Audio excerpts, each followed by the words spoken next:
Good morning, one and all. Good morning. I can see some known names in the comment section already. Good morning, everyone, and good to see you all on time.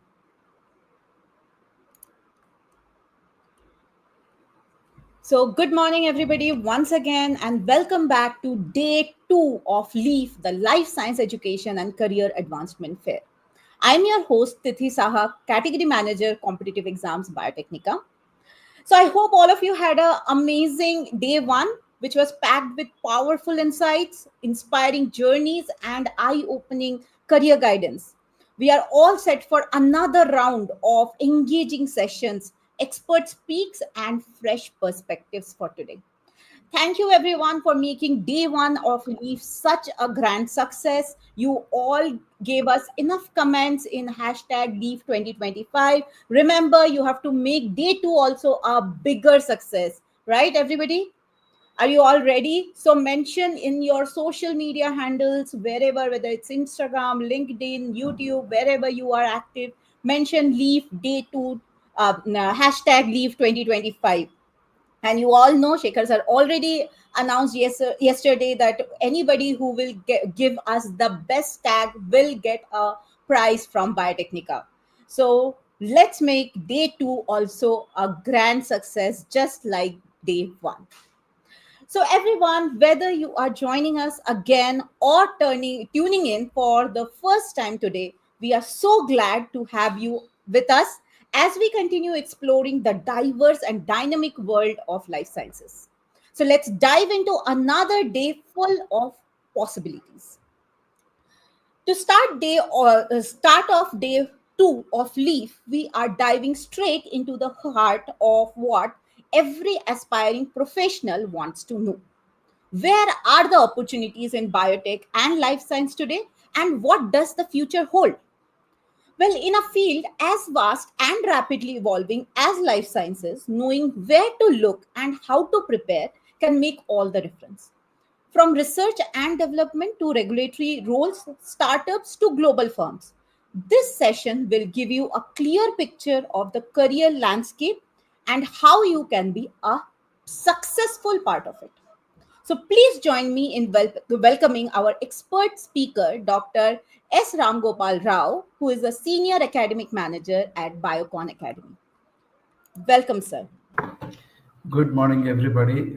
Thank you, Tithi, and thanks for inviting me to this wonderful event, which is one of its kind, and hope I will be making some contribution which will be useful.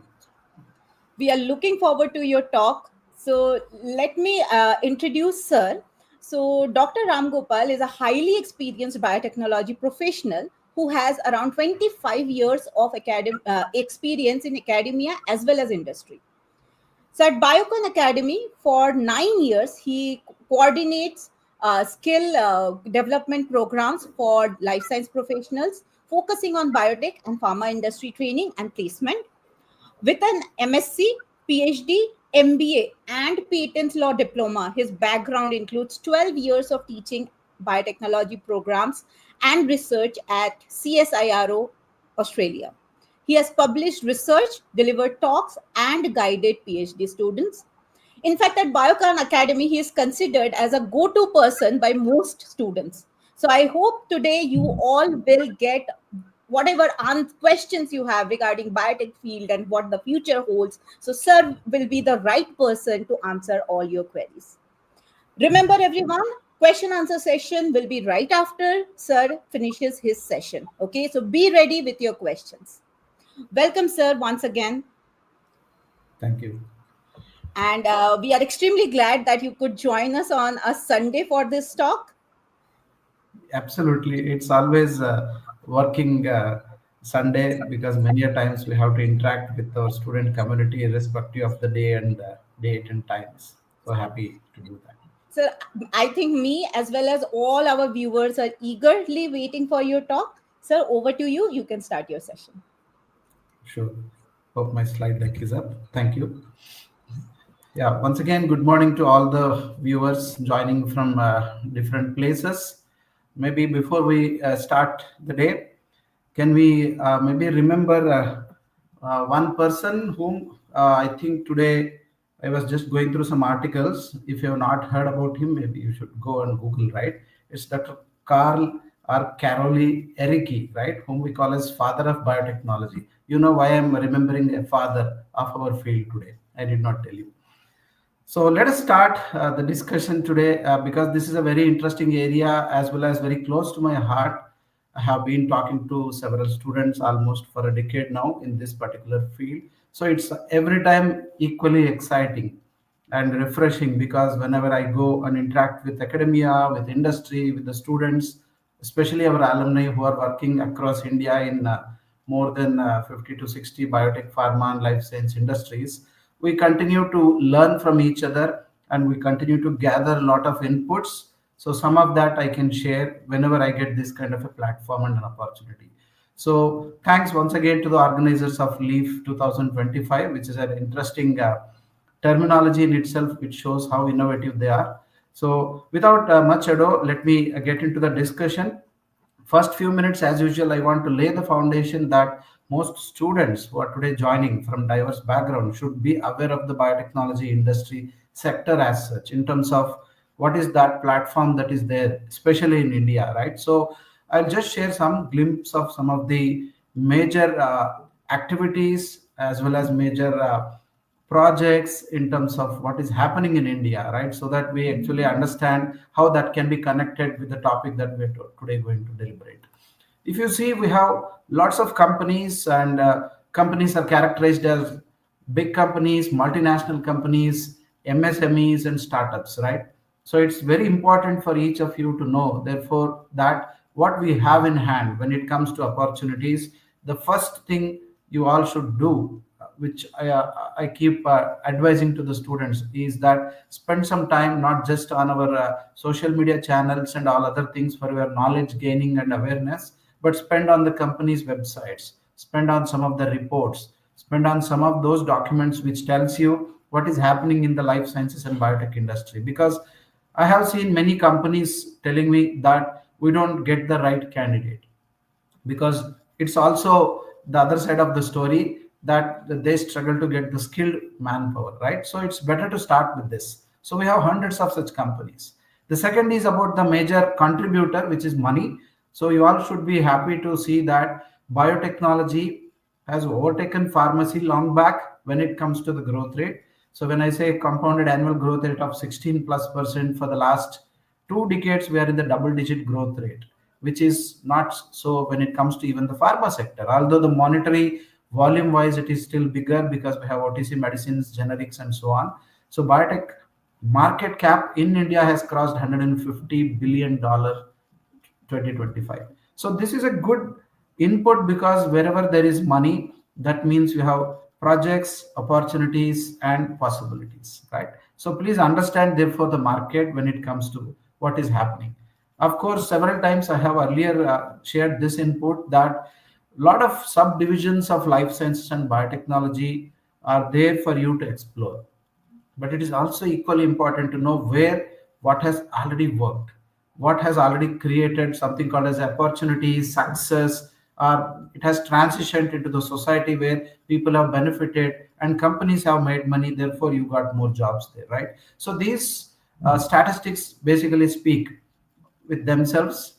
Bioindustrial refers to all those products which are contributing to the large scale manufacturing, be it enzyme, hormones, proteins, whatnot, even recombinant. Then we have biopharma, which is mainly into the healthcare in terms of antibodies, insulins, peptides, and so on, vaccines, which has contributed in its own one of the largest, I can say, in terms of success of Indian biotech scenario, where I also associate with myself proudly, right? So I'm talking about companies like Biocon.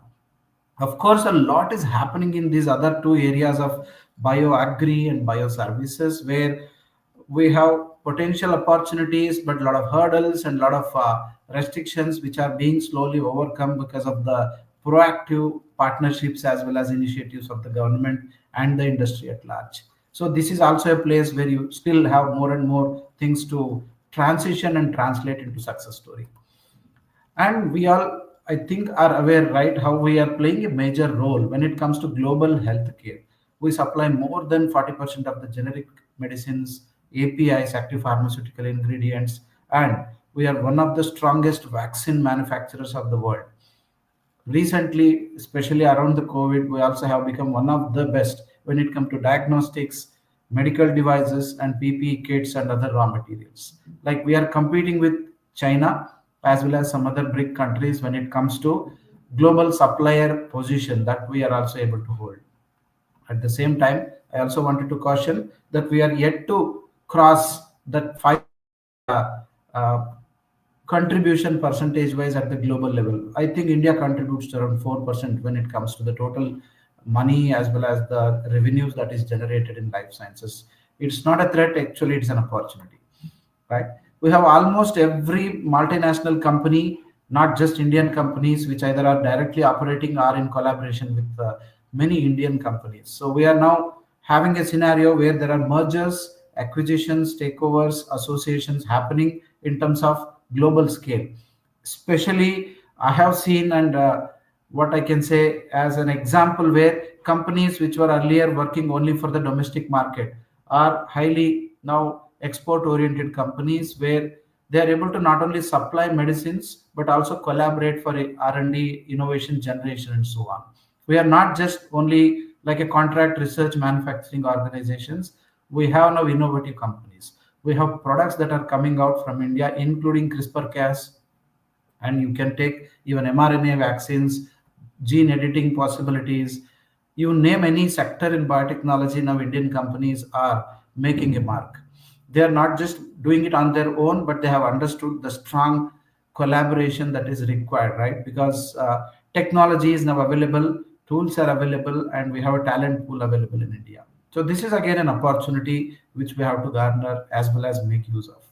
When I say an ecosystem, I have spent the last 26 years in this field, and I remember we struggling to get research article access. We used to write postcards, or when email started post 2000s, we used to wait for a reply from some of the scientists or those who are having expertise in this field.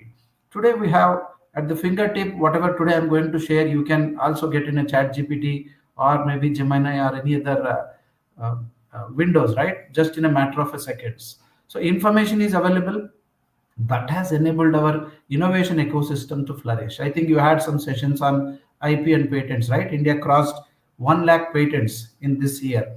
So that is one of the yardstick which actually indicates that we are doing a lot of innovation. We are not just reinventing the wheel in terms of repetitive research projects as well as programs.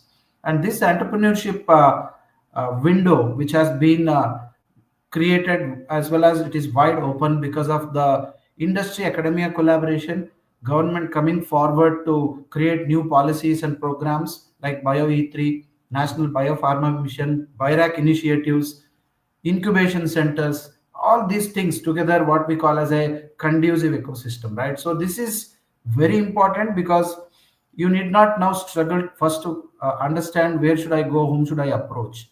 We have all these experts available, and things are happening live in front of you when it comes to transitioning from basic research to applied research towards a product or a process or any innovation. So lot of public private partnerships which you all should be aware of is another window opportunity which I will connect later on with the opportunities that you are looking forward. Before I continue in terms of the industry skills and opportunities, we all also should what we call accept, right, without a second any thought and hesitation that we are going digital.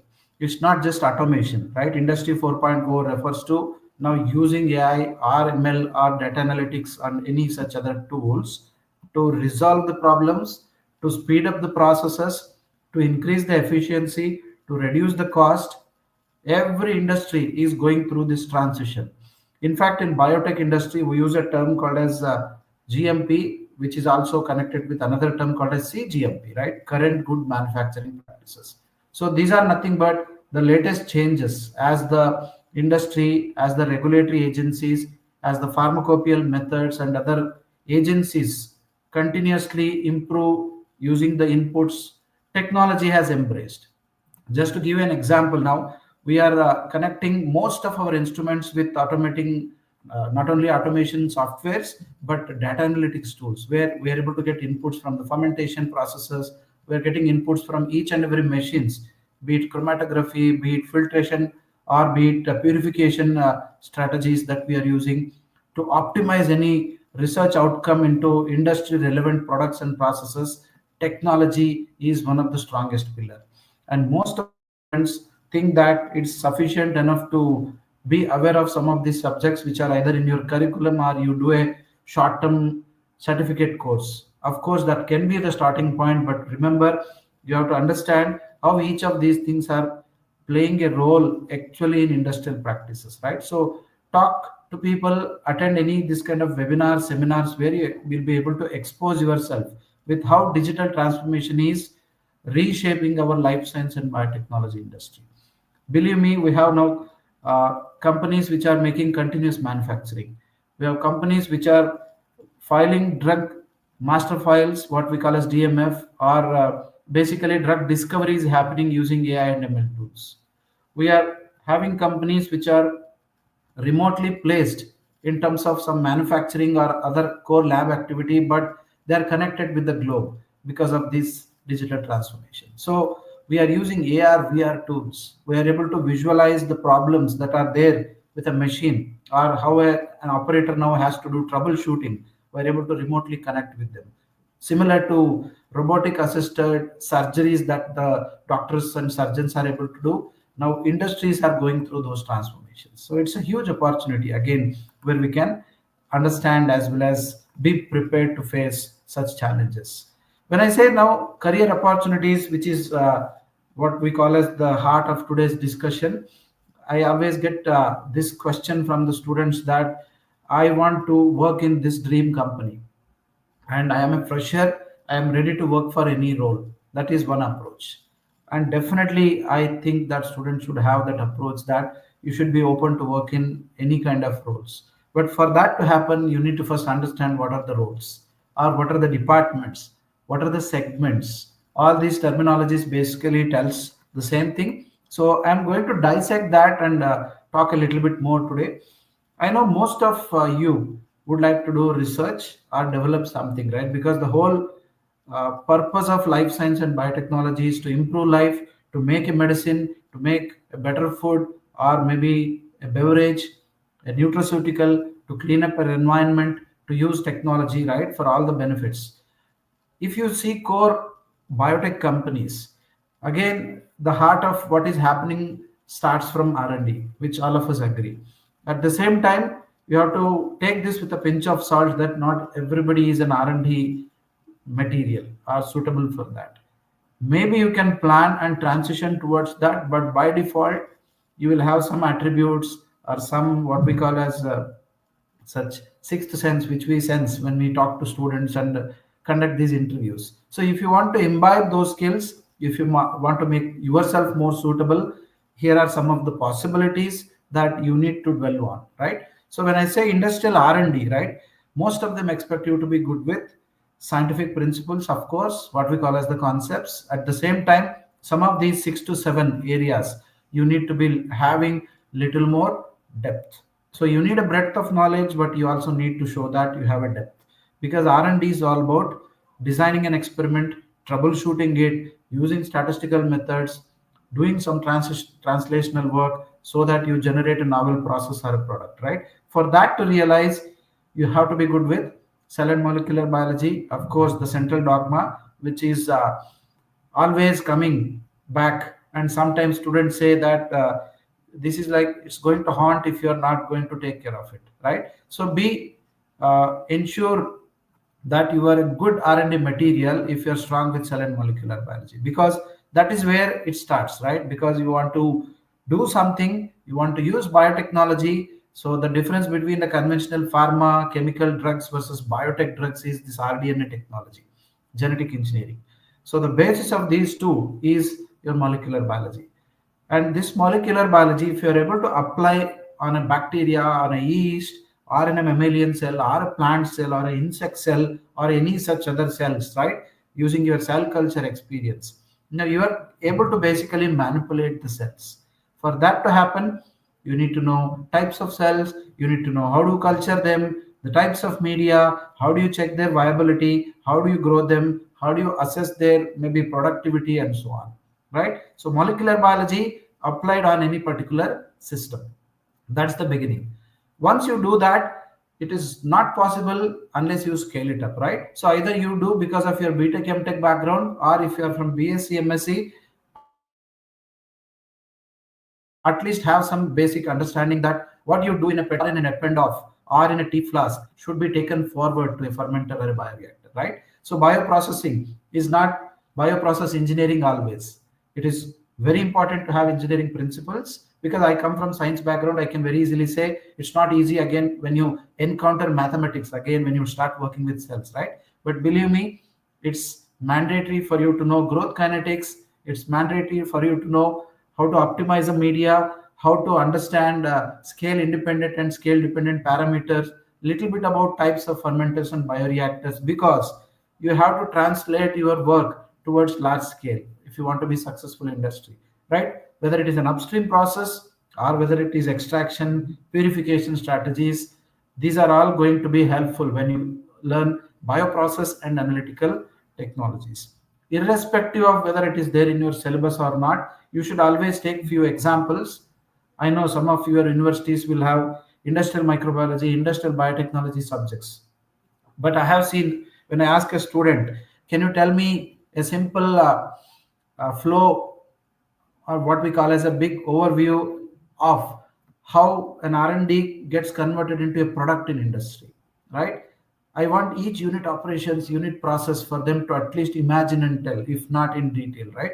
It all starts with bioprocess. You need to know what are the operations that happens where your recombinant cell line is taken to large scale culture, where you are expressing that foreign gene, you're making a protein or any other such product to express, and then you purify and finally get that finished formulation, right? So that is what is bioprocessing. At every stage industry does a lot of analytical tests, basically to ensure safety, efficacy, purity. If you want to expand how industry also functions to ensure these three, go back and check what you mean by CIS-PQ, right? So analytical and characterization plays a major role when it comes to basically ensuring that you meet the required standards, expectations in terms of safety, quality, and efficacy. Again, that's going to start in R&D, right? Because you have to develop methods to test, which later on the QC is going to implement. Then we have bioinformatics, genomics, proteomics, any computational biology, which is going to reduce the timelines, which is going to do in silico tools analysis so that you do structure based, ligand based, or any other drug discovery methods. You also understand process parameters and several other things using a lot of computational approaches. It's not only using those free databases or some commercial databases. You need to have also understand computational biology is used across, not just in R&D, but R&D is the place where they initially save time as well as increase efficiency in terms of more right fit kind of an approach, whether it is an antigen antibody or an enzyme substrate or a receptor ligand. You are basically going to study all the targets, right, using initial in silico tests and methods. This is where I again want to emphasize that apart from learning your core bioinformatics related subjects in your curriculum, try to see that you are able to applying that either for a phytochemical or for a biopharmaceutical molecule or a drug product or something, right? You need to know in the real world how, if it is a human system or a bacterial system or any other pathogenic system, how you are going to understand the use of these bioinformatic tools. Of course, a lot of students who are coming from pharmacy background are good in this. That is formulation. That is converting the initial recipe into a final product, right? You have to do formulation. You have to be a solid or liquid or lyophilized, whatever category of product you are doing. You have to add those preservatives. You have to add those buffering agents, stabilizers. All these things, in general, pharmacy students are more aware of, which is of course true because they study all these things in detail. But the biotech life science students do have an opportunity, because this is again going back to your basics physics and chemistry. This is about solubility, this is about precipitation, this is about solid solid liquid, all those transitions. So if you go back to those basics, You are able to understand how a medicine which I am making finally is delivered to the patient, what will be the formulation which will work in the human system, animal system, maybe for a veterinary drug, right? You will also understand, therefore, how the drug metabolism is directly, intricately connected with the finished formulation that you're going to do, right? So you have a lot of R&D which happens basically to bring out these products. Today we have novel drug delivery systems which are maybe nanomaterial based, which are what we call as antibody drug conjugate based, or maybe lipozyme based. Any of these systems, if you see, you can equally contribute even in this particular department called as formulation. The last one which I mentioned here is IP and project management. This is again an integral part of R&D, that you are able to generate patent intelligence for the companies. You are able to actually shortlist the do's and don'ts in terms of which molecule to work, which technology to choose. You will also prevent the R&D to not infringe any technologies which are already out there, right? And you will guide the R&D teams in terms of how can they actually fine tune their projects by generating novel intellectual property, as well as by not able to fall into that trap of violating or infringing the existing IP. So this is a very important department which helps to enable the R&D actually function effectively. Project management is like basically all in one. If you know any of these 4 or 5 departments, but at the same time are good with Excel sheets, timelines, little bit of money and finance background, little bit of idea about how to procure an instrument or a chemical or a whatever other enabling activities that are associated with how an R&D department function, you will be having this ability, not again by virtue of your education, but by virtue of how, what we say, have utilized your 3 years, 4 years, 6 years of your college life, right? If you are associating with your research scholars, doctors and scientists to understand the nitty gritties of how an R&D project works, you will also have opportunities in project management. Of course, many industries prefer PMP certification and things like that, but it is definitely a possibility. The second one, clinical and regulatory, I have combined, although they are diverse departments or separate industries are there in both these areas. We know, right? I will show later on maybe some job description to elaborate what I'm trying to say in this particular slides.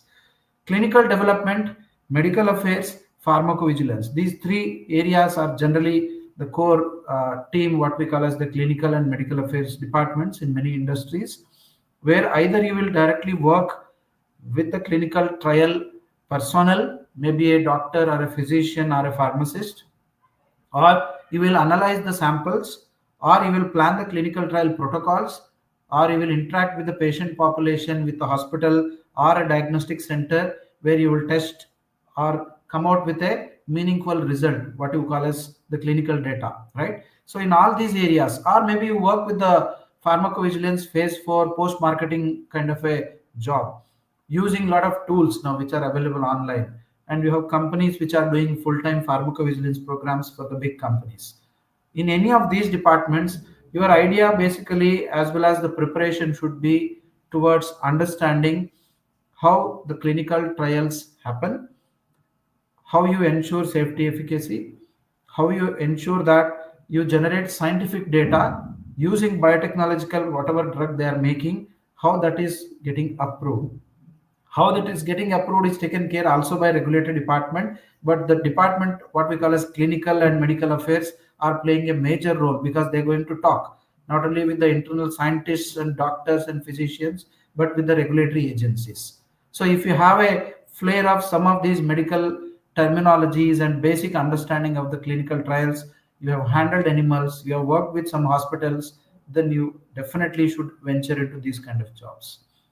Regulatory affairs, which is itself in a huge topic to separately discuss. In a nutshell, I can share again a job description later, but what you need to be aware of is the documentation, the guidelines, and the pathway by which an industry finally gets approval to manufacture or sell a medicine or any product as such, because it may be food, it may be beverage, it may be a medicine or a vaccine. So what these regulatory affairs people do is they are the interface between all the industry technical departments who generate huge amount of data. They convert that into what is called as an application, what we call as an approved pathway, or what we call as a easily understandable language to the regulatory agencies. And of course they keep continuing that process throughout the product life cycle. So this is the second field where you will deal more with patients, you will deal with more what we call as with the data that is generated because of clinical trials. The third department which I want to emphasize is called quality. It's a broad term again generally associated with these three departments. We can again say that half of the jobs in industry are taken over by this one department called as quality. And many industries, day in and day out, they look for candidates who are good in any of these three. The first and third is slightly easier when it comes to freshers. The second one is slightly challenging, again, unless you prepare yourself more aligned with the job description, right? So, what QC does is testing. What QA does is monitoring and approval and training. And what microbiology does is prevent contamination, get a safe medicine. Easier said than done.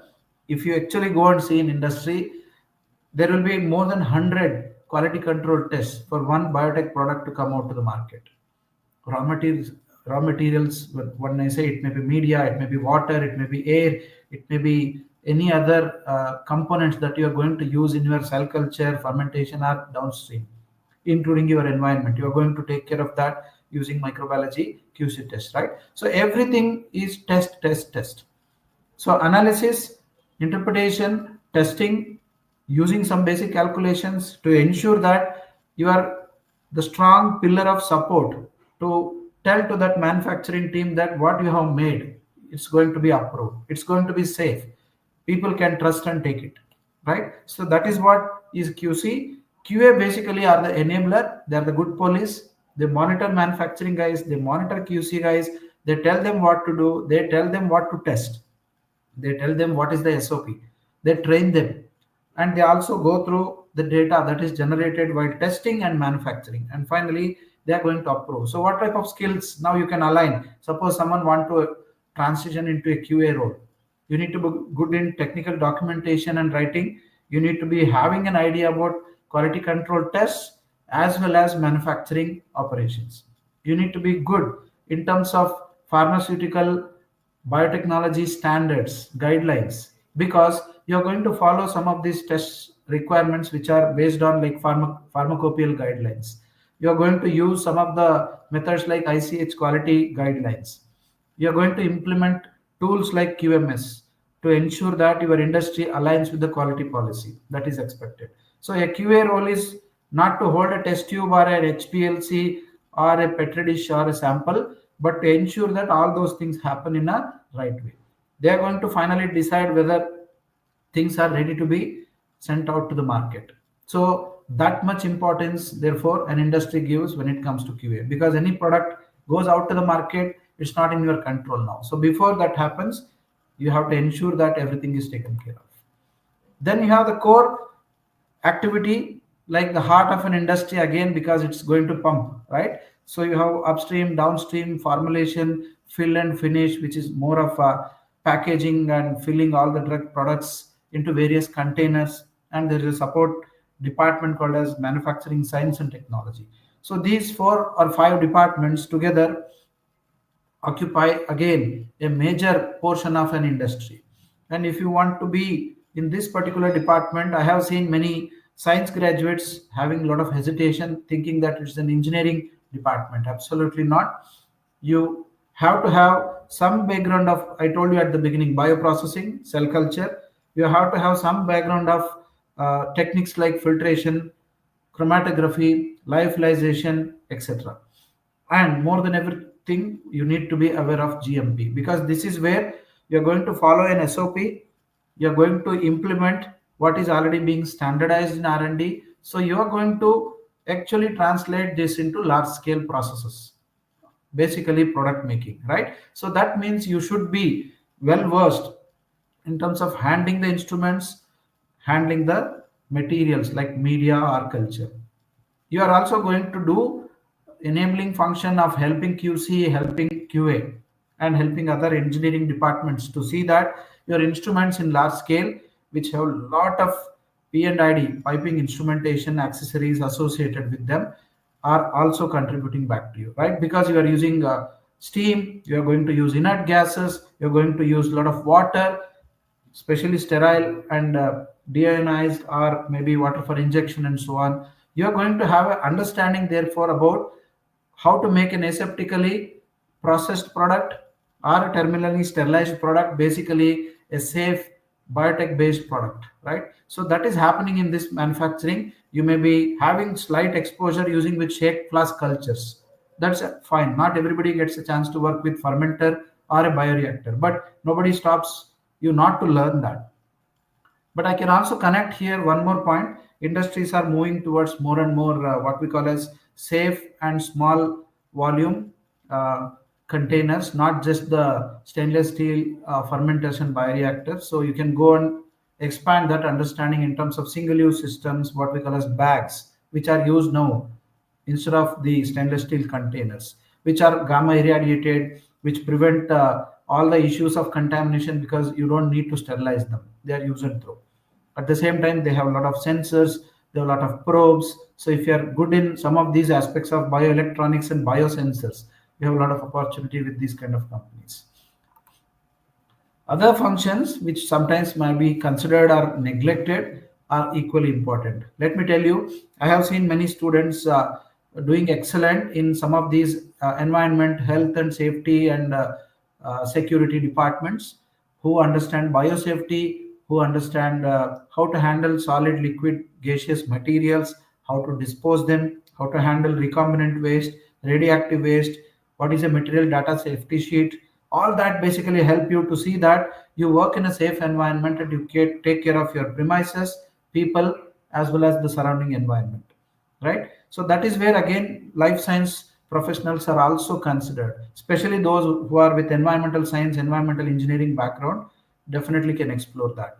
The warehouse, central engineering, supply chain, these are the departments which actually handle these biotech products at various levels, right? Initially maybe the starting material called raw material, or maybe they are handling quarantine material, right, which have not passed something called as a initial testing, or which are waiting to be approved.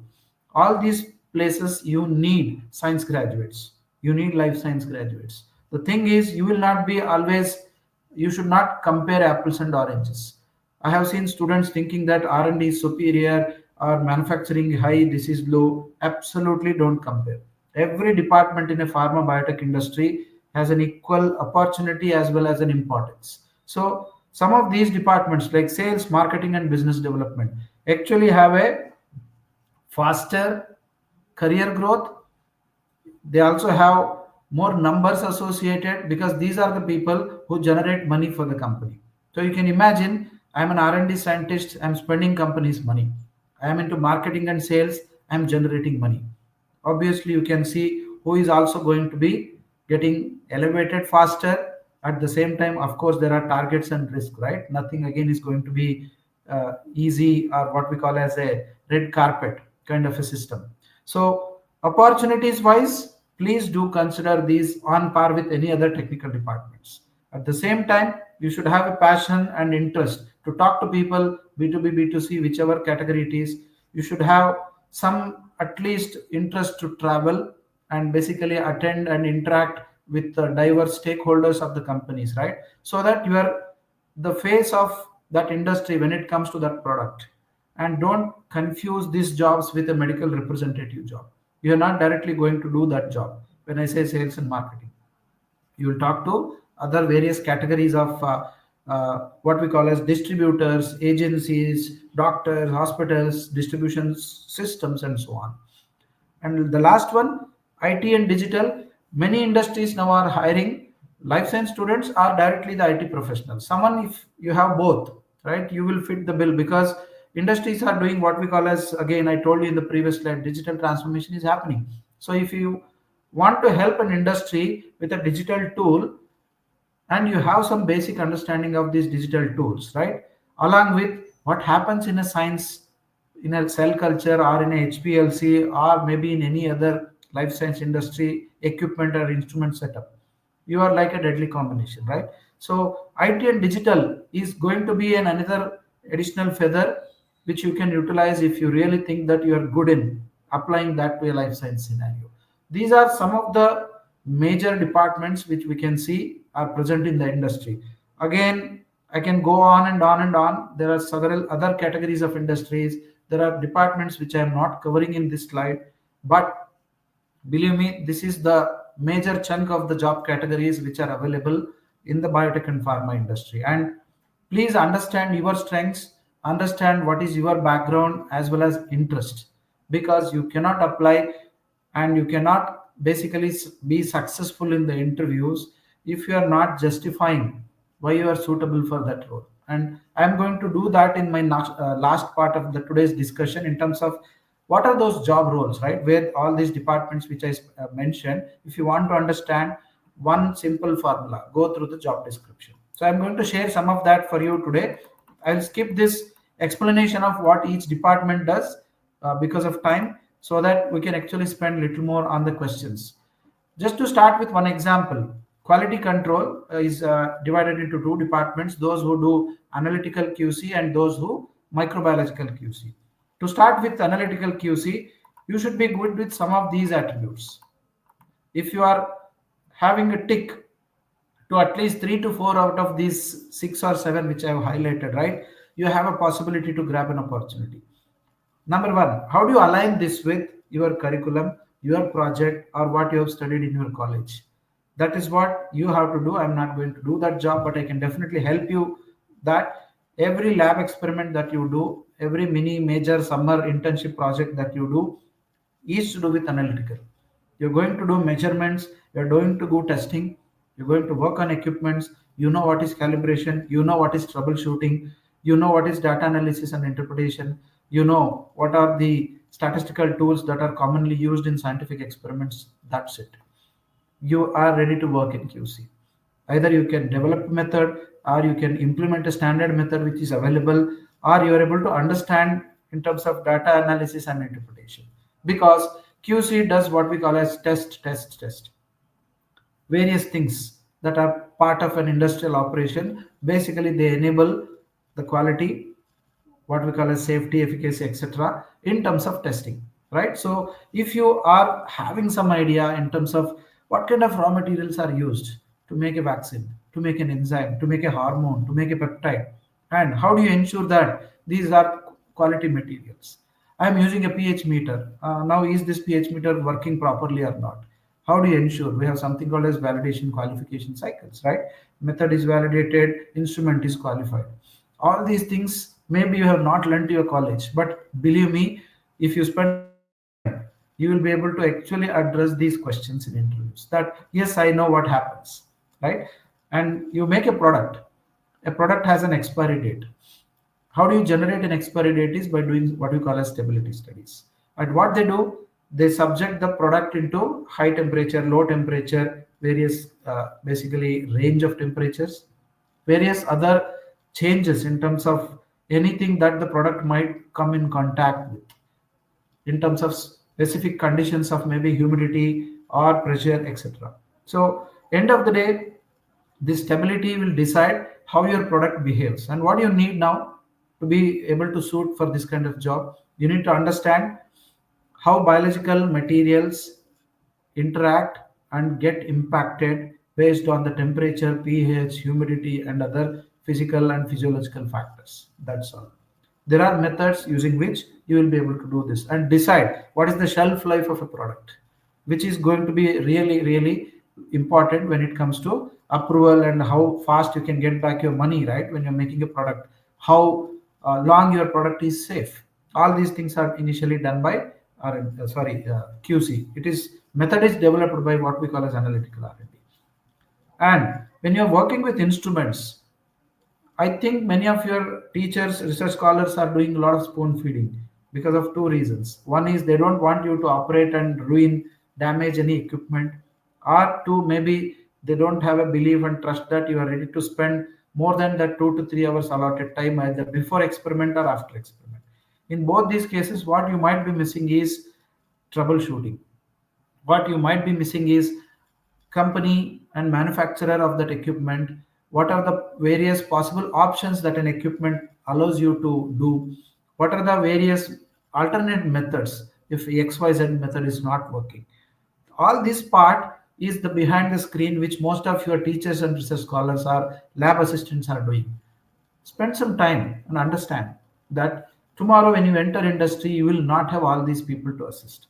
You are going to do on your own. If you don't understand how therefore an equipment or in a small lab instrument is going to be configured into the system, right, you may not be able to easily work around it, because nobody will come to your rescue unless there is a major repair or what we call as a equipment failure, right? So you need to be good with some of these basic documents in terms of how do you test. That is where QC is going to be possible.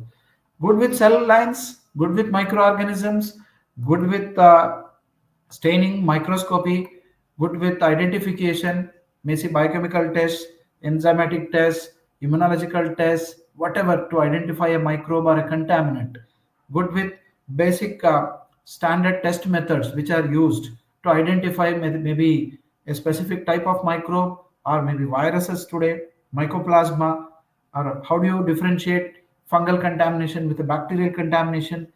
Your basic microbiology, whether you are a MSc microbiology or a BSc microbiology or a biotechnology, this particular department gives you an opportunity basically to work with the microbes, either to prevent it or to identify it or to ensure that your media and other components are fit for those intended use, where you also handle standard test microorganisms. So this is the department which basically ensures that your product is contamination free, right? Your environment should be tested, the industrial working environment, what we call as clean rooms. They do environmental monitoring. Most of the microbes, especially gram-negative bacteria, produce endotoxins, so they have to test for that. They have to ensure that most of the products, raw materials, and the finished product, right, is free of contamination, right? So all those tests are performed by the microbiology folks. Of course, this is also part of QC. I was already mentioning about QA, but just to tell you with some of the terminologies which are most commonly associated, right? In process quality assurance, that is a manufacturing process is happening, then and there, I'm ensuring that quality is happening. Not only it is tested, but is implemented by manufacturing, right? So QA plays a major role in that. They plays a major role to upgrade as well as adopt the latest manufacturing practices that are required by the industry. So the CGMPs, good documentation practices. That is, everything that is done is documented, and it is documented as per the procedures.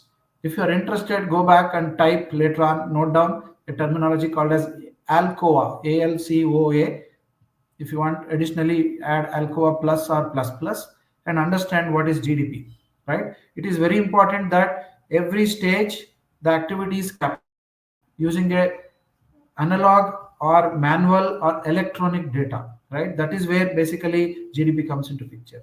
Of course, QMS, quality management systems, to see that all the activities that are happening in manufacturing and testing are captured and are available. So you have tools now which are third party tools or customized tools or in-house developed systems where industries are able to comply with the regulatory requirements when it comes to quality standards. We have to be good with procedures and protocols, because you may have to develop a new SOP. How do you imagine this? Suppose someone has to enter a manufacturing area, right? We all know, I think you might have seen videos, photos, that we have to enter using all the governing procedures, right? Now, how do you train a new employee on this particular activity? On the job training, yes, of course, but before that you have to have a SOP, right? What are the do's and don'ts, and who are going to implement it and use it. All this is developed by QA. You have to approve the batch in terms of manufacturing batch based on what is the specification which you have already set up in terms of standards, and you also have to review the test results, reject it, or maybe do investigation sometimes with the help of the technical departments. You have to do what we call as in-house audits or do a third party audit or regulatory inspection. You are going to be at the center because the documents are handled by you. You are going to have a say on how this particular result is valid scientifically, risk based, science based approaches. Both have to be adopted depending on which country you are basically supplying with. And lastly, you are also responsible to train people, because tomorrow people may be doing a mistake, but QA is held responsible, because you ensure that you not only recruit the right people with MSc, BSc, BPharm, MPharm, whatever qualification, you ensure that they understand the job description, they undergo the on-job training, they are able to execute it initially with assistant, later on independently. All that is part of QA.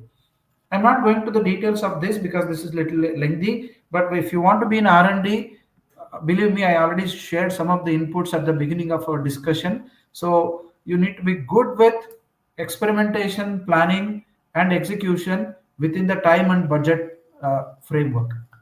You need to be good with couple of areas which I have listed in the first slide. At the same time, what industry expects you is that you cannot be given 5 years, 10 years of time just to fail, right? So you need to know therefore how to optimize a research result into possible success within least amount of time. That means you have to work with cross functional teams. You alone will not be asked to do everything. If you are a molecular biologist, you need to work with all those other departments who have expertise with immunology, with cell culture, with bioprocess, with analytical, and ensure that you proceed further by generating the novel product or process for the industry. Production, of course, we manufacture it, you already know that, but there are some specific terms which you all should be aware of. That is, they generate a lot of data, right? When manufacturing happens, all that is captured in some of the documents, like a batch manufacturing record or a batch production record, right? They are also going to be understanding how the instrument functions or malfunctions. What should we do with that? So there you have something called as a failure, there you have something called as a deviation. They are going to work with quality team to see that you are back on track. You're going to basically address these things, right? So you have to bring new instrument because something became old. You have to bring a new protocol because there are new technologies coming in. So a manufacturing department people therefore should be good not only with SOPs and equipments, but with work should work cross functionally with quality department and R&D department to see that you are continuously ready to take up those new challenges and opportunities. I think I'm running out of time, so I'll start with this. You can spend some time to understand some such job descriptions. Uh, this is one last slide where if you want to work with documentation, you're good in writing. You don't want to spend time with any hazardous chemicals or large instruments, and you want to sit in an air-conditioned room, hopefully, right? You have to be having at least a flair of technical English, documentation, rules, guidelines, new updates that are happening in India or abroad, and you should be good to work with these agencies, people who will expect what industry is basically doing to be summed up in a nutshell in the way they want you to present it, so that you are going to decide that whatever industry is doing, are you representing it properly to get an approval.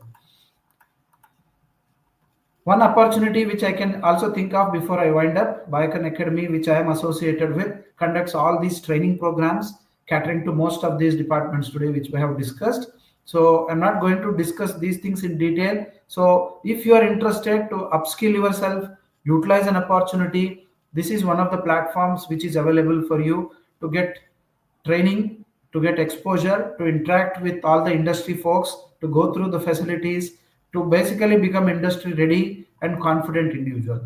You can reach out to us, you can visit our websites, you can contact our admission coordinators, or you can reach out to me on LinkedIn. Thank you once again for giving me this opportunity. And if you have any questions, I will be happy to answer. Once again, thanks Biotecnika team as well as Tithi and Gopana for helping me to deliver this talk. Thank you. Thank you so much, sir. What a nice and insightful session you gave us. And we are actually ready with questions. Many students have asked the questions. So, this is the first question from Helmi. Uh, I have around 4 years of experience in academia as a teaching and scientific assistant, instructor, and lecturer, and a brief stint as a junior molecular biologist. I have supervised and conducted research in molecular biology and microbiology with hands on lab skills in DNA, RNA extraction, PCR sequencing, chromatography. I am now hoping to transition into biotech and molecular biology industry. I would really appreciate your advice on this. Wow. Thank you for such a long question. Actually, maybe this question will hijack several other questions as well because it is involving a lot of inputs and queries. But uh, I will try to help me.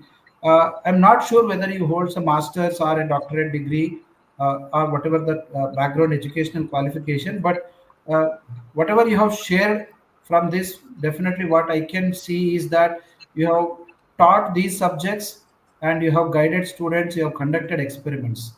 Why not? Definitely you might try in industry, but ensure that you are able to identify a specific job role, because you cannot do all these things in an industry, unfortunately, because industry hires for a specific job role.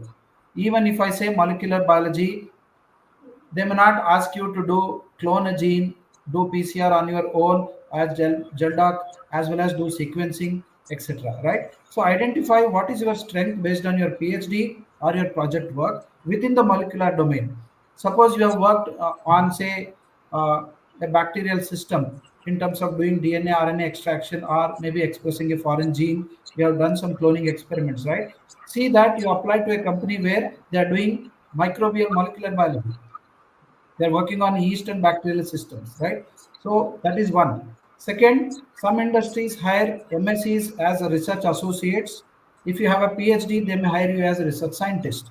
Identify the categories of job roles based on the depth that you have developed. They don't want to hire something who is working like a technician, right? That is, you know how to operate these XYZ instruments, but are you having a scientific uh, capacity to use that on a platform which is relevant to the industry, right? Because what industry makes is not just run some sample, right? You need to understand the scientific rationale behind that, and you may have to develop a method, or maybe you have to use a standard method. So your awareness is good, but you have to orient yourself to a specific job. Thank you, sir, for this insight.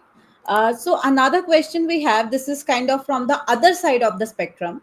So, where he's saying that, Apurva, he's saying that he is MSc in zoology without any internship.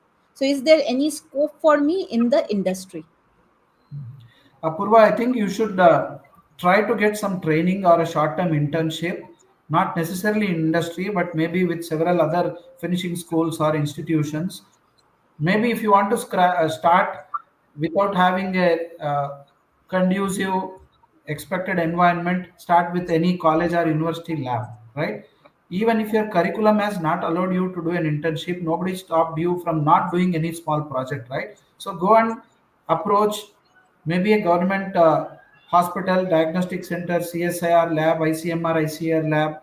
If not, even some of the paid training institutions where they provide internship. Because let me tell you, MSc zoology means you have got a hand of how to deal with animals as well as human systems. But how it is being used in industry is what you need to connect that. So if you are able to basically do that gap, you will be having a leapfrog into the career, right? So either work with the hospital and maybe you can do animal handling, or maybe you work with some diagnostic lab where you analyze human clinical or any samples, right? So that your zoology background allows you to work with proteins, blood samples, sera, antigen antibodies, or any other molecular samples. So how you are using your MSc degree without citing only the syllabus, because industry will ask what you can do for us, and what you can do can be answered better if you get an exposure in an internship, right? Paid or unpaid, irrespective of the time, irrespective of the organization, try to spend some time on the real world projects. Thank you so much, sir. Apurva, I hope you have taken a note of sir's advice and you're going to work on it. And also, all the other students who has a similar question, please, I hope that you have taken a note of sir's advice. So we have another question, sir, from Sarmala.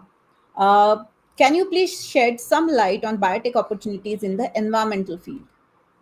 Well, thanks for asking this, Shyamala, because this is one not much thought or discussed in many of the platforms. We always think that it is either biotech, biopharma, or agriculture, or enzymes and industry. Environmental field is growing a lot in India, especially because if you remember the UN Sustainable Development Goals, any technology, any product or process that today we want to make has to be eco-friendly, has to reduce pollution or pollutants, has to take care of their solid liquid gases, right? So opportunities are generally there in two or three categories. In the core industry, they may hire environmental experts if you are good with any of these handling of these samples, right? Maybe a microbial sample or a chemical sample or a recombinant sample.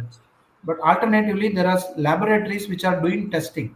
Need not be wastewater testing. They test all the industrial samples and generate standard test reports. So if you identify some of those testing labs, you have opportunities. Number three, we have government labs, accredited labs, which are going to handle samples from industry, research institutes, medical, hospitals, and other centers. These are all the places where there are some instruments where they do this testing. But for you to use your background in environmental field, you need to be aware of at least few instruments which are used in testing.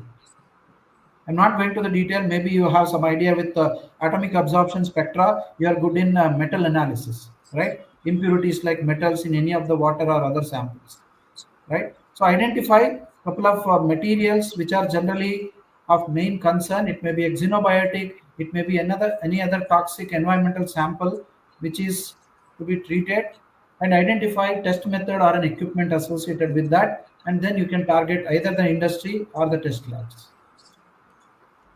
Right, sir. Coming to next question, we have from Janvi.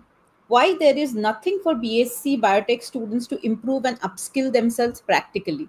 I think, sir, with your immense experience, you will be the right person to answer this. Janvi, the biotech life science field is a research based field. We all know this, right?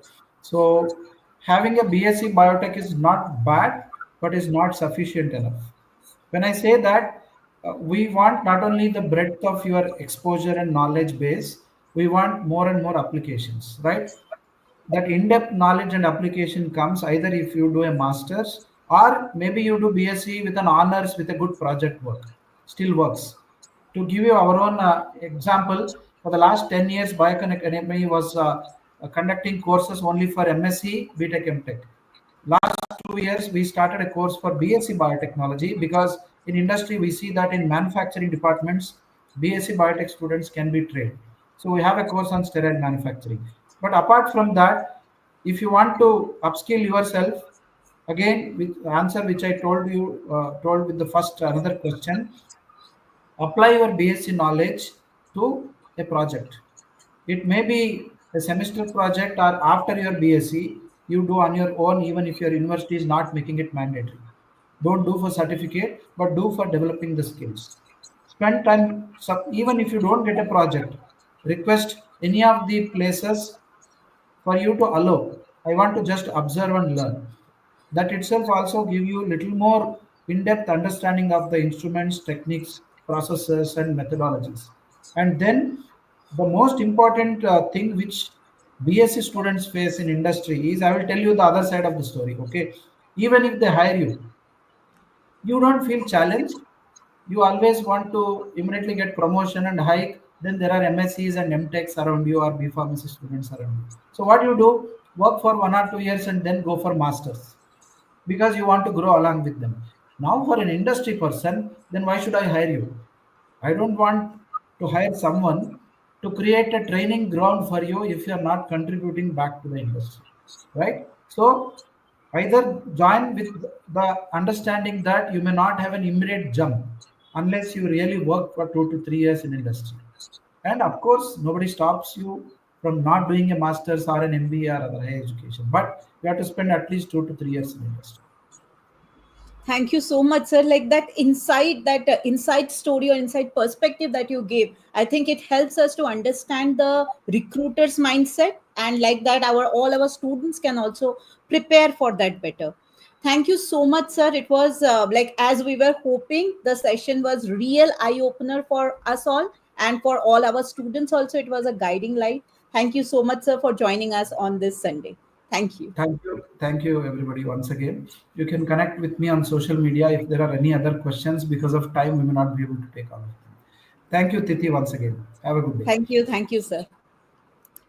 So, all right, guys. So, sir already told you if you have any further questions regarding any of the scopes or opportunities in industry, sir told you that you can connect with him in LinkedIn. So, please go ahead and do that. And now it's time to move on to the next session. Now, the next session is specially designed for students who are planning their next academic step. And our next session is going to address UG to PG, the must know competitive exams in life science. So, whether you are aiming for a master's, an integrated program, or exploring the national level fellowships, knowing the right exams, their scope, and preparation strategy can give you the real head start. So, stay with us as we break it down all for you in the next session. And for this session, I would like to invite one of my immensely experienced and beloved colleague, Dr. Tanushri Saxena. Welcome, ma'am.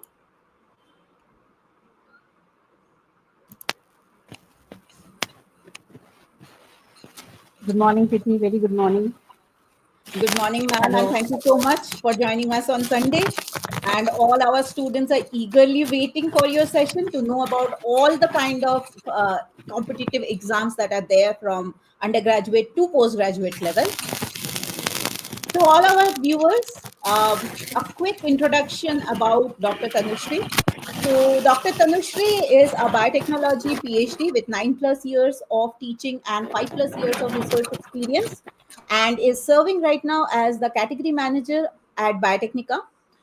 Formerly at BISR, she published research, mentored students, lectured at various institutions.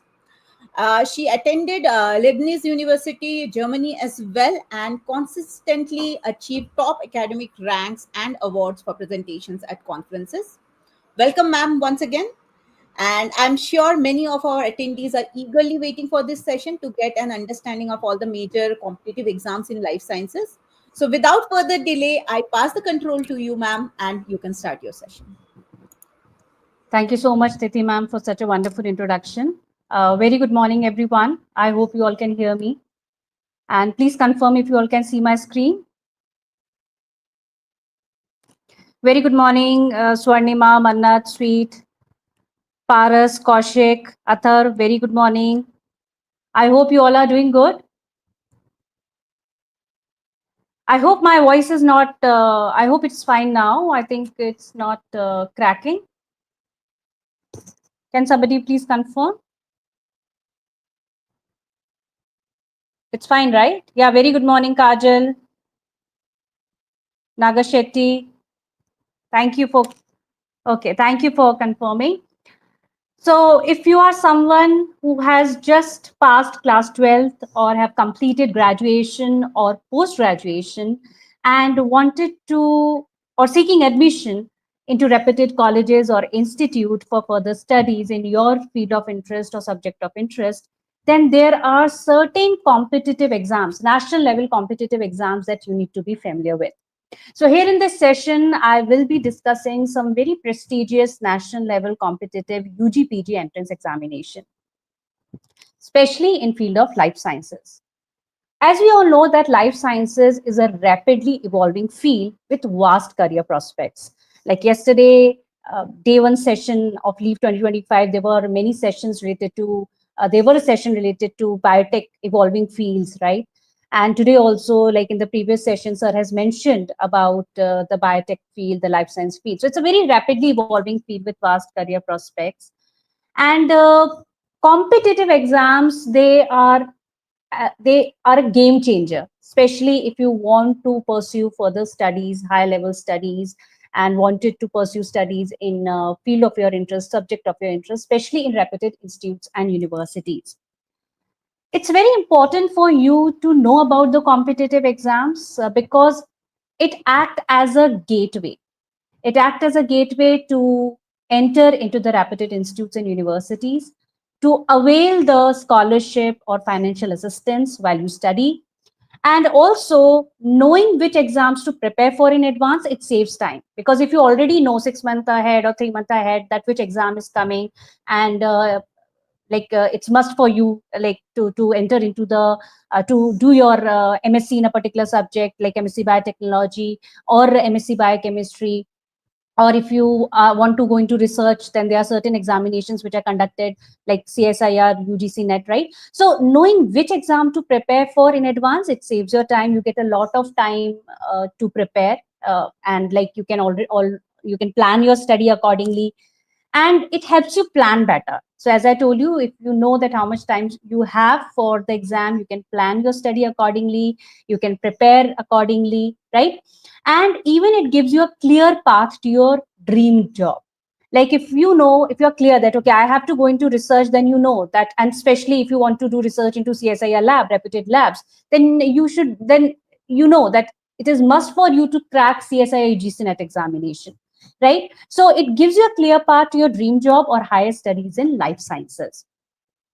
Now kindly note, most of the national level competitive examination, UG, PG entrance examination, they are conducted by national testing agencies. So NTA has been given this responsibility of conducting these examinations. However, yes, exceptions are there. I will discuss them separately. And mostly the mode of exam which are conducted at the national level competitive examination at UG or PG level, they are conducted in online mode, that is CBT mode, computer based test. And mostly the paper pattern is objective type with multiple choice questions. So you have a question with 4 options, and any one option you have to, like one of the option is correct, which you have to mark. Again, there are certain exams where this paper pattern is different, which I will cover separately. Like along with MCQs, you might have numerical answer type or MSQs. So that I will cover separately. So let's first know about the entrance exams, UG entrance exam. So if you have passed your class 12th with physics, chemistry, biology, or physics, chemistry, mathematics, you are eligible for the UG entrance examination. And one very popular, very prestigious examination is NEET, that is National Eligibility Cum Entrance Test. Yesterday only we have the result of NEET UG has been announced. So basically, this test is being conducted for admission to undergraduate medical education like MBBS, BDS, or Bachelors of Ayurvedic Medicine and Surgery, or Unani Medicine and Surgery, Siddha Medicine and Surgery, Homeopathic Medicine and Surgery, and even for 4-year BSc Nursing. Kindly note, it is conducted once in a year, and usually it is conducted in first week of May. And this is the official website. So always, whenever you are applying for any exam, always check for the eligibility, always check for the age limit, right? Always check for the educational qualification being required for writing a particular examination. Then another very prestigious examination is JEE. Kindly note, for NEET, you need to have physics, chemistry, biology at 10+2 level. But for JEE, mathematics is important. Along with physics, chemistry, mathematics it should be one of the subject at 10+2 level. Now remember that this JEE, there are two exams, JEE Main and JEE Advanced. So these are the two distinct entrance exams which are used for admission to various engineering programs in India, particularly at IITs. So JEE Main is the joint entrance examination which has been conducted for admission to undergraduate engineering programs like BTech. So if you want to pursue BTech in biotechnology, then this is the exam you need to write. And if you clear this exam, you get admission at NITs, triple IITs, and other centrally funded technical institutions. It is conducted twice a year. One is in January and other is in April. So either you can sit in both the exams or any one. And if you are giving both the exams, then in whichever session you score highest, that will be considered for admission. Now remember that JEE Main is also an eligibility test for JEE Advanced, right? And there is a certain criteria, like usually the candidates, like first 250,000 candidates, successful candidates who qualify in JEE Main are considered for JEE Advanced. So if you want to specifically go into IITs, then JEE Advanced is must for you. Through JEE Main, you can get entry into NITs or triple ITs, but for IIT, it is must for you to clear this JEE Advanced. Now remember, JEE Main is conducted by NTA, but JEE Advanced is conducted by IIT. So like this JEE Advanced 2025 was organizing institute was the Indian Institute of Technology, Kanpur. And these exams are like JEE Advanced is usually conducted in May month. So if you are seeking admission for BTech in biotechnology, so there are several IITs, like we have IIT Delhi, where we have BTech in biochemical engineering and biotech department, which offers BTech in biotechnology. Also, there is IIT Kharagpur, which has a department of biotechnology. So these are some of the institutes, and many more are there, IITs, which are providing BTech in biotechnology. So you can aim for this exam. Another very popular exam is CUET UG. So CUET is conducted at both UG and PG level. So CUET is Common University Entrance Test, and this examination is conducted for to, like, if you are seeking admission into central universities, then this examination you can write. And central universities, like we have Delhi University, Banaras Hindu University, and many more universities are there. Kindly note, CUET UG is conducted once in a year and usually in month of May. Now remember, the affiliated universities and institutes you always have to refer, because all the universities and institutes don't offer MSc in Biotech. Like different universities and institutes offer different programs. Like some offer MSc in BSc in biotechnology. Some offer a BSc in biochemistry, in BSc in environmental science, right? Some offer honors degree, right? So this you have to keep in mind. So when you are filling the form, so when you are being asked to fill the institute's name, so you have to ensure that whatever institute name you are mentioning in the form, it should have the program you are interested in joining.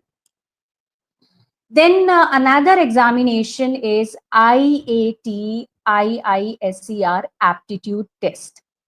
So IAT, which stands for IISER aptitude test. So IAT, so IISER is Indian Institute of Science, Education and Research. So IAT is IISER aptitude test. And this examination is conducted especially for admission to BTech, BS and BS MS dual degree program. So Government of India has established the IISERs at Berhampur, Bhopal, Kolkata, Mohali, Pune, Thiruvananthapuram and Tirupati, to promote interdisciplinary science education and research. So basically, the programs offered are 5 years BSMS at all IISERs. And if you are especially interested in pursuing Bachelor's of Science in Research, then it is offered by IISc Bangalore. So IISc Bangalore, you can get admission in this program. So this program is offered by IISc Bangalore. So through this examination, you can take admission in this program. And similarly, IIT Madras also consider the candidates who have qualified this examination for BS Medical Science and Engineering program.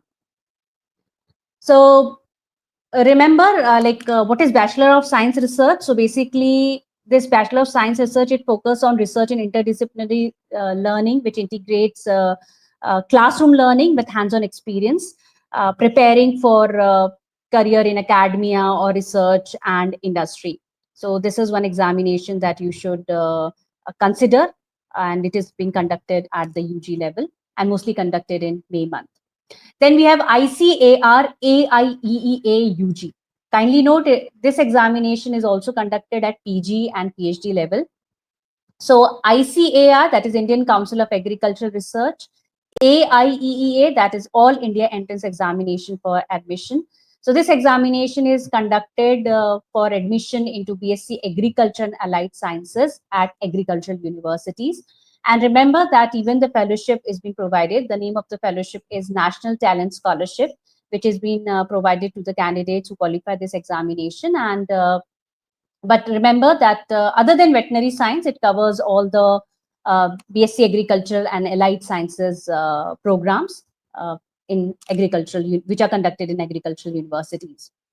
So these are some of the very popular UG entrance examination. Now coming to the PG entrance exams.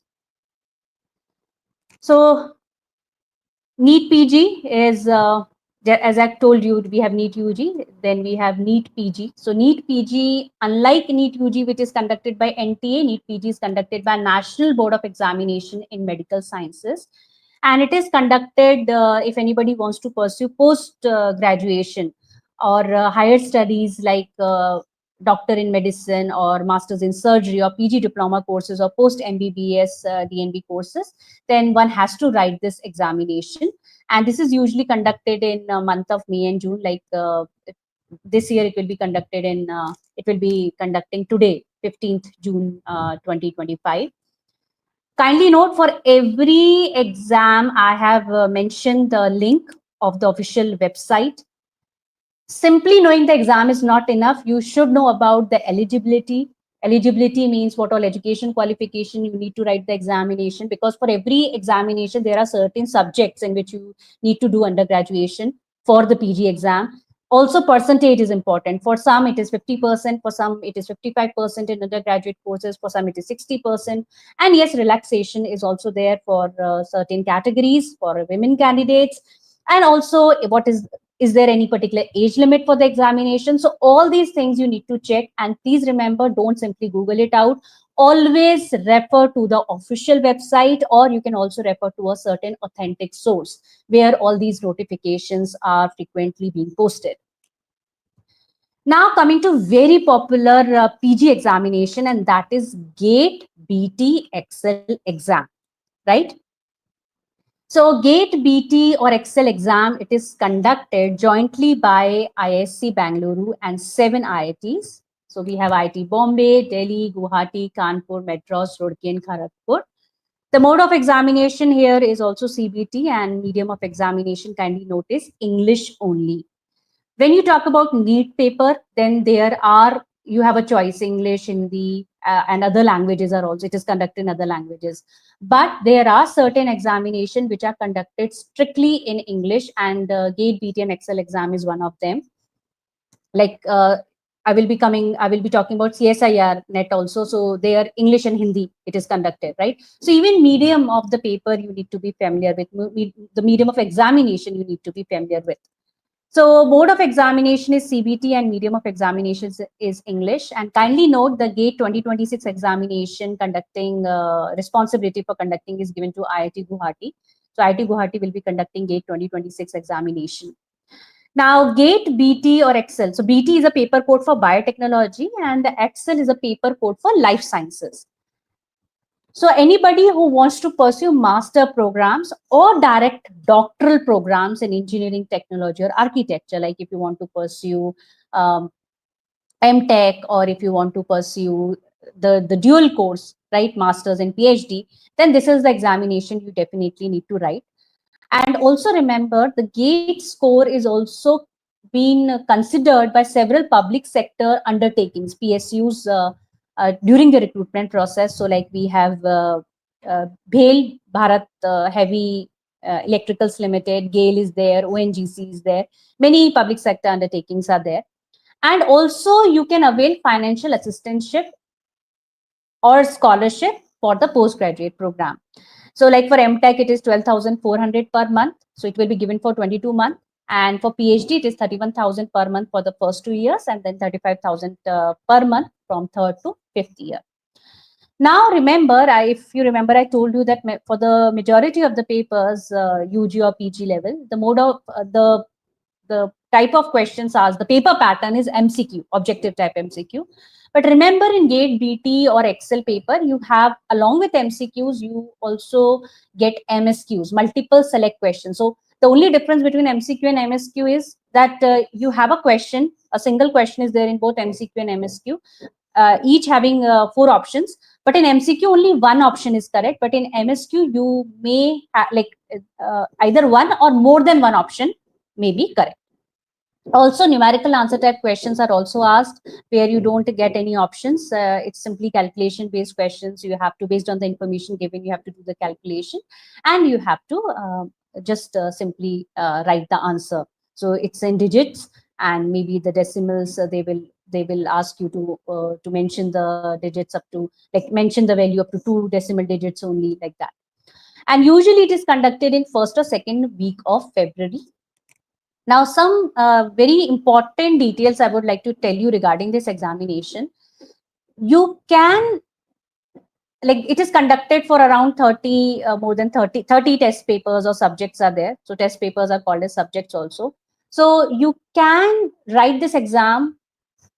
So you can either write only one paper or you can write two. Okay, so maximum two papers for which you can write this examination. Now, it's not that randomly you can select any combination. There are certain combinations which are available.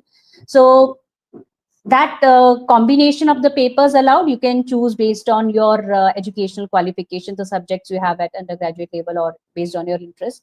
So if you are aiming for biotechnology, then either you can choose primary paper as biomedical engineering, and secondary paper allowed is either biotechnology or instrumentation engineering.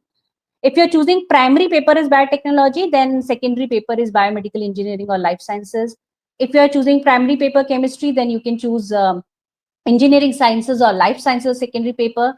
Ecology and evolution is primary paper if you're choosing, then life sciences excel as the secondary paper. And if you're choosing life sciences excel as the primary paper, so excel is the paper code for life sciences and bt is a paper code for biotechnology, as I have told you earlier. So you can choose the secondary paper as biomedical engineering, biotechnology, chemistry, ecology, and evolution. Now, remember, if you are choosing life sciences, then chemistry is compulsory, and along with it, you have each paper will have 5 sections, but you have only have to opt 2 sections, and that choice you can make during the examination after viewing the question. So these sections are biochemistry, botany, microbiology, zoology, and food technology. So this is very important to know about the choice of test papers you are getting if you are writing any particular examination. Kindly note, gate bt excel is conducted usually once in a year. So I will suggest, like many students, they come and they ask this question that whether they should opt only for one paper or for two test papers. So I will suggest that you should go for two papers, because it's not that syllabus is completely different. There are certain topics which are common in every subject. If you study, especially talking about life sciences and biotechnology, there are certain topics which are common. And the thing is, it's like a two attempt, right? Because it is conducted once in a year. So if you are selecting two papers, then it's like two attempts you are giving for this examination, right? Then coming to another examination, that is GAT-B, Graduate Aptitude Test Biotechnology. Kindly note, DBT conducts these two exams. Like DBT, we have two examinations, GAT-B and BET. So all India entrance examination, GAT-B is the all India entrance examination to test the eligibility of Indian nationals for admission to DBT supported postgraduate programs in biotechnology and allied areas at participating institutions or universities in India. So we have several universities and institutions in India which consider the DBT, these exams as a writing these exams is must, qualifying these exams is must if you are seeking admission into these reputed institutions and universities. So if you are aiming to pursue MSc biotechnology or MSc in allied areas, Tech biotechnology, MSc agricultural biotechnology, or masters in veterinary science, animal biotechnology, then this is the examination you must write. And not only it will, like, you can seek admission by qualifying this examination, but you can also avail fellowship. So like for MSc biotechnology, it is 5,000 per month. For MSc agriculture, it is 7,500 per month. And for MTech or masters in veterinary science, it is 12,000 per month. It is usually conducted in the month of April. Like this year, it was conducted 20th April. Then IIT GEM. This is another very popular examination, and it is not conducted by NTA. It is conducted by IIT. So 2025 organizing institute is Indian Institute of Technology, Delhi. It's a CBT based test, and there is no age restriction for writing this examination. And like GATE, here also you don't have only MCQs, you have along with it MSQs, and numerical answer type questions are asked in the exam. So if you are seeking admission into MSc technology or simple plain MSc, MS research, or dual degree, MSc MTech or MSc PhD dual degree, and especially if you want to enter into IITs, right? So remember, for BTech, you have to write IIT, right? For MSc, you have to write IIT GEM. So if you want to pursue post-graduation in IITs, ISCs, and various CFTIs, the names I have mentioned here, you have to write IIT GEM, that is Joint Admission Test for Masters. And here you can see it is conducted for following papers, where biotechnology is one of them. So it is conducted for biotechnology, chemistry, economics, geology, mathematics, mathematical statistics, and physics. Then, if you remember, I told you earlier that ICAR AIEEA is also conducted at postgraduate level. So ICAR, that is Indian Council of Agricultural Research. AIEEA, that is All India Entrance Examination for Admission. So if you want to pursue master's degree in agricultural universities in India, whether in master's in agriculture, or you want to do master's degree in horticulture, forestry, veterinary, animal sciences, agriculture engineering, community science, previously called as home science, fisheries, data science, and other allied sciences, then this is the examination you must write. And yes, the scholarship is also provided in like to the selected candidates.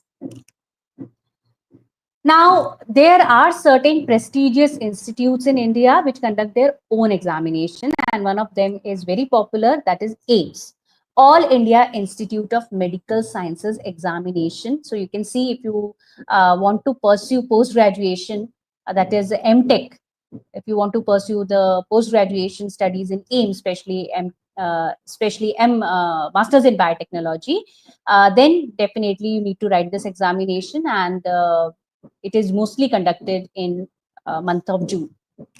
And other courses are also offered, nursing and other paramedical courses are being offered. So it is Masters in Biotech, which has been offered. Now, there are certain very popular examination nowadays, like you all will agree, bioinformatics is on everyone lips, right? It's a very nowadays. We have a lot of questions from students, like if anybody wants to, like if they want to pursue a career in bioinformatics, then what exams they need to go for, and how they can make a career, how they can do further studies in bioinformatics. So one very important examination is Bioinformatics National Certification Examination, called as BINC. And this is being conducted for like it's a certification course in bioinformatics. And even like if you want to do PhD, like if you want to do a PhD in it, then the BINC qualified candidate, this is the examination you have to write, and these candidates, qualified candidates, are called as DBT certified bioinformaticians. And even you can avail the fellowships, and the candidates who avail the fellowships are called as DBT BINC GRM. So for more details, you can refer to this link. If you are interested in pursuing pharmacy, okay, if you want to pursue post-graduation in pharmacy, so you have to write a national level entrance examination, and that is GPAT, Graduate Pharmacy Aptitude Test. If you are interested in forensic science, let me know how many of you are interested in forensic science. Please let me know in the chat. Is there anybody who wants to enter into the field of forensic science?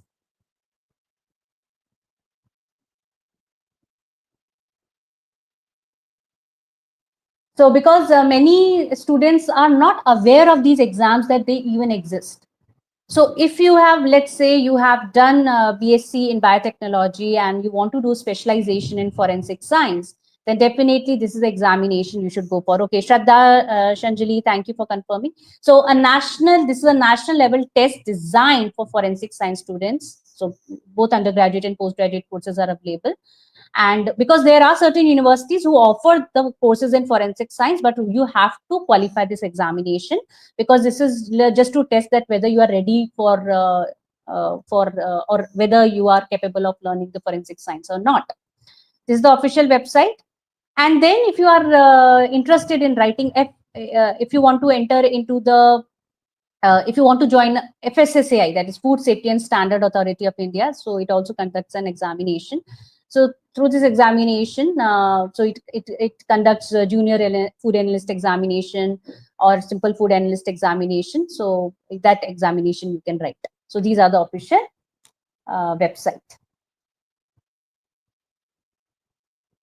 Okay. Then we have ASRB Net. Yes, I completely agree with you, Paras, that there are many examinations that many students are or the candidates seeking admission into postgraduate courses or undergraduate courses are not aware. And that is why Biotechnika has conducted this particular session to make you all familiar with these examinations. So I hope this you are finding it helpful, right? Then coming to ASRB NET. So ASRB is Agricultural Scientist Recruitment Board National Eligibility Test. So the conducting authority here is ASRB, Agricultural Scientist Recruitment Board, and this has been conducted for lectureship, or if you want lectureship or assistant professorship in agricultural universities, state level agricultural universities, or universities in India, then this is the examination you should write. Along with it, it's a combined examination for other positions also. That is agricultural positions specifically, like agricultural research service, preliminary subject matter specialist, and senior technical officer, that is STO. It is going to be conducted in September. Okay, 2nd and 4th is the tentative date. Now coming to the examination which have been conducted for PhD. So let me quickly now make you all familiar with PhD entrance examination. They are again conducted by NTA. Most of the examinations are conducted by NTA, and the mode of exam is computer-based test, and paper pattern is objective type, comprising multiple choice questions. One very popular examination I'm sure you all are familiar with is CSIR UGC NET. Now, many candidates have this confusion that what is the difference between CSIR UGC NET and UGC NET? Okay, remember CSIR is Council of Scientific and Industrial Research, and UGC is University Grant Commission, right? Remember, both of them, they conduct the examination for the PhD, for the candidate seeking admission in PhD, but the difference is in the exam subjects, eligibility criteria, exam pattern, and other aspects. Both of the examination, first I'll talk about the common thing. So both are being conducted for 3 categories. If you are seeking admission if you want the junior research fellowship and you want to be appointed as assistant professor, so this is for what the examination is being conducted. So 3 categories are: category 1 for award of GRF and appointment as assistant professor, category 2 appointment as assistant professor and admission to PhD, and category 3 is admission to PhD only. Both the exams, when you clear the exams, certain candidates, the top qualifiers, they get the fellowship also. But the difference is CSI UGC NET is conducted in 5 subjects, including life sciences. Okay, we have chemical science, mathematical science, life sciences. If you are somebody who have done a master's in biotechnology or biochemistry or microbiology or botany or zoology, CSI UGC NET examination you have to write. UGC NET is mainly being conducted for 83 subjects related to arts, commerce, social sciences, even science. So here environmental science for which it is being conducted. But if the following, like I told you, right, if you are MSc in biotech or biochemistry, microbiology, then definitely CSI UGC NET life sciences you need to write. And both of them are usually conducted in twice in a year, June and December. But after COVID, especially in CSI NET examination, we are seeing certain difference in the occurrence of the examination. I hope soon it will be all set. And we are hearing that maybe from right now we have upcoming examination of CSI UGC NET is in 26, 27 and 28 July. These are the dates. But maybe the next December one, which are going to help, may have the CSI NET and DBT combined exam. So we'll update you on this whenever any notification will come on this.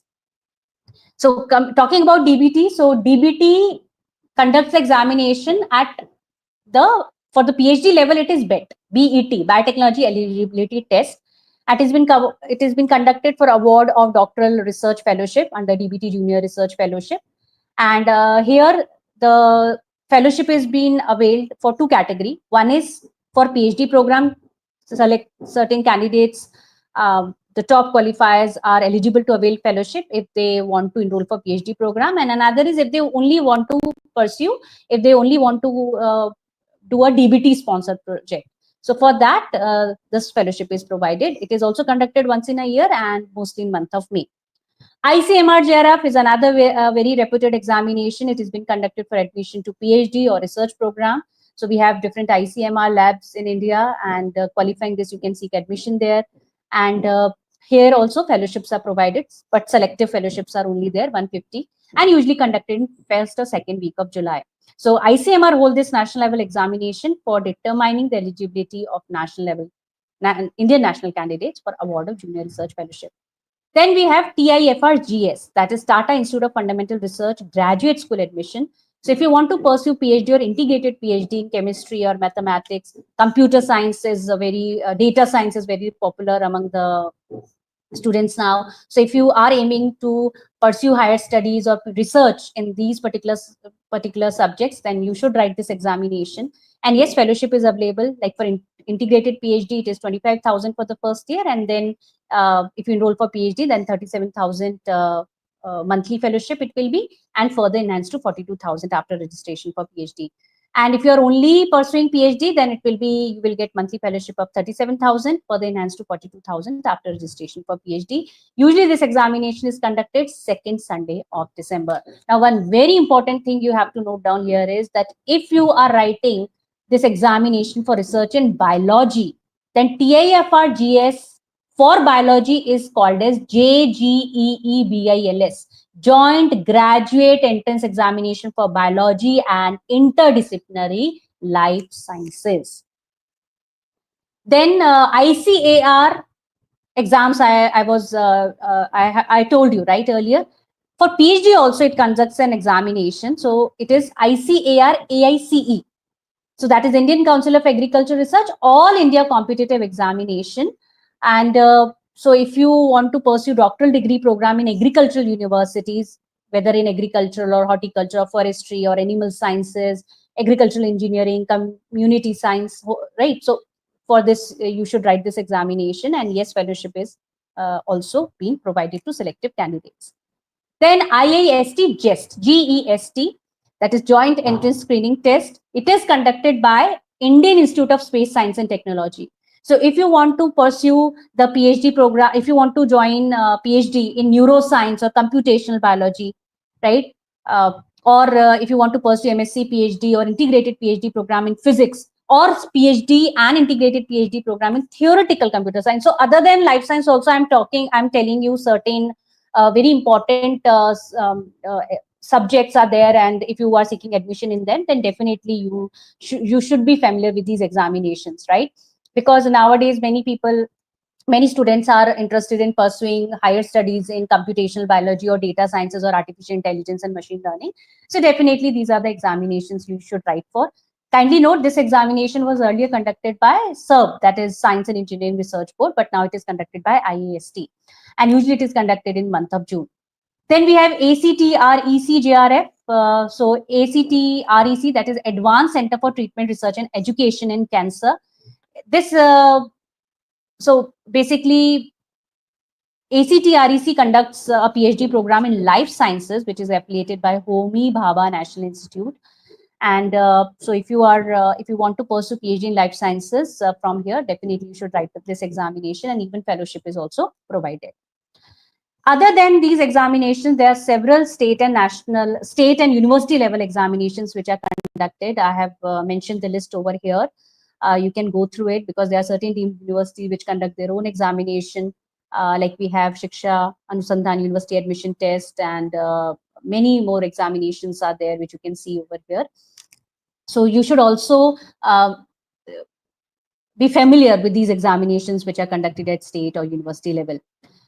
Remember, if you are particularly interested in pursuing higher studies, or like after 12th, even if you want to go for undergraduate courses in foreign universities, if you want to seek admission in foreign universities for undergraduate or postgraduate courses, there are certain exams you need to crack for studying abroad. And one is IELTS. I'm sure you all have heard about it. TOEFL, you all have heard about it. So IELTS and TOEFL, that is International English Language Testing System, and TOEFL, test of English as a foreign language. So basically, these are mandatory for testing your English language skills, and it is must for most of the countries. GRE, Graduate Record Examination, is needed for MS or PhD in USA and some other countries. There are certain subject-specific tests like MCAT for biomedical courses in USA or Canada, or BMAT or UCAT for medicine in the UK. SAT or ACT. So SAT is Scholastic Assessment Test, and ACT is American College Testing for undergraduate courses, maybe in the USA. Lastly, talking about certain tips and resources, start early. Okay.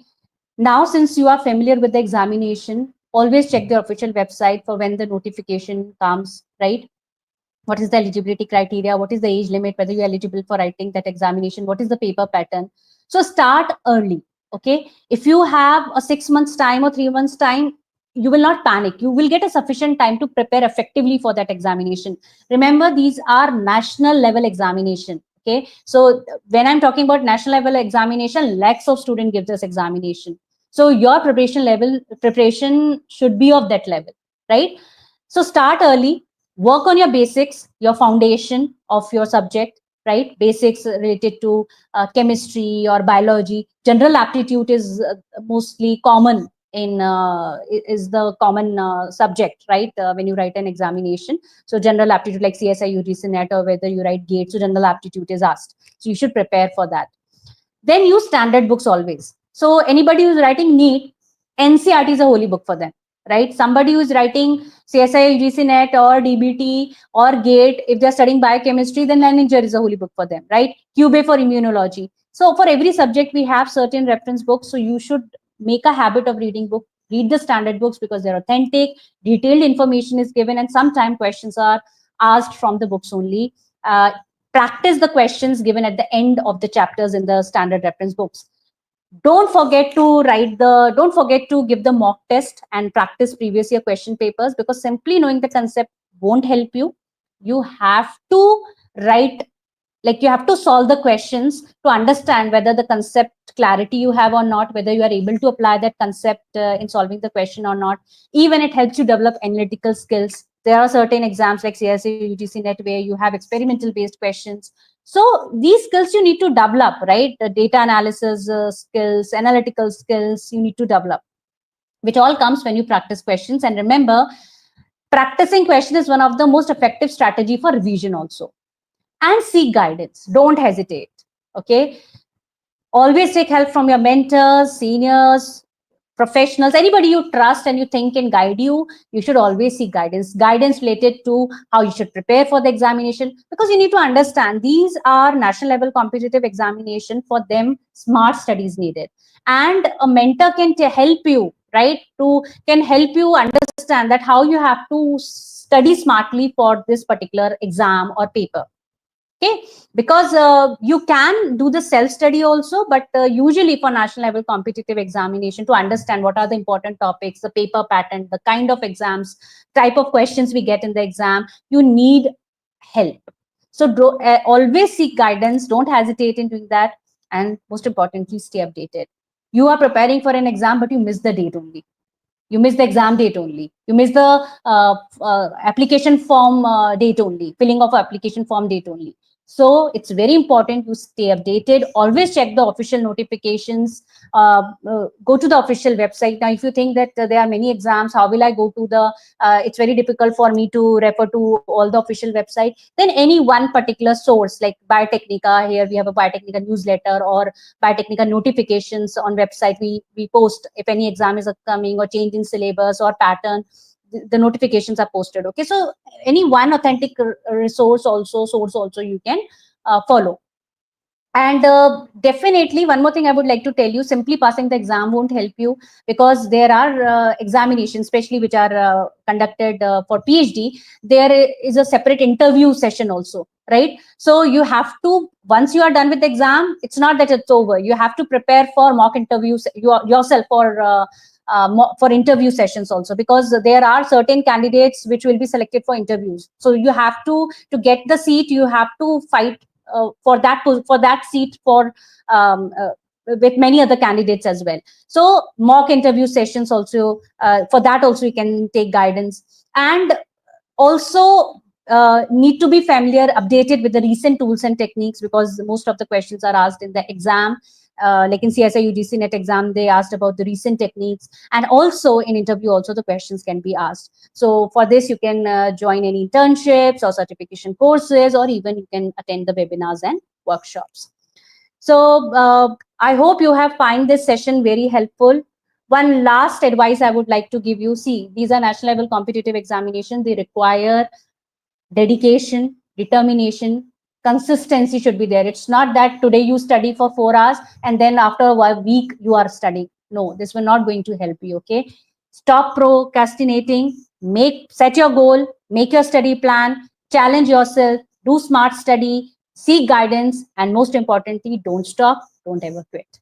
So this is all from my side. Thank you everyone. I hope you have enjoyed the session. Thank you so much, ma'am. What can I say? What a comprehensive session you took, actually. You not only covered the entire spectrum of all the entrance exams, you covered UG, PG, even the lesser known exams. And actually, I was getting so many chats where people were asking about the abroad exams, and you even covered that. Thank you so much, ma'am, for that. Thank you So so we much, have Tithi. Thank you so much. we have some time where we can take some questions. Uh, Okay, so this is the first question from Sri Vidya. As to get applied for CSIR Net, recently I have completed the post graduation and the results aren't announced yet. Is there any way I can apply for the exam? Okay, so Srividya, thank you for asking this question. So you have mentioned that you have completed the post-graduation and results aren't announced. Yes, definitely you can apply for the exam. So you can apply for CSIR UGC NET examination. You have not mentioned the subject, in which subject you have done post-graduation.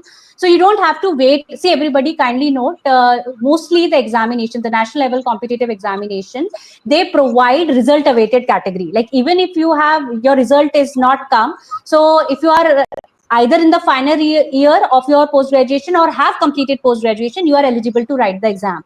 So even like if your result has not come, then you can apply as a result awaited category and you can definitely write the examination. So I hope this Thank you. answers your question, Srividya. Yeah. Yeah, I think it answers her question. Another question I have from Mannat. She's asking about marine biotech. So I think she wants to know what are the entrance exams that she can give for marine biotech. Okay. Mannat, for marine biotechnology, so basically there are several institutes and universities which provide these courses. Although this course is not very popular, but yes, we do have certain universities which provide these courses. And especially if you have an interest in marine biotechnology, then you should definitely go for this DBT examinations, where even you study about like marine biotechnology is one of the subject in the DBT examination, DBT JRF examination, and several first you need to check the institutes which offering this program, and there are many universities which consider CSI UGC net score and DBT JRF scores for getting admission. So first refer to the university institute providing this program, and yes, they do consider DBT JRF and CSI UGC net, so you can write those examinations. I'm sure, Mannat, you got your answer. Next question, ma'am, we have from Vaishnavi. What are the benefits of giving GATE, Excel, or BT exam for BSc Zoology students want to get MSc in Biotech or Life Sciences? Okay. So see, Vaishnavi, talking about the benefit is that they are national level competitive and reputed examination. So first benefit is that you can get admission into reputed institutes and universities, right? Like IITs, ISC. The reason is that, why these are important, reputed institutes are important, because you will be studying under the guidance of very expert professors, right? And they do have the lab facility, because when you talk about these fields, life sciences or biotech or microbiology, biochemistry, hands-on experience is very important for seeking a job. And these reputed institutes, they do provide all the opportunities. They do have international collaboration also. So even you can go for some research or for some project in international universities also. Secondly, you can avail fellowship also. So that is what is the benefit of giving the GATE, Excel, and BT examination, that you can seek admission to reputed institutes, you can avail fellowship, and even you can even through international collaboration, if they have, you can go to the abroad also for certain project, for certain attending any particular course also. Thank you so much, ma'am. And I think there were, I was just looking through the chat, so there were many questions, many people are asking about the age limit. So guys, I would like to answer you all that ma'am has already told in the session that the age limit and the eligibility for different exams are different. So we cannot cover in a broader umbrella, we cannot cover that. Every exam has a different age limit and eligibility. So if you have noted down the specific exam that ma'am has already told you about, so go to that website and check out, go to their official website and check out the eligibility. Okay, so that will be the best and easiest way to get all the information. And for this, I will suggest that do not rely on chat gpt gets Yes. confusing answers. So you should check out the official notification only. Yes, ma'am, you wanted to add Very, something. yeah. Yes, ma'am. You very well said that definitely they need to refer to the official website. One example I give you, like earlier for CSIR, I would like to give to the students. Like earlier for CSI UGC net, it was age for CSI UGC JRF, the age limit was 28, but now it has been increased to 30. So every year there are certain modifications also which do occur. So that is why, as ma'am suggests, Titi ma'am suggests, everybody don't rely on ChatGPT, refer to the official website, because and to the recent notification, not the old one, like 2025 examinations to 2025 notification, because they do make certain changes in the either paper pattern or syllabus or eligibility criteria, although it's not very often, but you never know. Thank you so much, ma'am. So everyone, I see you people have so many more questions. You know our handle. You can post your questions there, and our experts will be more than happy to take your answers. But we have to end our session with Anushri ma'am here. Thank you so much, ma'am, for your guidance, and it has truly helped in demystify the options available for students transitioning from undergraduate to postgraduate studies. And you have also offered valuable clarity on how to plan and prepare effectively for each of these exams. Thank you so much, ma'am. Thank you so much, Titi ma'am. Thank you so much. Thank you, everyone. All right, guys. So we had a power pack session full of all the information. I hope you have written it all down. Now is the time for quiz. Right, everybody. So in the beginning only, I think somebody posted, hope we have quizzes today also. Yes, you have quiz today also. And I hope all of you are ready to answer. So just to lay down the rules once again, whoever answers most of the questions correctly and faster than anyone else gets a surprise prize from Biotecnika. So we'll be having around 10 minutes of quiz, and in that 15 questions will be displayed to you one after another. Please send us your answers correctly and faster than anyone else. Okay. And right at the end of that quiz session, I will be announcing the winner, and the name of the winner will be displayed on the screen.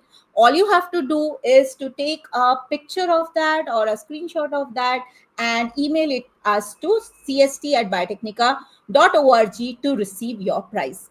Okay. All right, everyone. All the best. And over to you, our graphics team. Please display the questions for the quiz.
heart of the Pink City lies a gateway to the future of science. Welcome to Dr. Bilal Institute of Biotechnology. Here, education is more than theory. Industry-oriented curriculum, world-class faculty, skill-based, practical learning from day one. Step into cutting-edge labs, conduct real-time experiments, and contribute to research that matters. 250-plus research publications, 25-plus funded projects by national and international bodies, centers of excellence, CARD, Procrit, Skill Academy, Utkarsh. Your future doesn't start after graduation. It starts here. 100% placement for eligible and interested students. Active career cell. Alumni in leading biotech companies and research institutions. At Dr. Bilal Institute of Biotechnology, you'll build skills, friendships, and memories. Events and clubs. Sports and culture. Seminars. Guest talks and industry visits. Driven by innovation. Rooted in values, built for the future, 2,000 plus strong alumni network, 50 plus collaborations across industry and academia, 16 plus years of biotechnology excellence. Admissions open. Apply now.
Yes, everyone, I just analyzed all your answers and I was doing that.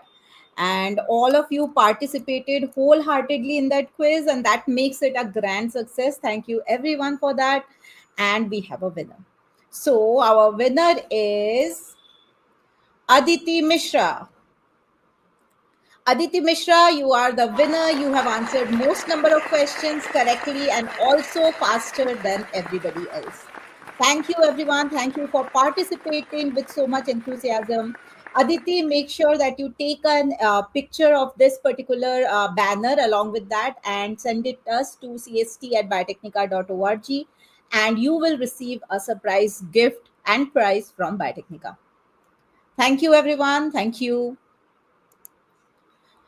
Okay, so now little fun time is over, and now we are going to shift gears to a session that lies at the exciting intersection of biology, technology, and the future. So, as you all know, that AI is a market which is booming, and AI is not only influencing biology field, the field of biology, but all other fields also. So, as AI continues to reshape how we conduct research and deliver healthcare, it's crucial for upcoming scientists to understand how to stay ahead and stay relevant. So, in this session, our very own in house bioinformatics faculty, Dr. Nilofer Sheikh, will walk us through how AI is being integrated into biological research and healthcare, and more importantly, what all skills you all need to thrive as an interdisciplinary scientist in the years ahead. So, I will bring up ma'am here.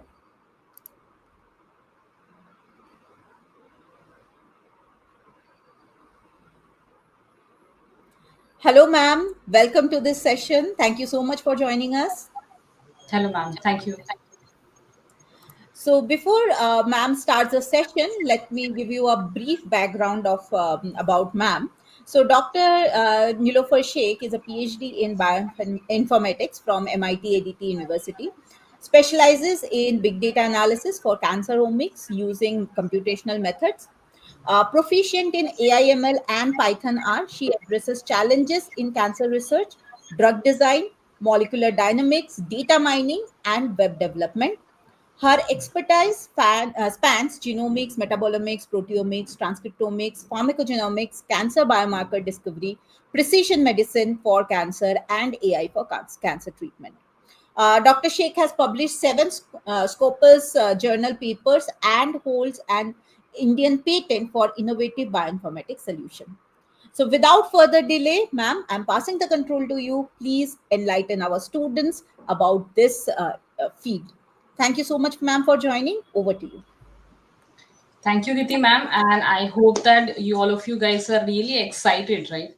So I can observe that in the comments, a very good number of comments are coming, okay, and I just really appreciate to all the participants and the students who are attending.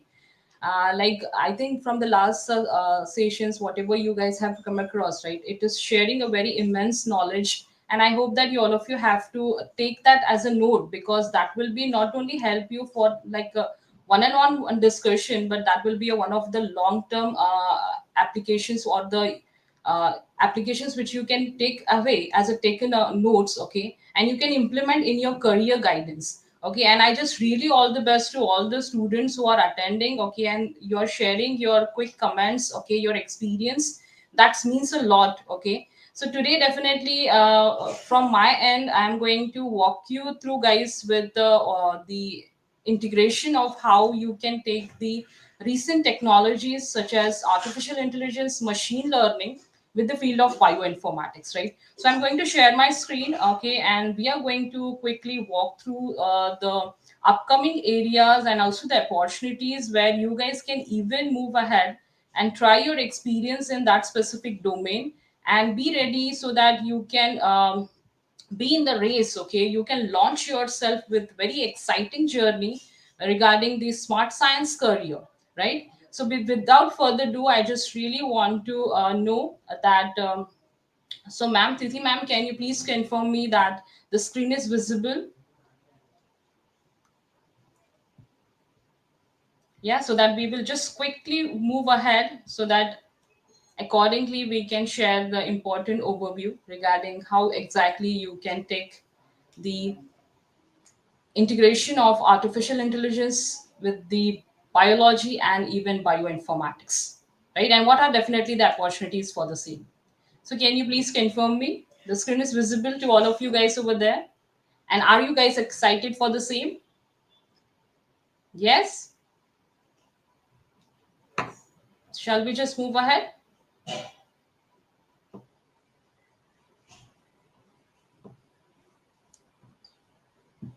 Yeah, great. So as you all can see that, guys, that it's get reflected on the screen for the same, that opportunities at the insertion, okay, you have to take the integrations of the biology, bioinformatics, and definitely artificial intelligence, and how this will get landed yourself in the career where you can come up with the future trends, research integrations, and even the skill development, right?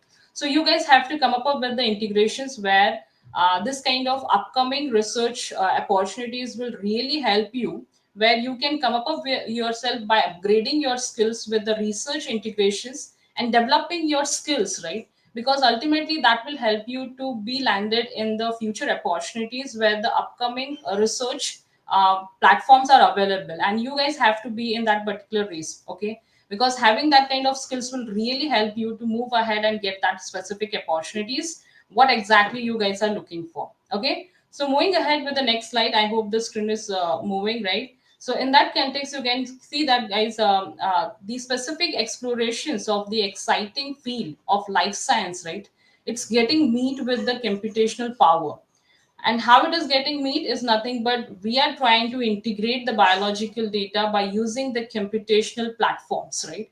And that makes very much easy for the researchers to move their particular data analysis in the smooth manner. Because I hope that many of you guys are from different domain area, okay, and you have the specific expertise with the same. But how exactly you can come up with a single platform and play around the data where you can uncover the significant findings within the biological world? I think that makes sense, right? Do all of you agree with me? Right? You all of you have your different expertise, but how exactly you are coming with the standard platform or the single platform where you can integrate your data and come up with respect to the data analysis, okay, where you can move your data with the smooth data findings, right? And this kind of tools and the techniques are available within the bioinformatics or as the computational platforms. Nowadays, I think we all of you are using a multiple resources, right, to deal with the biological data for the analysis point of view. It's nothing but like a major number of data is getting enumerated, okay, using the experimental techniques, right? Such as the next generation sequencing technique, where the big data sequencing data is getting enumerated, right? We have the CRISPR-Cas9 technology, okay, where this kind of technology where we can do the gene editing kind of things. And I think this is really a good things what we can achieve in future. So to be in that kind of way of research findings and get ourselves to be get skill enough and expertise in that domain, definitely we need to search for a standard platforms, okay, which will guide us to do this all the processing step by step and come up with the meaningful identifications and even the findings, right? And I exactly that is where you can perform your significant findings. So using the computational power, guys, what you can do is nothing but you can smoothly process your data.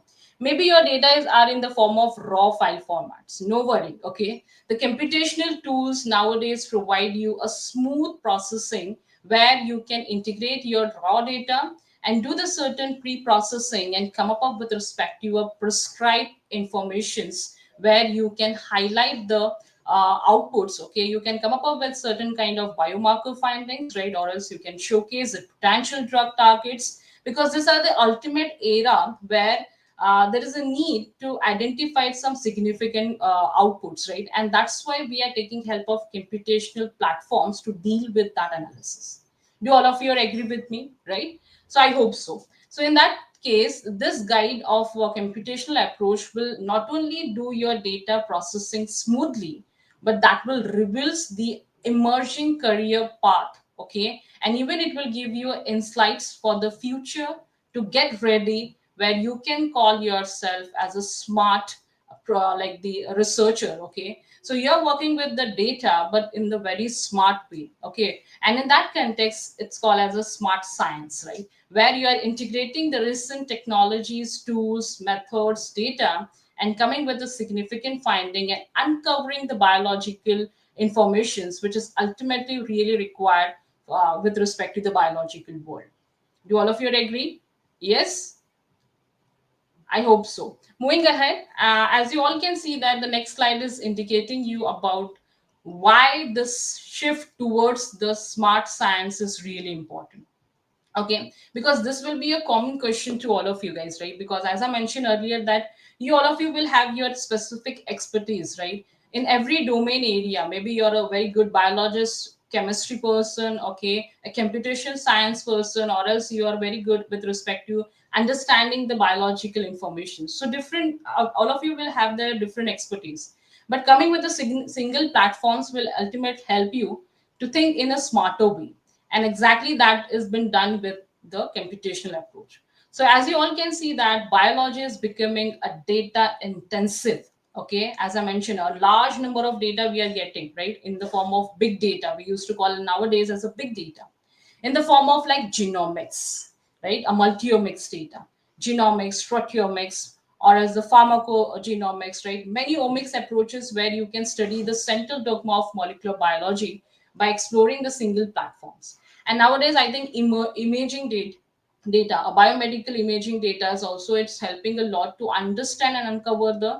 importance insights within the data sets, okay, which is get extracted directly from the patients, right? And we are using that specific data to find the specific informations, right? Maybe in the form of the biomarker processing and getting some images, do the predictions with the integration of AI and ML kind of stuff. So bioinformatics and AI and ML helps to decode your complex biological system. Okay, so ultimately this will help you to decode, understand the complex biological system, right? And not only to understand the existing information, but it will help you to uncover which is a new or the predictions what you can achieve. And that is exactly, I think, what we need. Okay, based on the existing informations, we need to do some predictions, okay, so that we can be ready with that kind of challenges, right? So that is exactly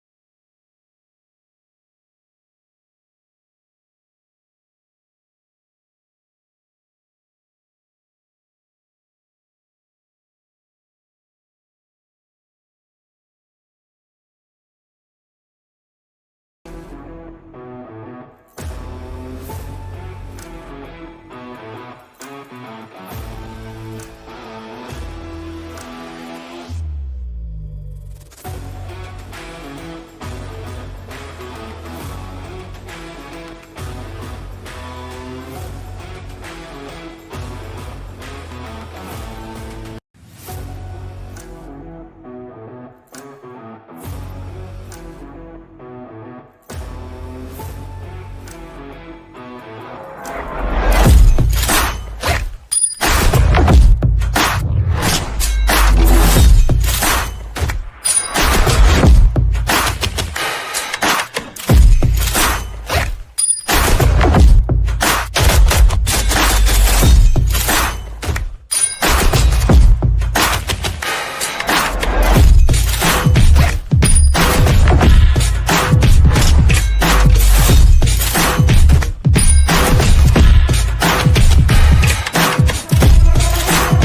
So Namaskar. Shekhar Suman from Biotecnika.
okay, guys. So basically, Thank you I so was much, discussing everyone, about for how staying we online. can. Nilofer ma'am has joined back. Yes, ma'am, please continue. Thank you, ma'am. So as you can see, guys, like we were discussing about how you can shift your career, or else you can just look towards the integration of smart sciences with the biology and bioinformatics kind of stuff.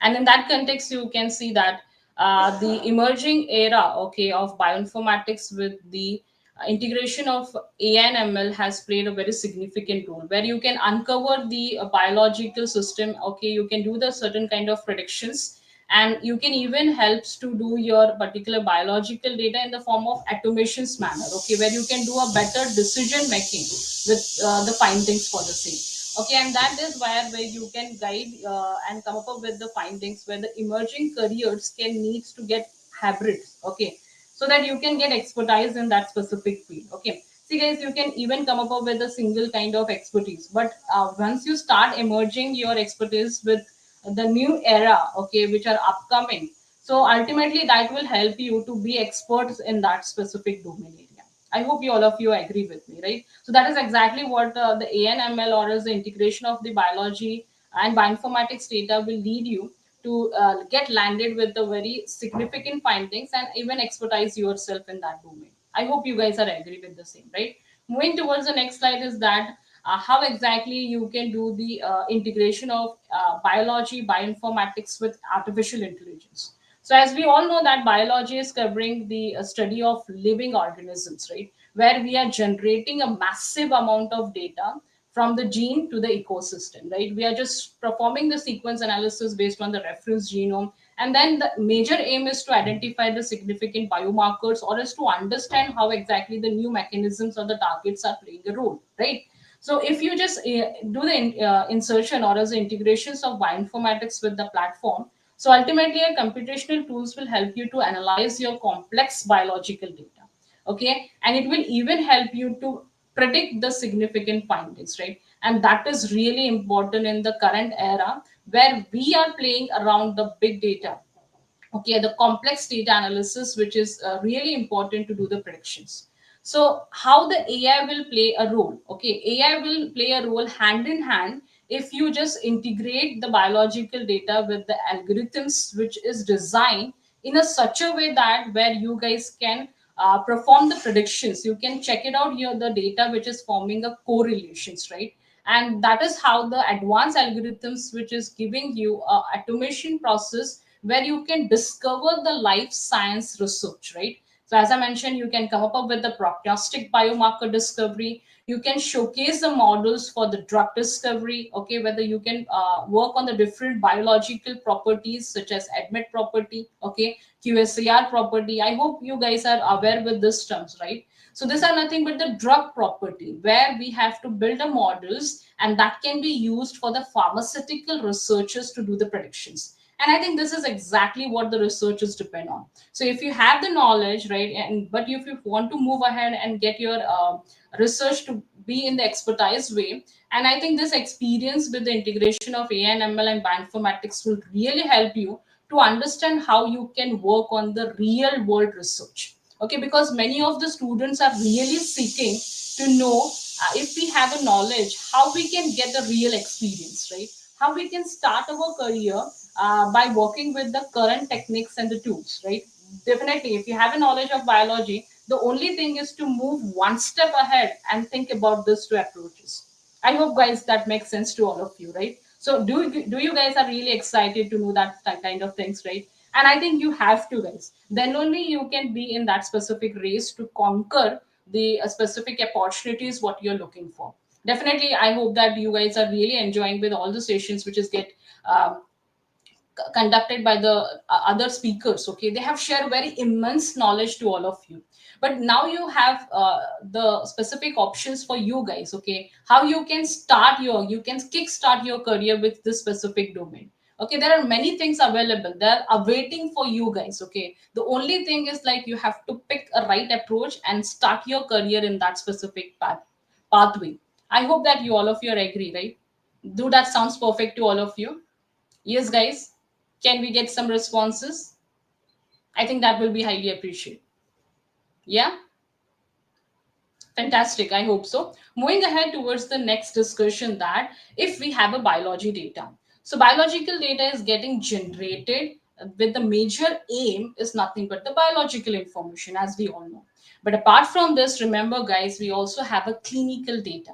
Okay, and the clinical data is really important because it's about the cohort population study what you can achieve, and I think that is what we require, right? So if we have any data with the biological informations, how we can integrate with the clinical informations, and then we can study the genomics data or else the multiomics data with the integration of the clinical information. So we used to call as a genotype and the phenotypic screening. Okay, and what is the applications? Why to study this kind of genotypic and phenotypic screening? Because you can identify the precision therapies. Okay, so now we used to call it as a precision medicines or as a personalized medicine predictions. So yes, guys, you can achieve those kind of findings if you start exploring the combination of data such as the biology and the clinical stuff, right? So bioinformatics will be help you to organize your data, because nowadays we have enough of databases, right, which is providing you a very good number of data in the curated manner majorly, right?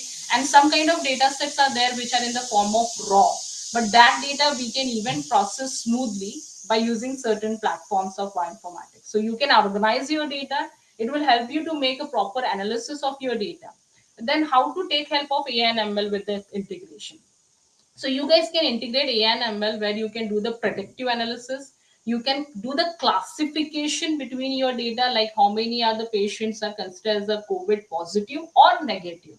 But that kind of classifications, guys, you're doing on the basis of clinical factors, right? The different factors which are responsible. And in that stuff, you can even integrate the biological informations based on its what kind of genes are getting expressed, right? How exactly the significant genes can be called as a biomarker. So this kind of things you can achieve based on the bioinformatics smooth processing by taking help of the databases and the specific tools. But the AI and ML will give you a specific predictions, right? And nowadays you can see, guys, that the predictions are really very achievable, okay, where you can move ahead and do the validations. Maybe you want to do the screening, okay, if you want to do the validations by taking help of certain samples accordingly, okay, because I think that many of the researchers, maybe you guys are working in your PhD research or as a postdoc research, okay, so there will be an opportunity with your institute where they will help you to propose an objective where you can move ahead to do the screening, right, by taking some animal samples, okay, or as a clinical samples accordingly. But if you integrate this kind of techniques with your objective, guys, then definitely this kind of predictions you can achieve, okay. You can work with the complex model designs by studying its patterns, right? You can work on the big data, you can work on the cloud computing. So we have, like, right now the different platforms where you can process your data, you can store your data, and also you can come up with the modeling. So such as we have the AWS cloud computing, right? We have a Google cloud computing, right? We have the GPU servers, HPC servers are available nowadays. We can do that, okay? We can just take that specific platforms and we can smoothly run our data. Maybe the data is in the form of big data. No worries. We have the platform right now. So right now there is a very good thing what you guys have to note down is that we have a right technology at the right time. Okay, do you all of you agree with me? So we have a right technology at the right time.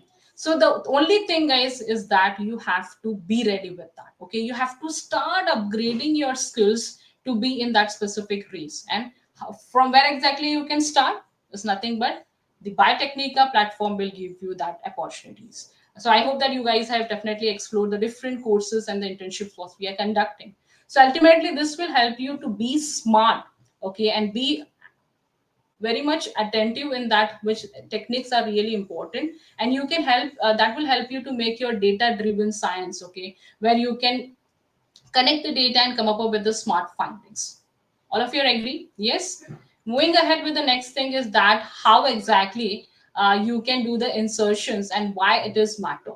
Okay, so it's matter because the data growth, okay, the data growth with the biological informations are enumerating with a huge amount, okay. So we need to take that as a good opportunity, okay. We need to take that data where the omics data analysis, maybe it's a genomics, proteomics data, multiomics data sets, okay. So the data is coming in the good amount, so we need to take that as an opportunity. We need to look for the discovery speed is nothing but a faster way where we can look for the drug discovery with the integration of AI and ML screening. As I mentioned earlier, you can just work with the biological data sets with the integration of its bioactivity property, such as QSAR property, toxiphoro property, and you guys can build a model.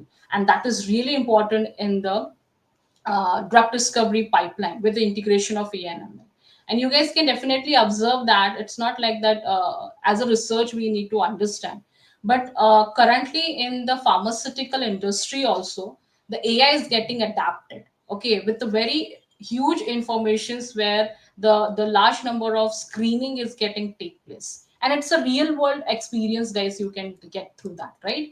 And the talent demand, okay, definitely, as I mentioned, so you have to be in that race, right? So talent demand is are really important, because nowadays the industries and there is an opportunity, okay, they are looking for certain candidates or the students who have this expertise, okay, who have this particular skills. So new positions requires the hybrid of biology with AI, and the skills will really help you guys to get a very good opportunity in the future, and that is exactly what the era depends on. So do you think, guys, you will be really start your career in that domain? What do you think? Yeah. So do you all of you agree with that same stuff of discussion? Yeah, I hope so. Moving ahead with the next slide is that how you can look for the sector. Okay, how exactly you can select the sectors and the growth era in 2025. So the sectors what you guys can pick up is nothing but drug discovery. Okay, because drug discovery is one of the sector which help you to study about the data, a huge amount of biological data with the drug informations, and that will you can integrate with AI based techniques and do the predictive kind of models with the bioactivity properties. The second most era, guys, what you can pick is nothing but identification of precision medicine. So the sectors are nothing but like you can pick this as an project, okay, and you can learn the specific skills in that context. Okay, how you can start, guys, is nothing but you can select this kind of topics, okay, and start upgrading your skills step by step. Okay, and how you can do that, like practically, definitely by working on that specific data, okay, such as precision medicine, as I mentioned, because that is really an important findings what we can achieve in future, such as AI screening of those compound, doing the protein folding predictions, right? And I hope that this kind of things you all of you are aware, like we have the alpha fold, right?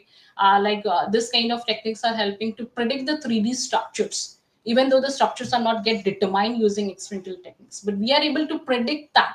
Okay, it's not like that only the predictions, but many of the predicted protein 3D structures are moving ahead to do the validations part with respect to the drug screening, and that is exactly what the current industries are going on. Okay, and I think you guys have to even start upgrading your skills in that context. Then next is that the genomics data, because major of the genome data, okay, the gene expressions data, and to identify the known biomarkers based on the novel. So if you want to achieve this kind of findings, then definitely you have to think about how the AI powered sequencing analysis variant identifications can be done.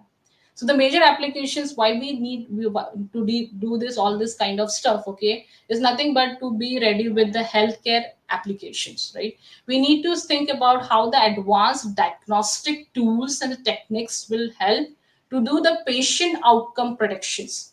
And I think that should be our major aim as a researchers. We have to be this aim, okay? So we are not only working on the research based finding, but our aim should be that how I can come up with respect to my findings, okay, where I can provide a specific tools which can make a patient outcome predictions much easier, okay, and in the form of more prescribed predictions.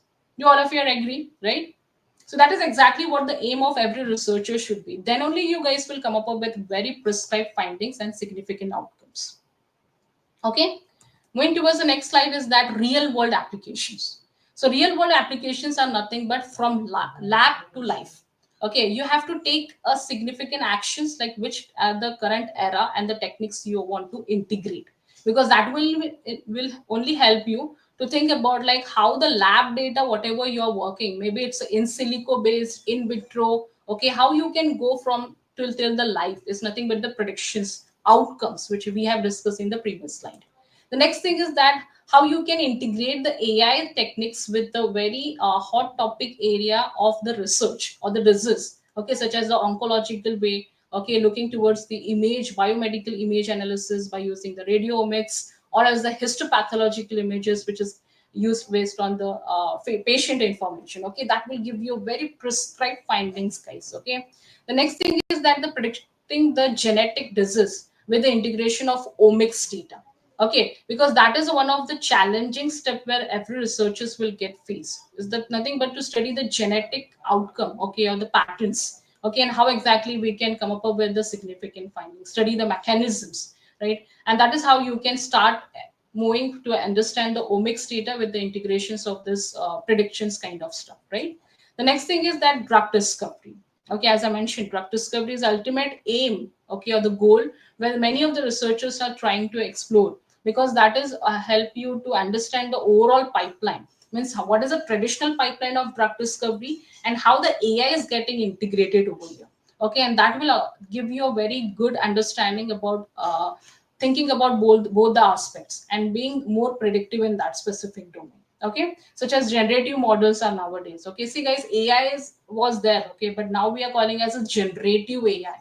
Okay, so generative AI, this kind of models where certain things of automations are going on. So now the era is moving step by step ahead, and I think you have to be in that specific pipeline. Okay, you have to think about that specific way. So AI in the public health is nothing but to studying the pandemic kind of modeling, or else you have to look for the predictions. Okay, it is not like that AI will help you to only do the modeling, but you can prepare your data for the upcoming pandemic kind of predictions. We can do that stuff, right? And that is definitely achievable. Okay, all of you agree, right? So the next thing is about like AI in biological research. So if you want to integrate the AI with biological research, the first thing what you guys can do is that AI for smarter research, right? You have to think about how I can integrate the AI to work on my research data in the smarter way.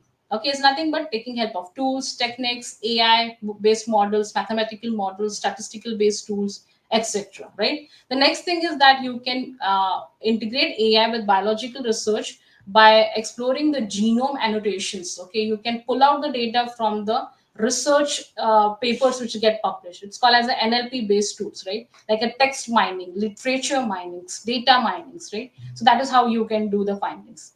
The next thing is that deep learning you guys can integrate with image data. So what kind of image data is nothing but the biomedical image data, the histopathological image data sets which we have discussed, right? So that will help you to make your specific findings and work with the patient data information. AI will even based integrations will help you to do the predictions, such as the AI based AlphaFold predictions, which we have discussed in the previous slides, right? That is exactly where AI is getting integrated with biology. Modeling and studying the regulated networks, the gene regulated networks, or the system biology, the mechanism, the pathways, you can do the predictions, right? Like a functional relevance findings. And I think that is again really important in the research findings, right? Whereas AI in the healthcare, how you can integrate AI for the healthcare now. Okay, you can, the AI will help you to transform your healthcare with integration of the data sets which you are using, the clinical data, right? To make it a clinical decision supports. Okay, diagnostic predictions, how you can just classify the patients based on this risk factor. Okay, you can do the follow-ups, you can study the different patterns, right? And study the risk factors of that particular patients. So this kind of things we can achieve, and that is really important in the current research, and even in the what you can say as the real term kind of research findings, right? Personalized medicine, that is again really important, and I think the future is depend on the personalized medicine.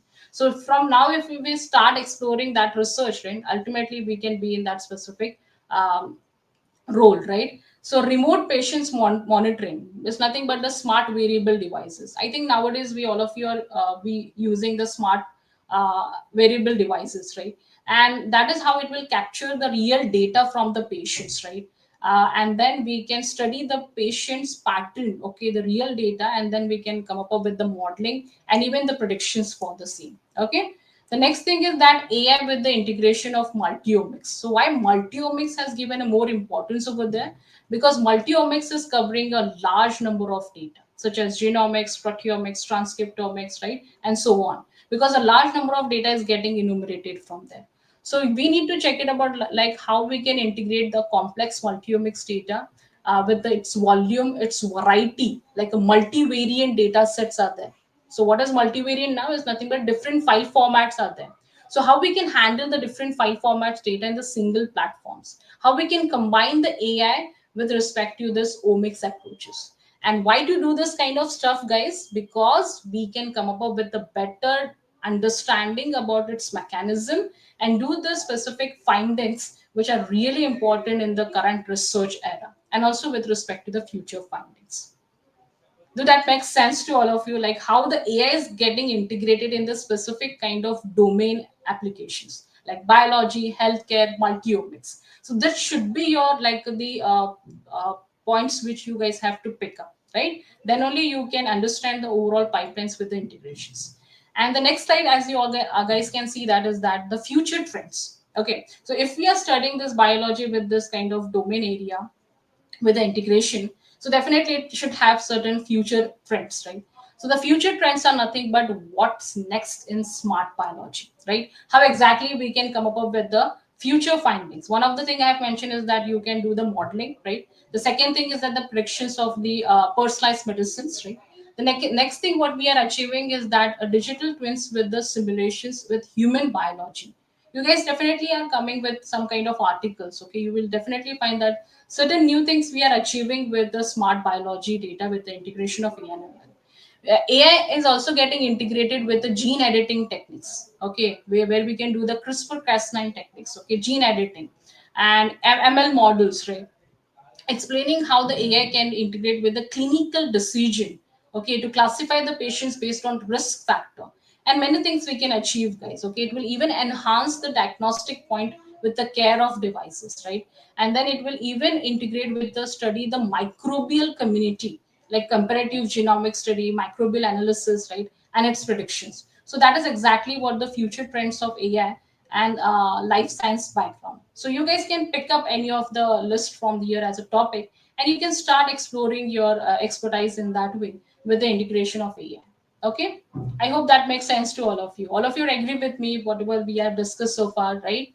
So the career opportunity, I think this is one of the important slide to all of you guys. The career opportunity, so if we are learning this kind of aspects, okay, the techniques or the technology, so how I can be ready for the career opportunity as a student and definitely as a researcher also.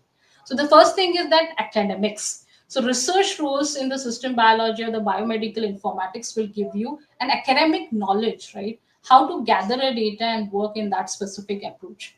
The next thing, guys, you have to prepare for the industry. It's nothing but working on the real data, okay? Because there you will get some raw data, some kind of curated data. But how exactly we are using the data with integration of this kind of stuff, that make a smart move, right? The next thing where the integration of the this do both the domain area with the career opportunities are nothing but the startup companies. You can see, guys, that many startup companies are also integrating AI with healthcare innovations, finding the personalized medicines platforms and so on, right? And the next important thing is public sector.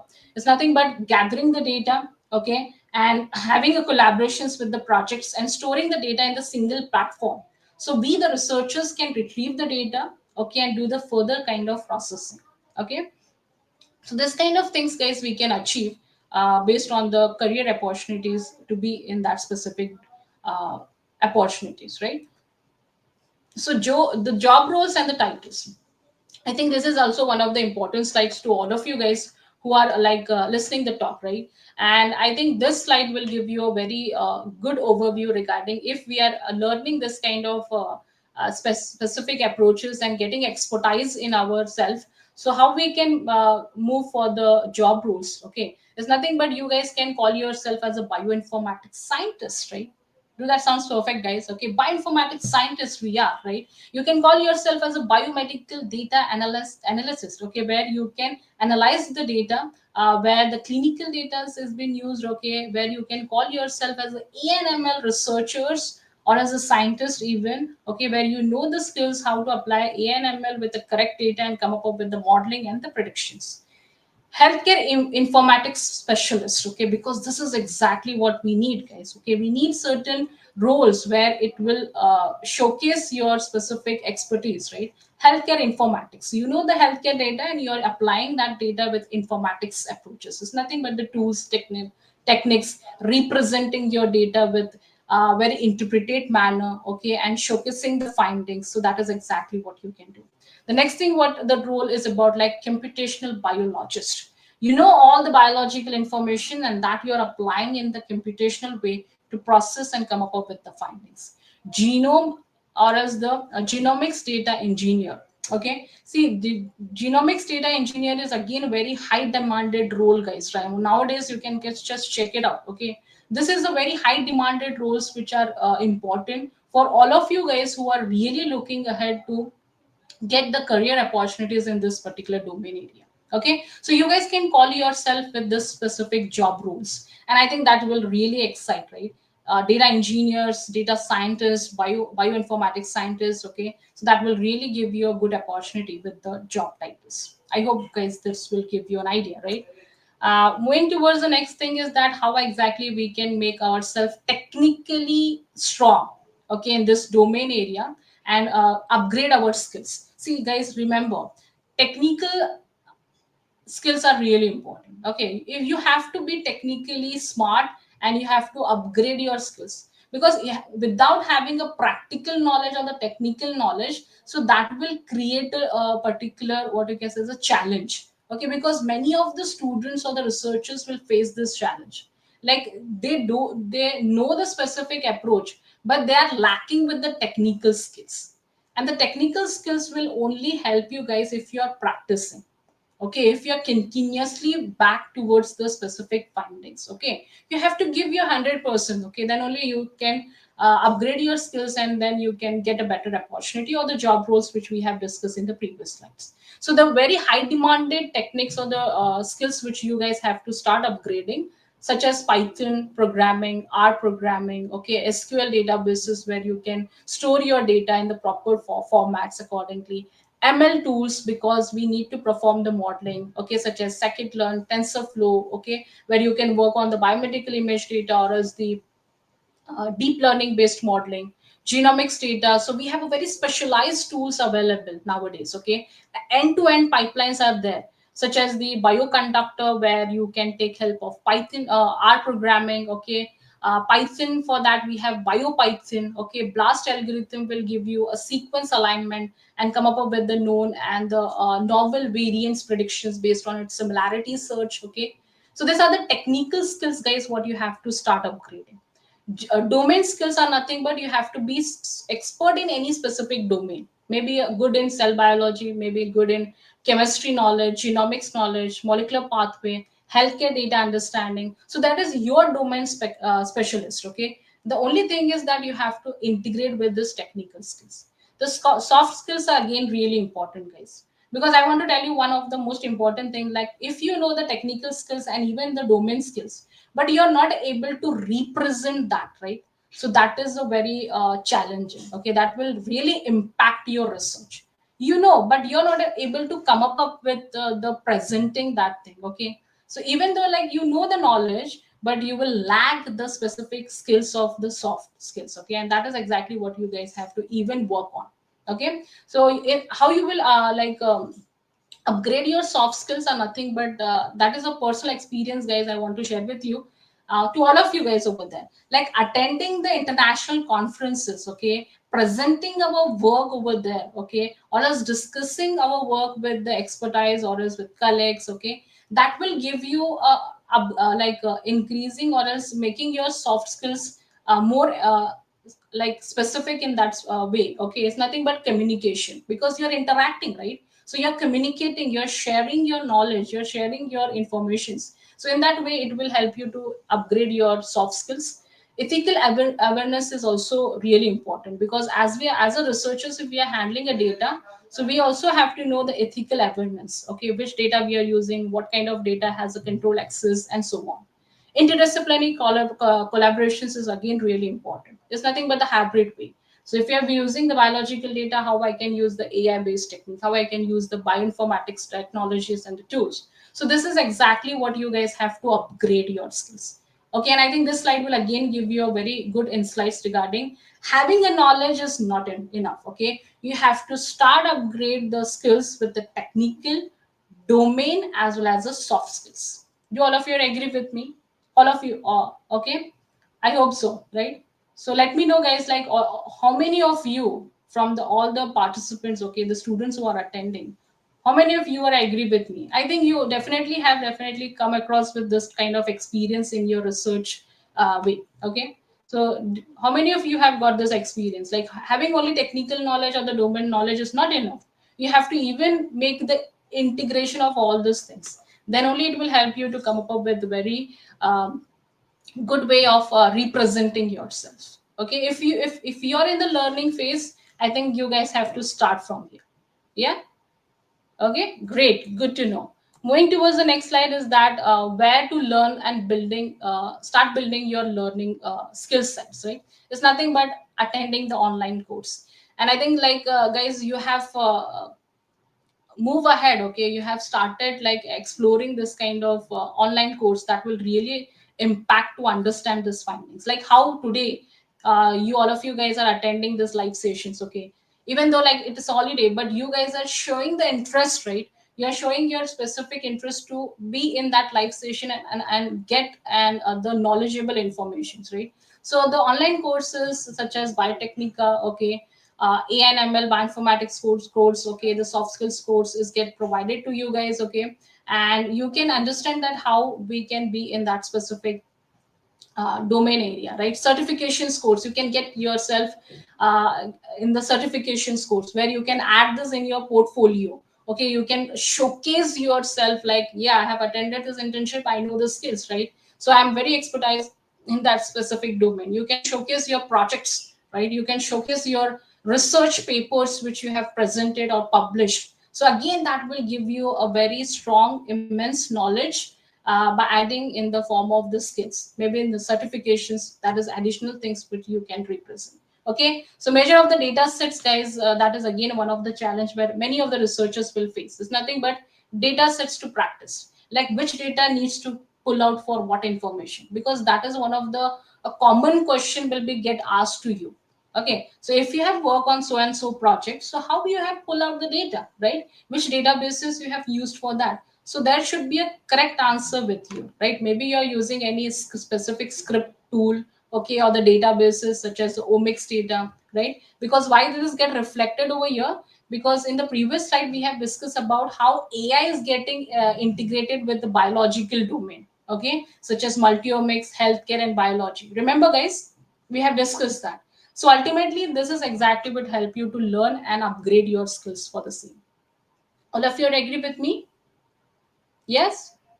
Fantastic. Moving ahead with the next slide is that key tools and the platforms. I think we are in the last slide itself. Okay. So key tools and the platforms are nothing but how you guys make the specific smart tools with the integration of science data. It's nothing but the biological data. AI tools, what we have, guys, remember. Okay. So nowadays, with the bioinformatics or the computational approaches, we have the AI tools which is getting integrated, such as like the Gemini. Okay, so we know that. Okay, or the Meta AI. So we all are using this kind of AI agents. Okay, to just tackle and just come up with the findings, right? Such as the Chat GPT. I hope you all of you know that. So nowadays, the AI tools is getting integrated with the certain kind of bioinformatics databases or the tools, okay, such as the PyTorch, TensorFlow, Jupyter Notebook, Hugging Face, okay. So these are the fantastic platforms, guys, where you can integrate AI and just come up with the smart research findings, okay. You guys can just really get that experience, okay, because this is exactly what the you have to think in the smarter way. Okay, like LLM, large language modeling. Nowadays, we are using LLM based model. Okay, where the models is get stored and we can retrieve that and just do the processing, right? Then we can even use a bio tools, which is very specifically designed for the biologist. Okay, such as Galaxy platform, where you can do the sequencing and do the practice for the same. Get to know the variant informations, SMP informations, biomarker findings, get to know the pathways by studying the cytoscape databases or the softwares. Okay, bioconductor, as I mentioned, the end-to-end pipelines you will get, like a gene expression analysis, okay, proteomics data analysis, microarray data analysis, right, and so on. Databases will help you, such as PDB, Uniprot, okay, GenBank, genomics databases will help you to pull out the data. And the fantastic visualizations, guys, you can get is nothing but visualizations are really important, because as I mentioned, the data is big. Okay, it's a very large data. So how you represent your findings? You can represent your findings by showcasing in the very prescribed visualizations. such as the graphs, plots, okay, images, figures, and so on. Okay, so very specific packages are available for that, that make again very easy for you, the upcoming researcher, to be and work in the smarter way. Okay, such as the Seaborn, Plotly library, and so on. Do all of you agree? So definitely nowadays you have to think like how I can be smart working on the large data. Okay, and I think that is exactly what you guys have to upgrade your skills. Okay, moving ahead is that ethical challenges and the techniques. Okay, so technical and the ethical challenges are again one of the challenge to every researchers will face. It's nothing but privacy of the data. It's majorly a patient privacy data, which database I can use, okay, to do the modeling. Is there any issue with my data with the reproducibility? So do I have a specific lack of explain how I can explain my data with the knowledge context, right? So a need of standardizations, biomedical AI techniques and the tools. So these are some ethical challenges are there, and I think you guys will definitely overcome the challenge if you know the specific skills and the approaches in that context. Okay, the next thing is that how you can begin your journey, and the roadmap for the smart science is that you can start with one of the skills, right? So as I mentioned that you definitely you guys will have your expertise in the domain, so you have to pick up that specific approach which you are good in that, and then you have to start integrating with any of the upcoming techniques and the tools such as Python R and so on, right? And then you have to take a short course or the online certifications course where you will get a hands-on experience, okay, where you will get a proper guidance from the expertise. Okay, maybe in that context, okay, you will get expertise who will guide you, okay, working in the specific domain. So what happened, like having a knowledge and trying to integrate with the upcoming techniques and the tools, and getting a course where you will get a hands-on experience and the learning guidance, then that will give you a strong like what you can say is the experience working with that data. Okay, and get yourself involved in the research.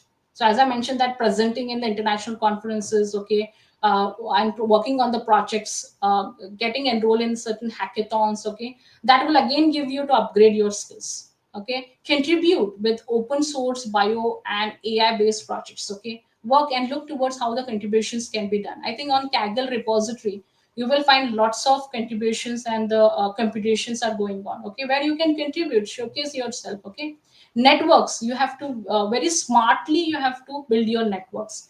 Okay, by attending the conference, okay, you will get the physical attendance, okay, will give you a very good collaborations or as the connections with the specific expertise speakers. Okay, you will get to know the what current research are going on, how the other researchers showcasing their research findings. So smart connections and the networks will give you a professional what you can say is a growth in your specific domain area. Okay, I hope you guys are really what you can say is they agree with this particular slide, right, what we have discussed right now. Okay, getting start is nothing but finding your niche, as I mentioned. Okay, be expertise in that, build your project portfolio. Okay, working with any kind of data, machine learning, biological data. Okay, and networks is again important with the collaborations, connections with the professionals. Okay, start learning because that will again give you to be in the specific era. Okay, and start upgrading accordingly. Shaping the future with based on the science is nothing but we have to take help of like discovering the new techniques and the tools, how you can accelerate those things. Okay, discovering is really important. Industry innovations are nothing but how we can hybrid the AI with the biological data, so that we can look towards the growth across the biology, healthcare, pharmaceutical sector. Okay, career opportunities are ultimately the future goals where you guys can look for the same. Okay, because an opportunity with a rich landscape awaits the generations for the smart scientist. Okay, so we need the scientist today, right? But that scientist should be a smarter scientist. Okay, so I hope you all of you agree with me. So be a scientist, but think in the smarter way so that you can call yourself little different from the other. Okay, and that will impact you a lot, guys, to get a very good opportunity and be in that specific outcomes for the same, right? The takeaway points from here is that interdisciplinary skills are really essential. Okay, So having a knowledge of single things will not help you guys. You have to start upgrading your skills with the integration of essential skills. You have to look for how AI can transform the biology and the healthcare by studying the different techniques and the tools which are existing. Okay, see guys, all the things are existing. The only thing is that you have to take one step ahead and just grab this opportunity, right? Bioinformatics acts as a bridge for all of you guys. Okay, why it will act as a bridge for the biology? Because the certain databases and the tools and the platforms are available where you can pull out the data, do the processing, analysis, visualizations, modeling, and all that kind of stuff. Okay, you can start building your career from today itself. Okay, so I hope that this overview has given you a very broad understanding about how you can move ahead for the upcoming techniques and the tools which are awaiting for all of you guys. The only thing is that you have to start.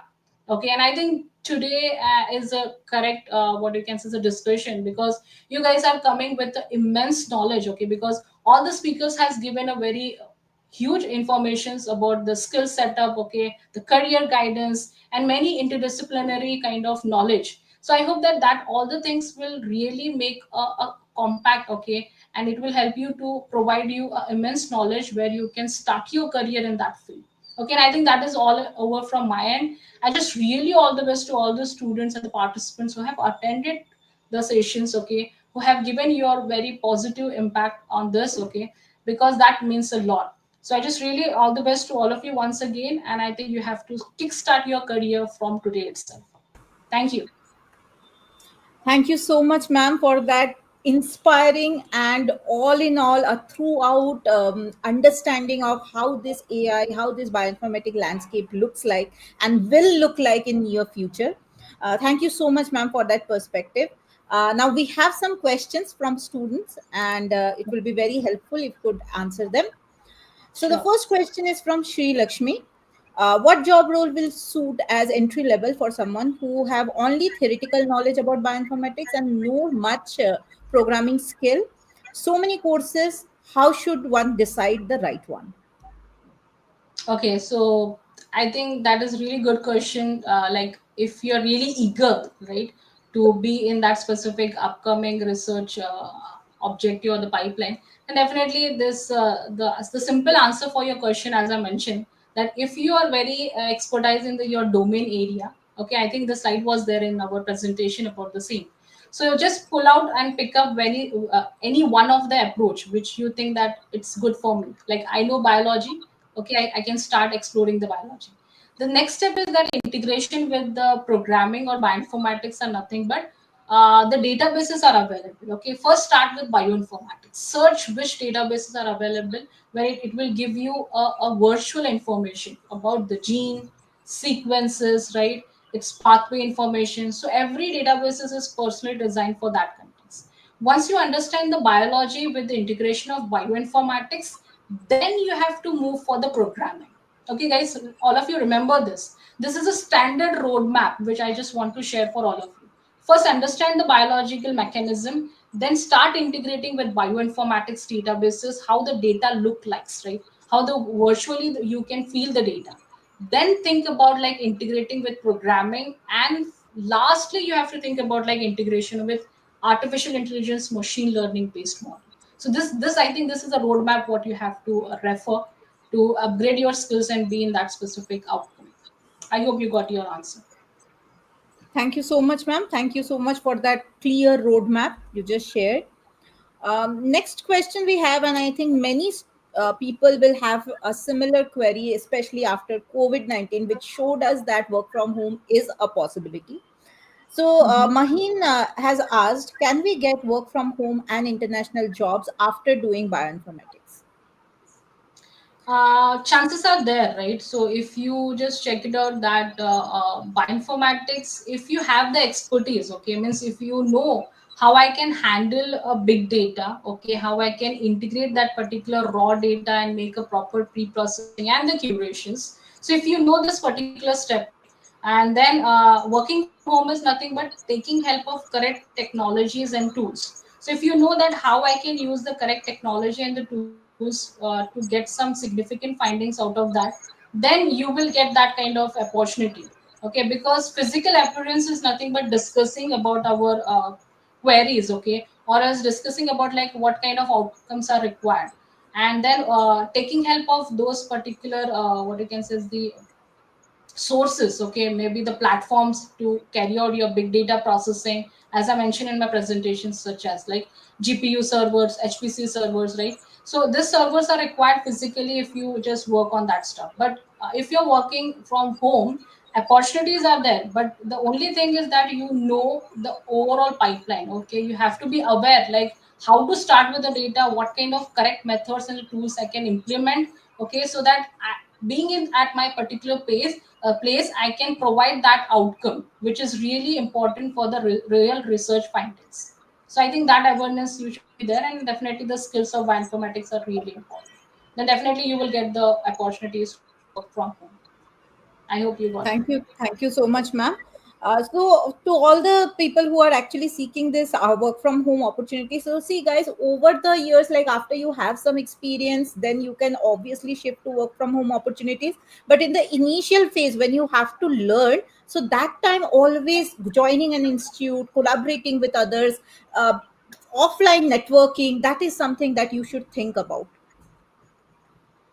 Yeah, I We do have a agree with you. question. Yes. We have a question, ma'am, from Vinita. I had a career break of 6 years after MSc Biotechnology. If I take a bioinformatics certification course, how long before I get placed? Okay, so as I mentioned that it is totally depends on the skills, right? So if you have a 6 years of MSc biotechnology, like you have done, but you have a break in between, right? A career break. So the first thing I think you can start getting the certification course, because there we will guide you, or else the certification course will help you to understand which is the correct tools and the techniques are available. Okay, so that will help you to understand the proper steps, right? Means right now which new databases are available, how the databases are properly get stored with the meaningful information about the biological context, right? Then you can definitely get expertise in that specific domain area and upgrade your skills. Working on small project will, I think, definitely give you to think about how you can bridge that gap, the career gap what you have faced, right? So if you want to bridge that gap, then definitely after a course of certifications, then the like enrolling in any project will help you to get upgrade in the skills, and then be landed with any kind of opportunity which you are looking in future. Okay. Thank you so much, ma'am. And that was our last question. I know all the viewers, you have so many questions here, but we are running out of time. Actually, we have overshoot the time, and that's why we have Okay. to finish the session here. Thank you so much once again, Nilofer ma'am, for this amazing perspective and the proper guideline that you have given the students to think about and start planning from today itself. Thank you, ma'am. Sure, ma'am. Thank you, ma'am, and thank you for all the participants. All the best.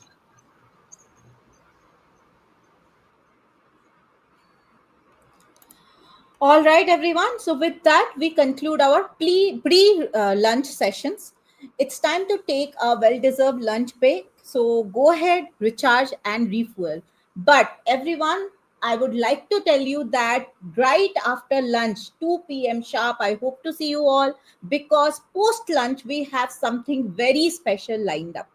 We have our College Connect session right starting at 2 p.m., where we will bring you face to face with representatives from three eminent universities of India.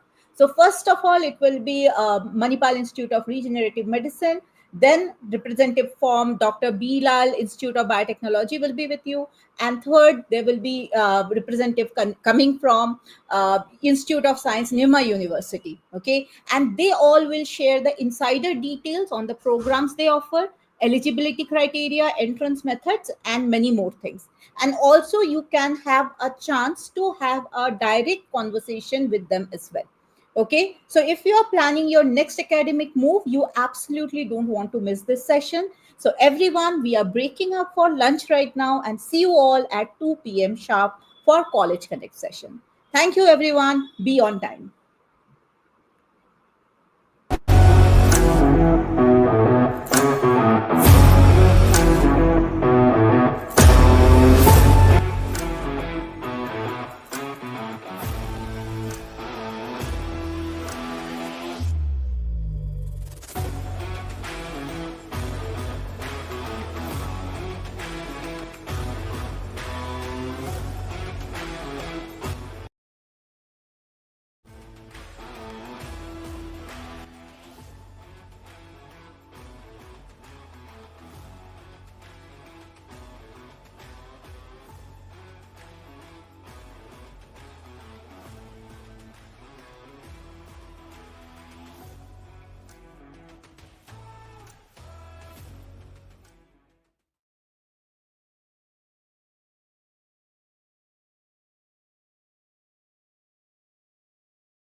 Namaskar.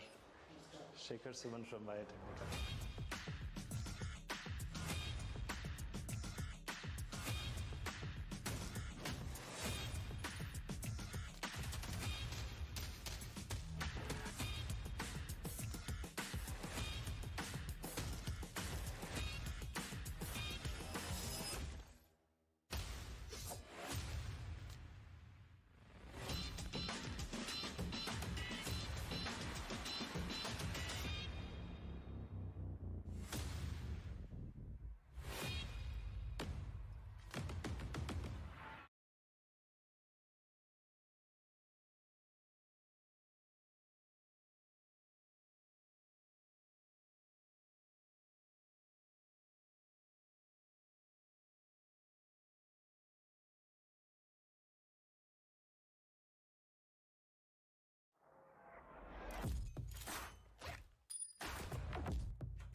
the real spinal cord of this organization.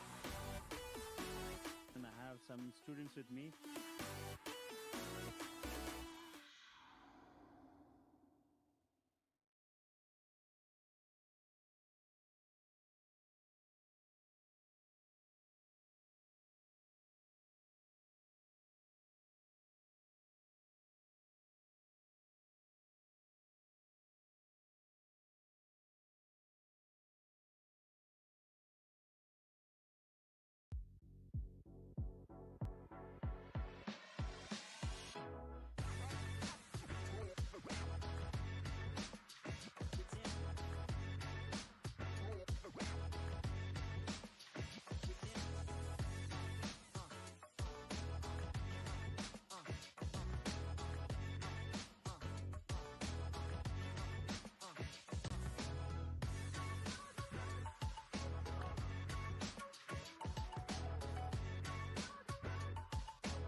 Namaskar.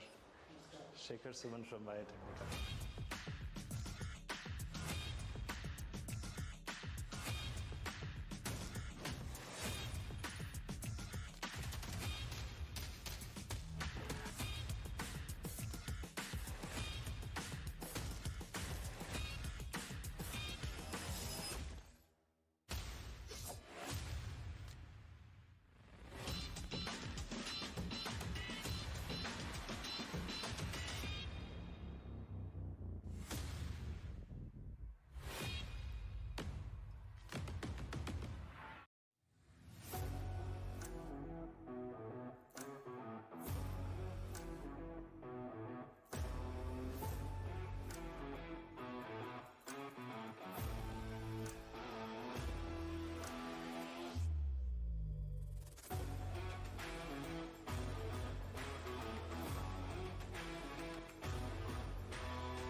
Namaskar. Shekhar Suman from Biotecnika.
Namaskar. Shekhar Suman from Biotecnika.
the real spinal cord of this organization. And I have some students with me.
Namaskar.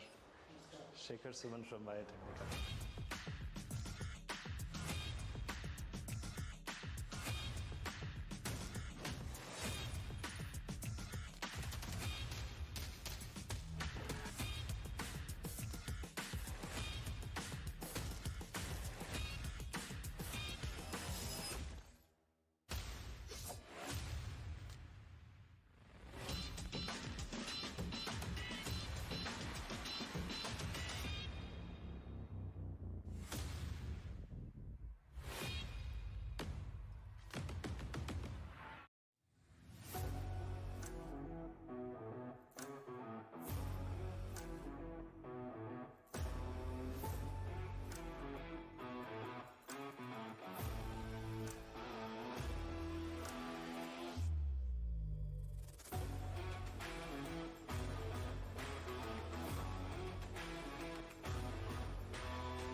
Good afternoon, everyone.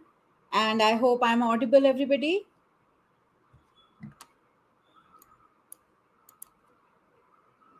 Am I audible, everyone?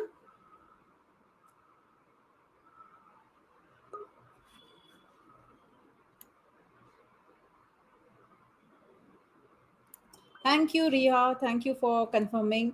Yes, so welcome back, everybody. And we hope that you are refreshed and ready for an exciting post lunch segment. So, as I told you before lunch only, that we are going to have a very special College Connect session right now. And we are entering that special session at this moment. This session is specifically designed for students who are exploring their new academic steps in the life science. So I'll just give you a brief overview how this session will unfold. In this session, we are bringing you direct access to representatives from three of India's most reputed universities, each of whom will take you through the unique programs and specializations their institution offer. Then they will also be telling you about eligibility criteria and entrance processes, key highlights that make their university stand out, and how you, as an aspiring life science professional, can benefit from being a part of their academic ecosystem. So each university will have 15 minutes of slot. So make sure to listen closely, note down your questions, and drop it in our chat box and take this opportunity to understand which path might be the right fit for you. Okay. So the representatives will have 10 minutes to tell about their university, and then 5 minutes will open the floor for question answer, and we will try to answer maximum of your questions. So let's begin this academic journey one conversation at a time. So, first in this session, please join me to welcome Ms. Diana Padikan from Manipal Institute of Regenerative Medicine. Welcome, ma'am. Good afternoon. Good afternoon, ma'am. Miss Diana Padikan, an operation and administration professional, excels in team management, process optimization, and customer services. With experience in banking and education and certification in Montessori education, banking, and HR, she is currently the senior executive admissions at MAHE Bangalore. And there is no one better than her to give you information about MIRM. Over to you, ma'am. Thank you very much. Thanks for that really good welcoming speech there. As has been mentioned, good afternoon to everybody. I'm Diana, and as lead admissions for the MIRM programs offered at MAHE Bangalore campus, I'm really very happy to take this session with you. So let's begin with a small heads up on MAHE, which is an acronym for Manipal Academy of Higher Education. Mahe Bangalore, a 4-year-old campus, is a flagship campus of Mahe Manipal, which is an institution of eminence. Spread over an 80-acre campus, we offer over 75 plus programs across the 10 institutions or departments. Now, the Bangalore campus, hence, carries the rich legacy and expertise of the Manipal campus. Let's look at few of the accreditations that MAHE has. Now, MAHE, being a deemed to be university and an institution of eminence, has an NIRF ranking of 4 and has been graded A++.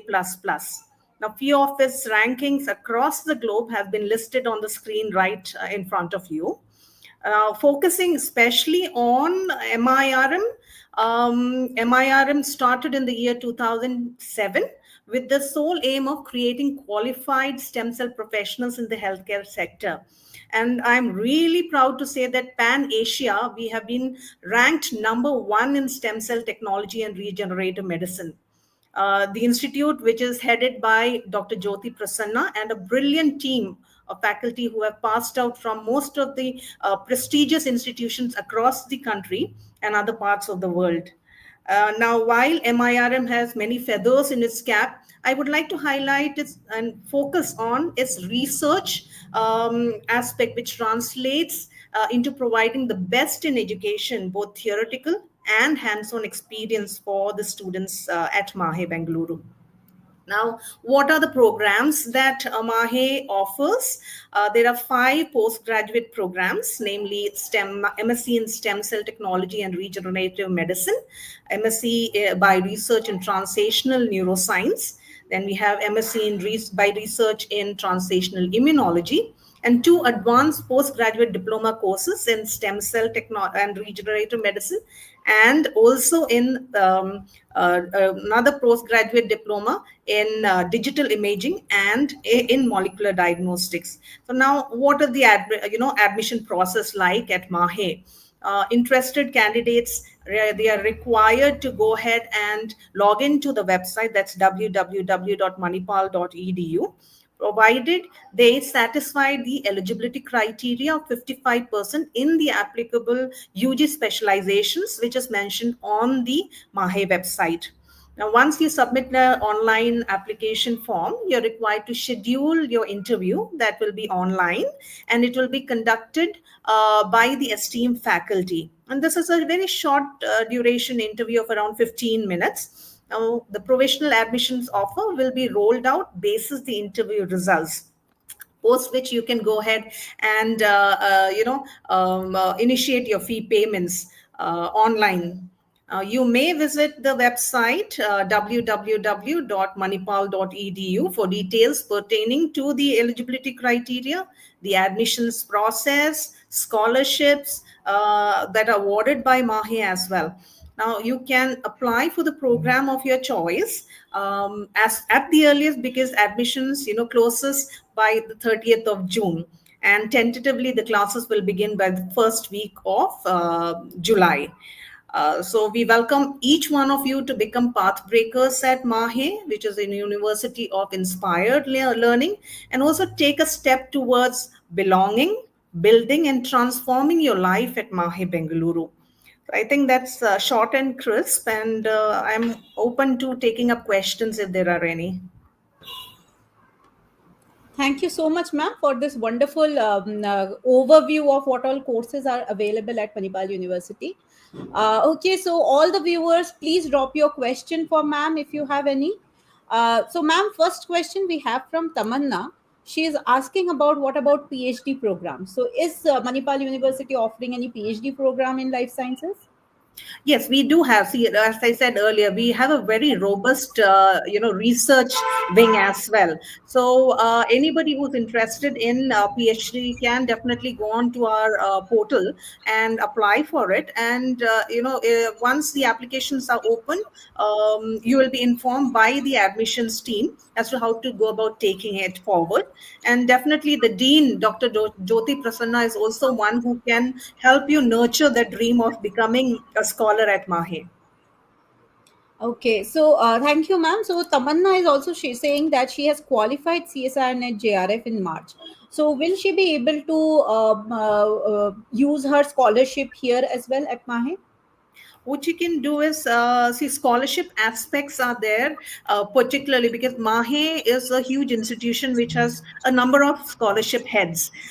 So the best to talk on a platform like this, it would take long time for us to explain the entire heads under scholarship. So what I would suggest Tamanna to do is, please visit our website and get the details on the scholarships, or in case she would like to talk to any one of us, I can give our number. It's there on the website as well, or even the faculty's number is there listed on the website, so she can directly get in touch with us and we can walk her through the entire process. Thank you. Thank you so much, ma'am. So Aru also actually has a similar question only about JRF vacancies for GATE qualified candidates. So Aru, as ma'am has already mentioned, that you can go and visit Manipal's website, and you can get a more detail on what all vacancies are there, what are positions, what all projects are available there. Ma'am, if you would like to add anything to this, please go ahead. I'm absolutely fine. I think I just covered the entire thing in a short, brief presentation here. We are definitely reachable at few numbers, which I can share with you as well.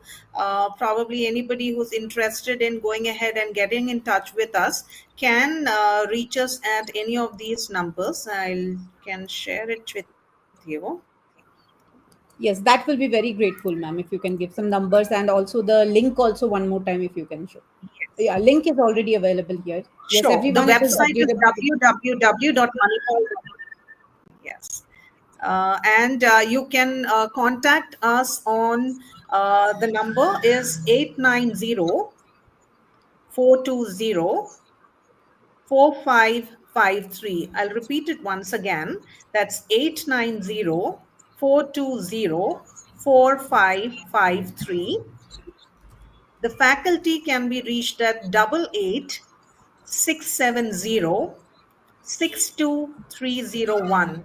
So that's 88-670-62301.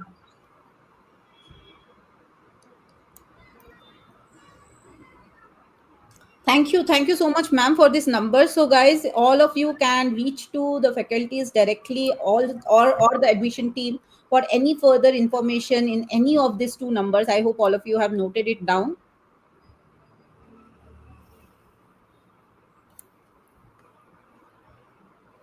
Okay, I have a question, ma'am, from Catherine. If you can put some light on this. So, Catherine is asking on the basis of CUET PG Life Science score, can I get admission in Mahi? See, we do not consider CUET or any other competitive examinations. So what you can, sorry for that. No, no, it's So okay. what you can do is you can, you have to go through the admissions process. One second, please.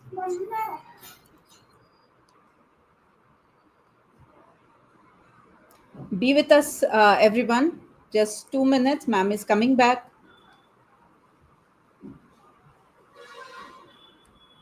So I hope all of you have noted down these two numbers. They're very important if you're seeking to have admission at Manipal. Yes, ma'am. Please go ahead. I'm sorry for that. When you have a little one at home, you have to. We all uh, understand, ma'am. Please right. continue. Thank you. Thanks for understanding. So, like I was saying, we do not consider any competitive examination since we are a deemed to be university. So, all the candidates who are interested in any program at Mahe would ideally have to come on merit basis, and MIRM especially that would be through the interview process.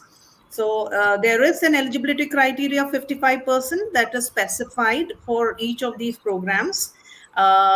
Once you satisfy the eligibility criteria, then you can go ahead, apply for the application, put in the application, give the interview, and then come into, become an enrolled student at Mahe. Thank you, ma'am. And so, ma'am, like just to make it clear, so there is no entrance exam specifically for Manipal University, right? It's completely based on interaction with the faculties. Yes, for MIRM, there is no entrance examination. It's only on the Okay. basis of a 15 minutes online interview. Okay, okay. So everyone, you got the information. Okay, so we have a question, ma'am. Just see if you could answer it. So this is from Vishal. So he's saying that he has applied in different posts in Manipal and project, but not getting any response. Okay, so you have looked at a career option in Manipal, if I'm not wrong, Bishal.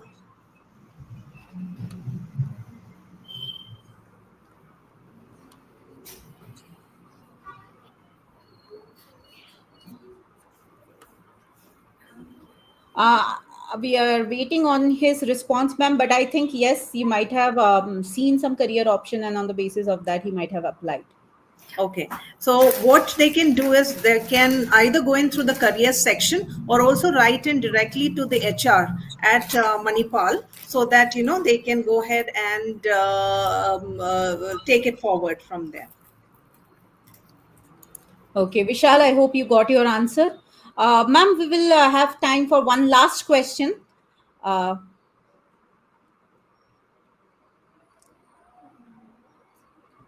yes. So, ma'am, one last question we have from Akshita. So she's asking about what will be the criteria or what selection basis will be there in the interview, like what topics or what kind of knowledge they have to be ready with for the interview. Basically, since most of these students who are coming in are have done their UG in either biotechnology, life sciences, allied health, things like that. So obviously there may be questions that would be, specific to their discipline. In addition to that, the faculty will obviously look at the communication skills, the aptitude. They may also dwell on, very general topics as well, probably hobbies. It could be what they're passionate about. But these are a few topics that they go about talking about in the interview. Akshata, I hope you got your answer. Ma'am has very clearly answered your question. Thank you so much, ma'am. Okay, so I thought that will be the last question, but one more thing is there. Is Manipal University offering any bioinformatic course? Yes, we do have it. However, it's not there in the Bangalore campus. It's available in the main Udupi campus. So they'll have to go through the same process and apply for the program at the Udupi campus. Thank you, ma'am. So, everyone, you have any further question, please visit www.manipal.edu for further information. Thank you so much, ma'am, for joining us and providing this detailed information that I'm very sure all the students will find it very, very helpful. Thank you so much, ma'am. Pleasure. Thank you very much. And all the best to all the students. Thank you.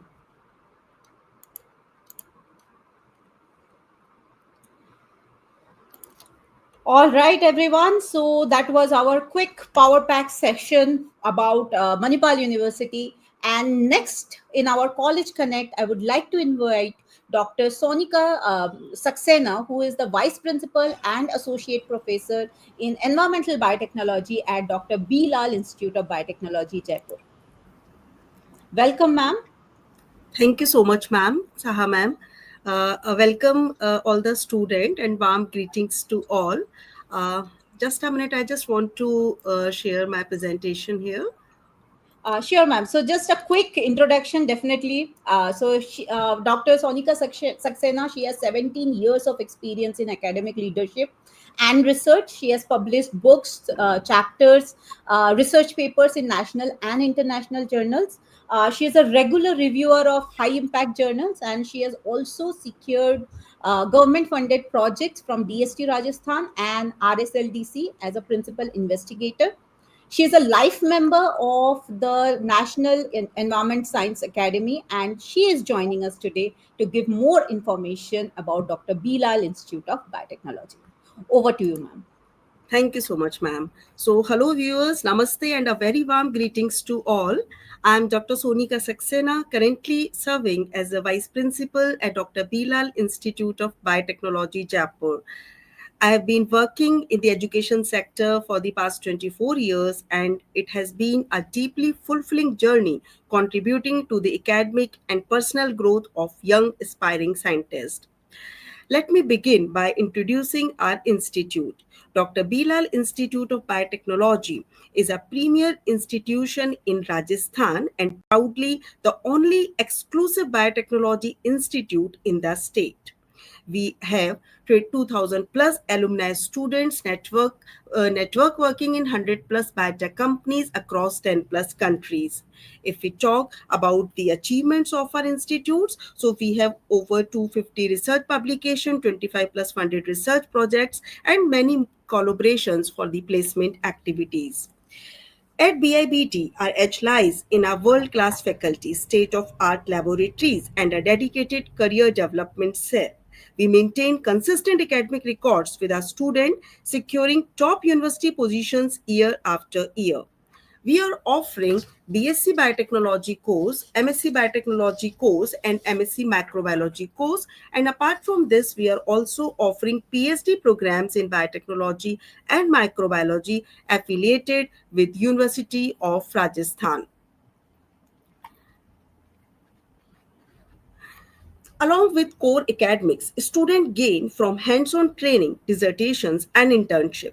We also offer value-added courses like artificial intelligence, medical laboratory management, data analysis, and sustainability studies. Academic excellence is a part of our training program and research activities.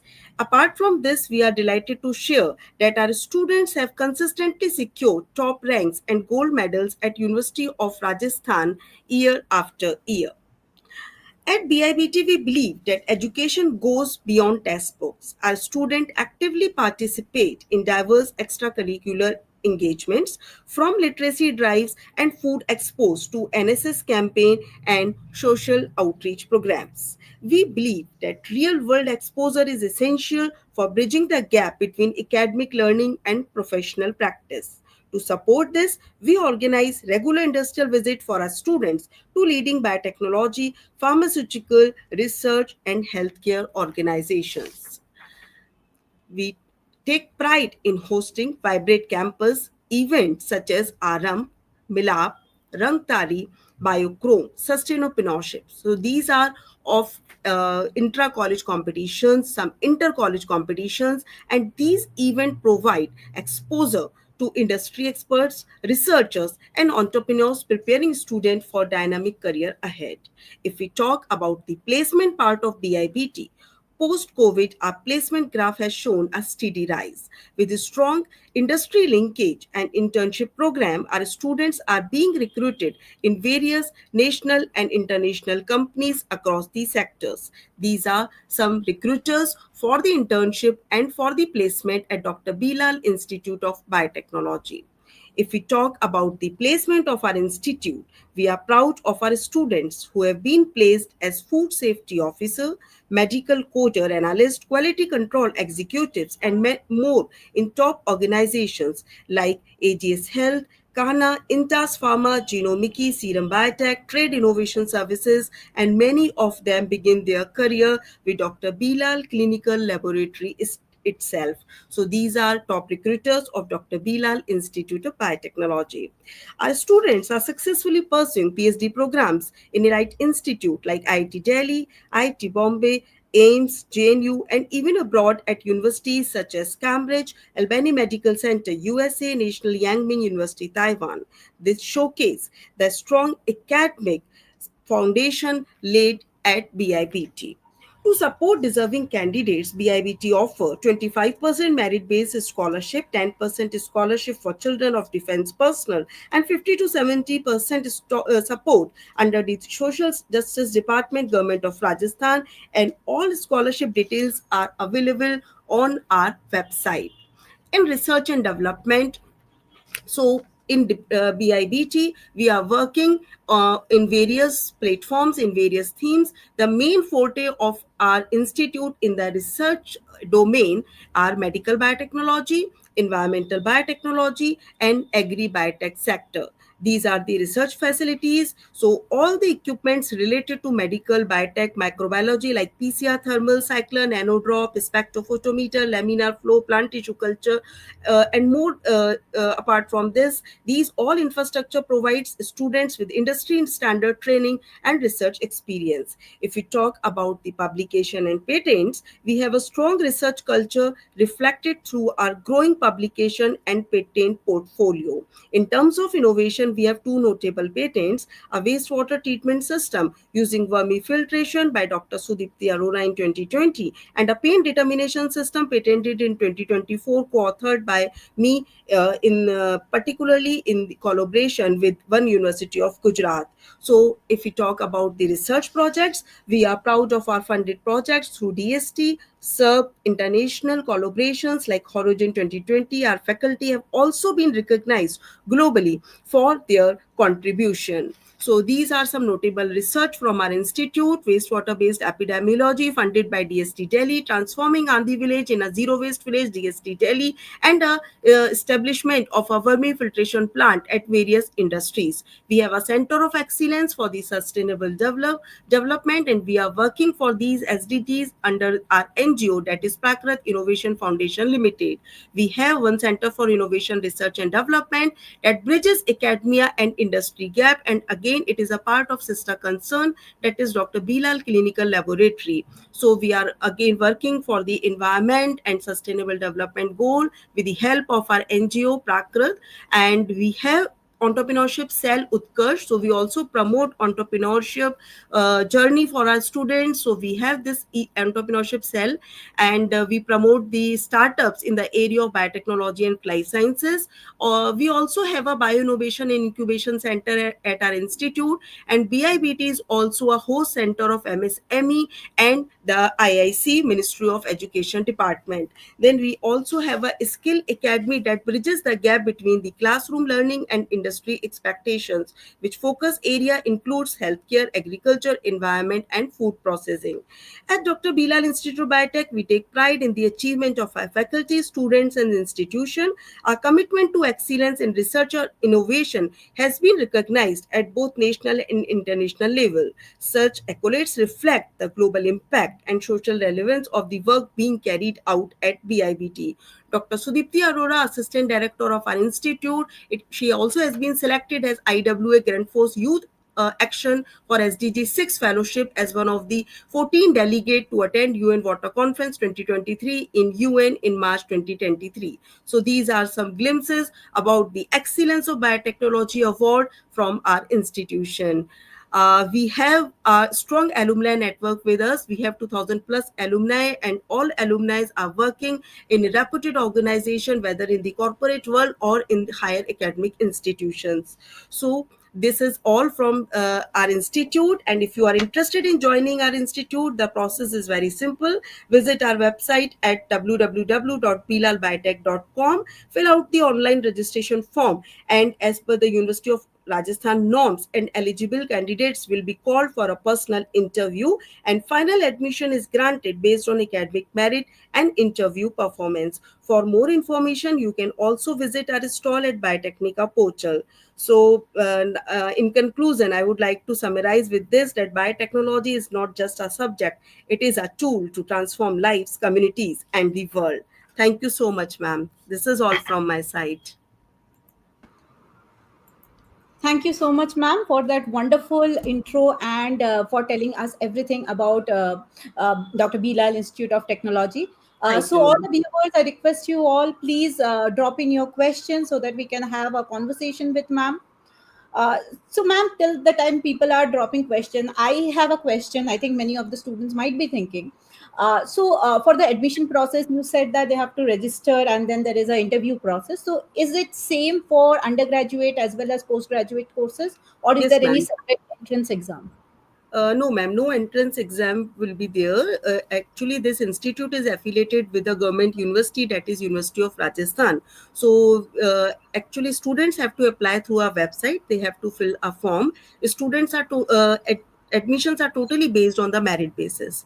So there are some eligibility criteria as per the norms of University of Rajasthan, as per the government norms. So we have to follow that norms. So students can directly apply through our website. Then we have to check their eligibility criteria as per the government norms. Then there will be a personal interview round from our the senior admission counselors. After that, the students can get admission here at our institute. Thank you so much, ma'am. So, ma'am, the eligibility criteria that you are saying, so that must be mentioned in the your university's website as well, right? Yes, ma'am. Thank you. So all the students, yes, the eligibility criteria is mentioned in the website. So the link for that website is getting flashed on the screen. Also, you can visit us, visit Dr. Bilal Institute of Technology at Biotechnika's stall as well, with the University Connect section. Uh, Okay, so we have a very general question, ma'am. I think you have the right experience to answer. So Parul Sharma, she is asking which course will be better, MSc Biotechnology or MSc Microbiology? Actually, Parul, it totally depends on your education background and your future goal. Where do you see yourself after 5 years? If you want to make your career in healthcare, in medicines, then I would like to suggest that you can go for MSc Microbiology. But if you are more concerned about environmental side as well as with the forensic science or in the agriculture side, and you want to open that medical sector also, then you can go for the medical biotech, MSc Biotechnology. Thank you, ma'am. Parul, I hope you got your answer. And Uh, if you need any query, then you can book your session with our senior counselor so that we can go for further counseling part. yes, so Parul, for that, you just have to visit the website and fill up the registration form, and the university representatives will be contacting you soon. Ma'am, we have a question from Divya Ji. I am completed my post graduation. So, is there any opportunity to join as project associate post as a fresher? Okay, so Divya, you can directly apply because, as I already mentioned in my presentation, that we are running various government projects in the area of medical, in the area of agriculture, in the area of environment. Even I am also working for two government projects. So, if you want to apply for that, you can apply with our website as well. आप एक बार form fill करें. Then, if there is any position, our principal investigator will contact you. Thank you, ma'am. So, Divya, you got your answer. Ma'am, I'm sure you have already, you have already showed, but there's a question where students are asking if there is any BSc Bioinformatics course at BIBT.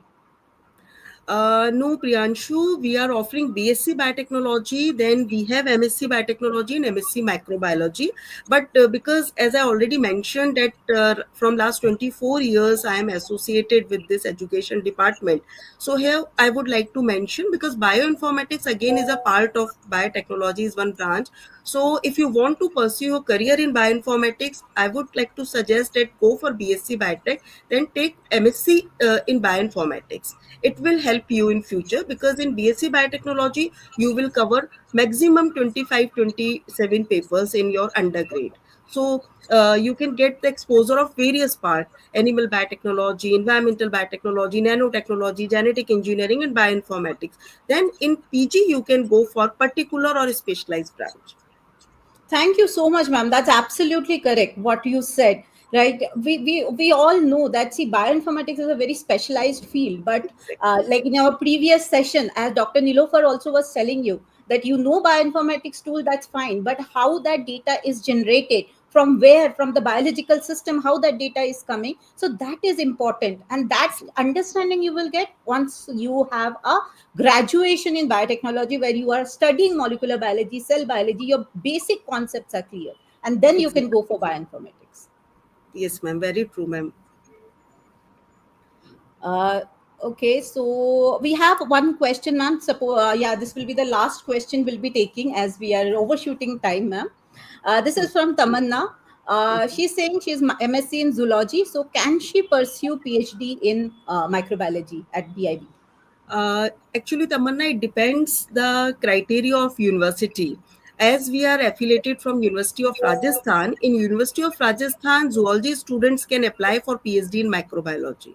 So it totally depends in universities, criteria's pattern. So it will depend for which university you are targeting. So you have to follow that norms. As particular, I can share the opinion of our university. In our university, MSc Zoology students can go for PhD in microbiology. Thank you, ma'am. So, Tamanna, you got your answer. If you are interested for PhD in BIBT, yes, you are allowed, you are eligible. Please go ahead, fill up the registration form, and rest of the details are on our screen. Thank you so much, ma'am, for joining us on Sunday Thank and you so giving much. us such clear idea. Thank you so much, ma'am. Wish you all the best, all the students. Thank you. Thank you, ma'am. And I hope this information that you all have got not only helps like the students, as well as it is going to help all the parents who are seeking the information about the various universities that offer courses in biotechnology and allied fields. So, with this, the next institute that I am about to introduce holds a very special place in my heart. As a proud alumna of this institution, it gives me immense joy to welcome Dr. Vijay Kothari from the Institute of Science, Nirma University, Ahmedabad. Welcome, sir. Thank you. I hope my voice Uh, is reaching. yes, sir. Yes, sir. Oh, Everyone, Dr. Vijay Kothari is a distinguished microbiologist and faculty member at Nirma University. His work has significantly contributed to uncovering the molecular mechanisms behind the biological activities of traditional medicine extracts. He is deeply passionate about advancing integrative therapeutics and exploring nature derived solutions. And by the way, Kothari sir had been my teacher as well. And now he is going to tell you all about Institute of Science near my university. Over to you, sir. Okay, I will share my screen.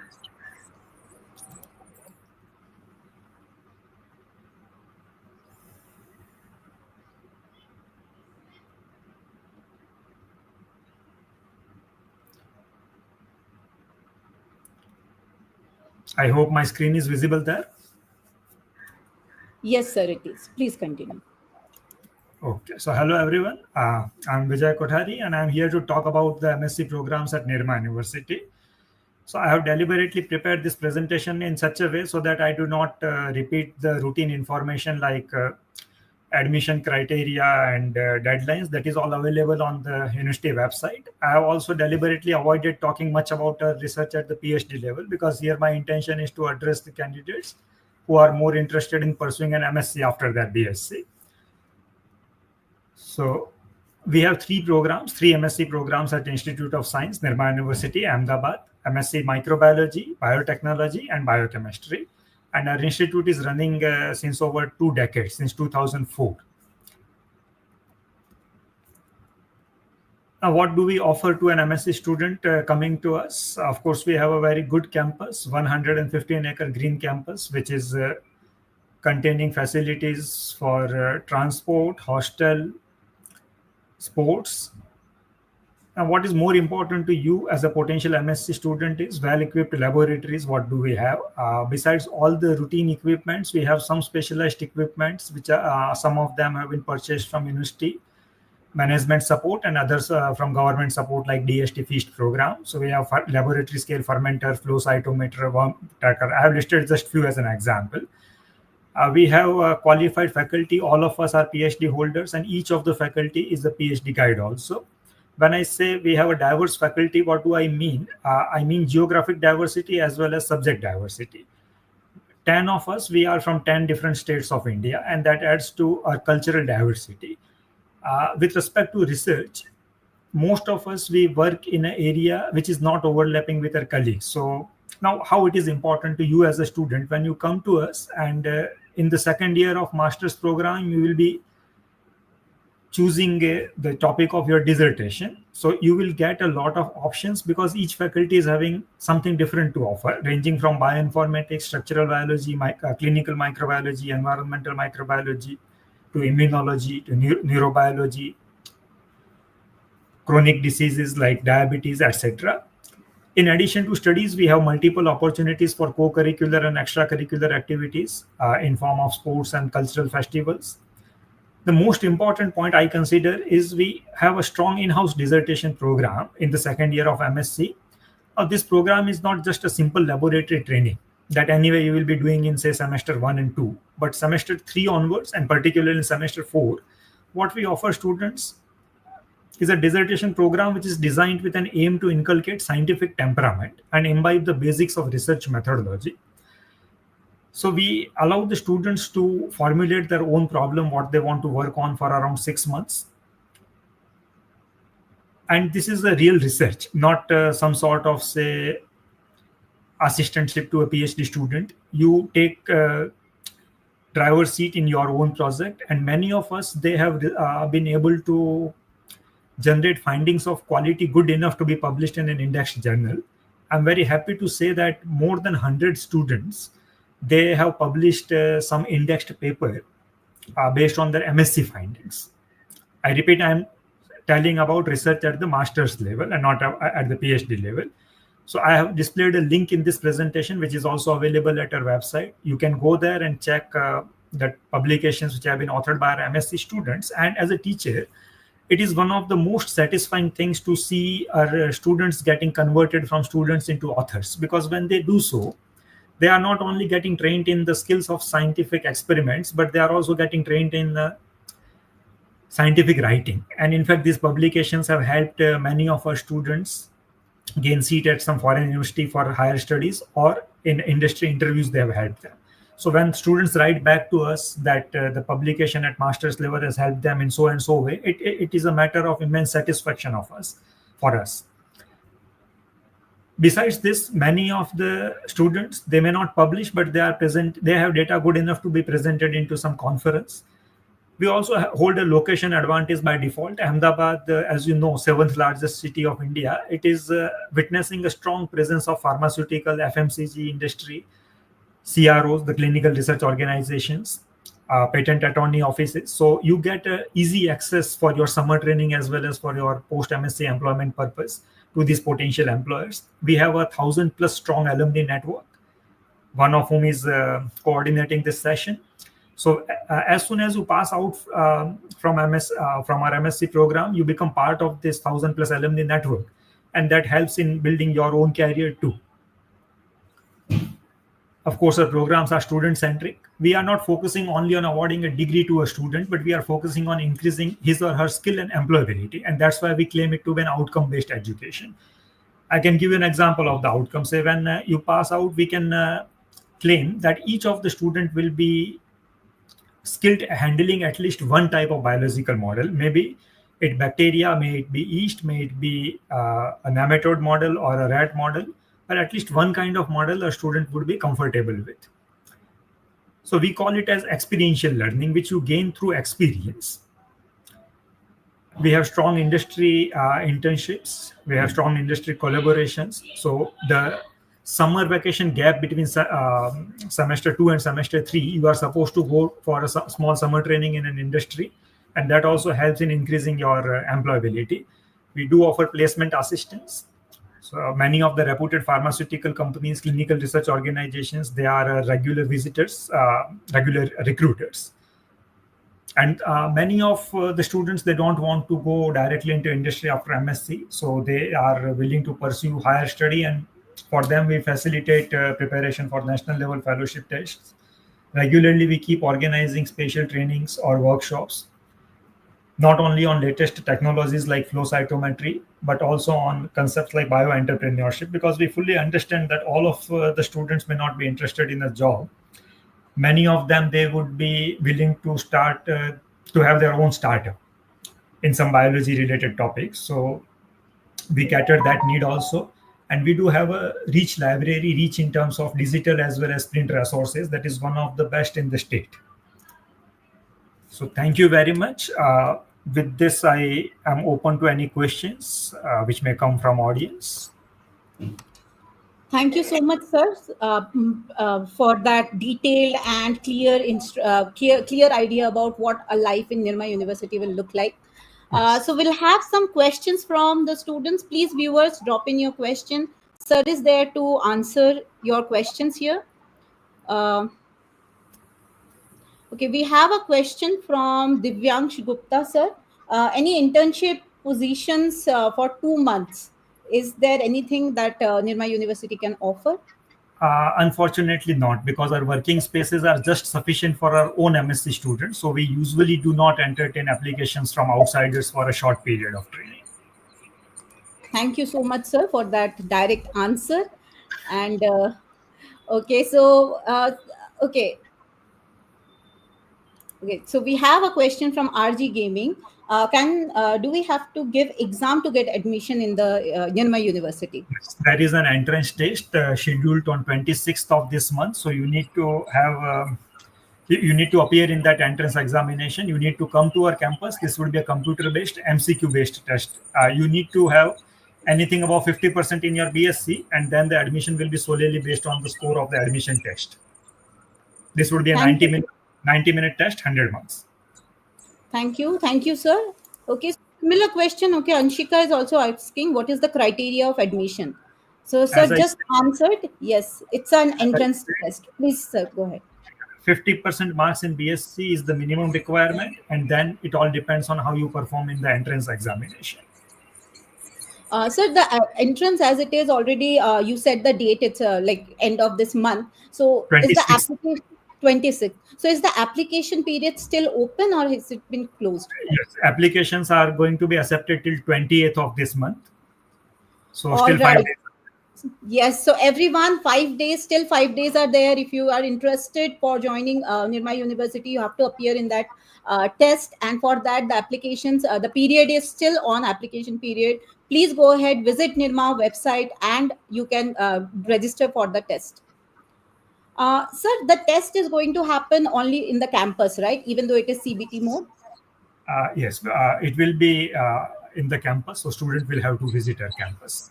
In fact, that Yes. is a good opportunity to visit our laboratories before you take the final decision. Yes, that's right. An amazing Nirma campus. I can give you first-hand experience. So Thank you. everybody who is interested, you can visit Nirma, and I'm sure you will love the campus there.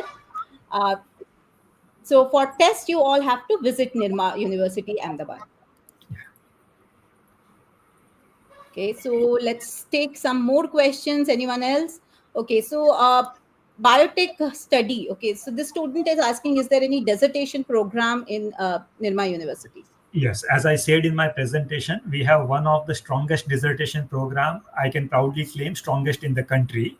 And I showed a link in my presentation. More than 100 students, they have done their dissertation program with us in such a way so that their findings could be published in form of a research paper. So you will be given a dissertation topic in semester 3. Your guide will be allotted in semester 3. We will do literature survey during that period and some preliminary training. And semester 4, we will be doing only and only dissertation, except one course in personality development type or CV writing. But more than 90% of your time in semester 4 will go to dissertation research. So you will be doing only and only wet lab biology. So in short, we Thank do you. have a dissertation program. Thank you, sir. So there's a very interesting question coming from Atharva. So I'm a student of 4 year biotech, BTech biotech. I want MSc admission in your university, but I score only 49% in 12th. Sir, Uh, will that be a criteria? Now, this is a difficult case. If you are saying 49% is the aggregate, then it seems difficult. But I would suggest you write an application to a director and let us see if we can do anything. Though it seems difficult. Okay, so Atharva, still don't lose hope. If you are interested in joining Nirma University, please write an email to director of Nirma University. Details of that you will get in Nirma University's website, and please write to him, tell your situation, and maybe you get help.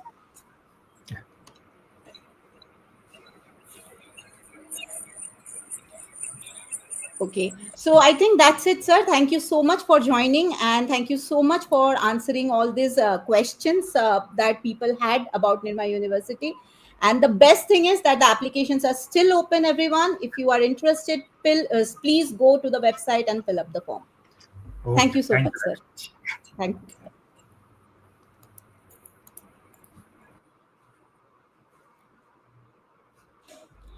All right. So, all the students, I would like to know from you, how was the session? Did you like this power packed session of College Connect? Did you find it interesting? Did you find it informative? Please drop in your messages or comments here, please.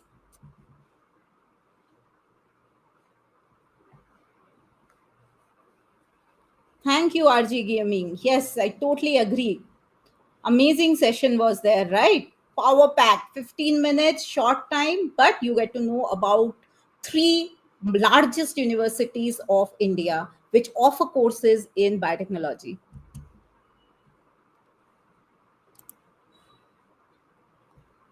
Great, great. So, thank you to all the esteemed representatives for showcasing the incredible opportunities your institutes offer.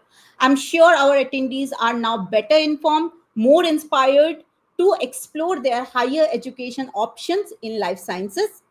If you found a course that sparked your interest, don't forget to follow up and take that next step. We hope you take this momentum forward and reach out to these institutes for further guidance. So all the informations were shared on the Biotechnika's screen, and please go ahead and you can check out these universities in their links. So we'll take a short break now and we'll be back soon.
All right. So, with that, we wrap up this segment. And now, to take us through the next exciting part of the event, I'm delighted to hand it over to Miss Dilukshi Arya from our editing team, Biotecnika. Thank you so much, ma'am. Hello, Dilukshi. Thank you so much for joining us here. Thank you, ma'am. Thank you for inviting me here. So to all the viewers, to let you know who is Dilukshi, wait, I'll tell you. You all wait eagerly for Biotechnika's newsletter, job openings, and any other latest updates which are there in the life science field, right? So it is Miss Dilukshi who brings them to you from Biotecnika. So over to you, Dilukshi. Please continue with the session. Thank you so much, ma'am, for that sweet introduction. So, how is everyone doing? I hope you're having a great time. So, we are kind of reaching the tail end of Leave 2025. These 2 days flew by so quick. So, you all had a lot of opportunities to look into what's new in the life sciences field. And right now, we have a very interesting session up for you. So, this is going to be all about Jenny. So, have you heard of Jenny? So it's not who is Jenny, it's a what is Jenny. Okay. So if you all are ardent followers of Biotecnika, I'm sure you would have seen Shekhar sir's video a couple of weeks ago all about Jenny. Okay. So what Jenny is we've spoken about AI for so long. We always keep talking about it, even on Biotechnika's platform. And ChatGPT has become like a sidekick for us on a daily basis. Okay. So, what is Jenny AI? Before I call in the experts for it, let me just give you a brief overview and then you can dive deep into it. Okay. So, what Shekhar sir had said, if you recollect, was writing research papers, used to be a major struggle. So, a lot of researchers over here can relate, not because of the writing itself, but because of the fear of rejection. And that fear leads to, writer's block. So that you don't know what you want to start writing, how to pen down your thoughts. So literature reviews were messy, citations were a nightmare, and organizing everything manually was overwhelming. Now things have changed. So there's this new thing called Jenny AI. So it is an AI powered writing tool built specifically for researchers. Okay, it helps you write faster by giving you real time suggestions and so many other features that we have representatives from Jenny who will let us know all about. So, without further ado, I would like to call on the speakers from Jenny. So, we have Justin with us and Shane as well joining us from across the globe. So, before I hand it over to them, a brief introduction about who Justin and Shane are. So, Justin Wong is the head of commercial operations at Jenny AI, focusing on international sales, partnerships, and go to market strategy. With over 6 years of experience in tech and edtech startups, he's passionate about bringing AI into academia and enhancing research output while maintaining ethical integrity, which is very important. And then we have Ms. Shane Hong, who's the growth manager at Jenny AI, where she drives user acquisition and growth initiatives. Shane plays a key role in helping students discover and utilize emerging technologies such as Jenny AI while ensuring that they build foundational research skills through responsible AI usage. So over to you, Justin and Shane. The floor is all yours. And stay tuned, guys, because you can even ask your questions at the end of the session. Thank you. Awesome. Thank you very much for the introduction, and I'm super excited to showcase more about how Jenny can accelerate academic research, writing, and learning. So just let me share my screen really quickly. Can you see my screen? Yes. Awesome. So again, thank you everyone for participating. My name is Justin. I am the head of commercial operations here at Jenny. And we just want to talk a little bit more about our platform and just the overall challenges of essentially starting to write a research paper, because it is a very essential part of academic and professional growth, but it does come with its own set of challenges. So for one, right now, while you're writing a research paper, information is often really scattered across multiple different apps, softwares, and platforms, whether that's reference management tools, writing software, AI support systems. They all usually operate in their own silos, making it very hard to streamline the entire writing process.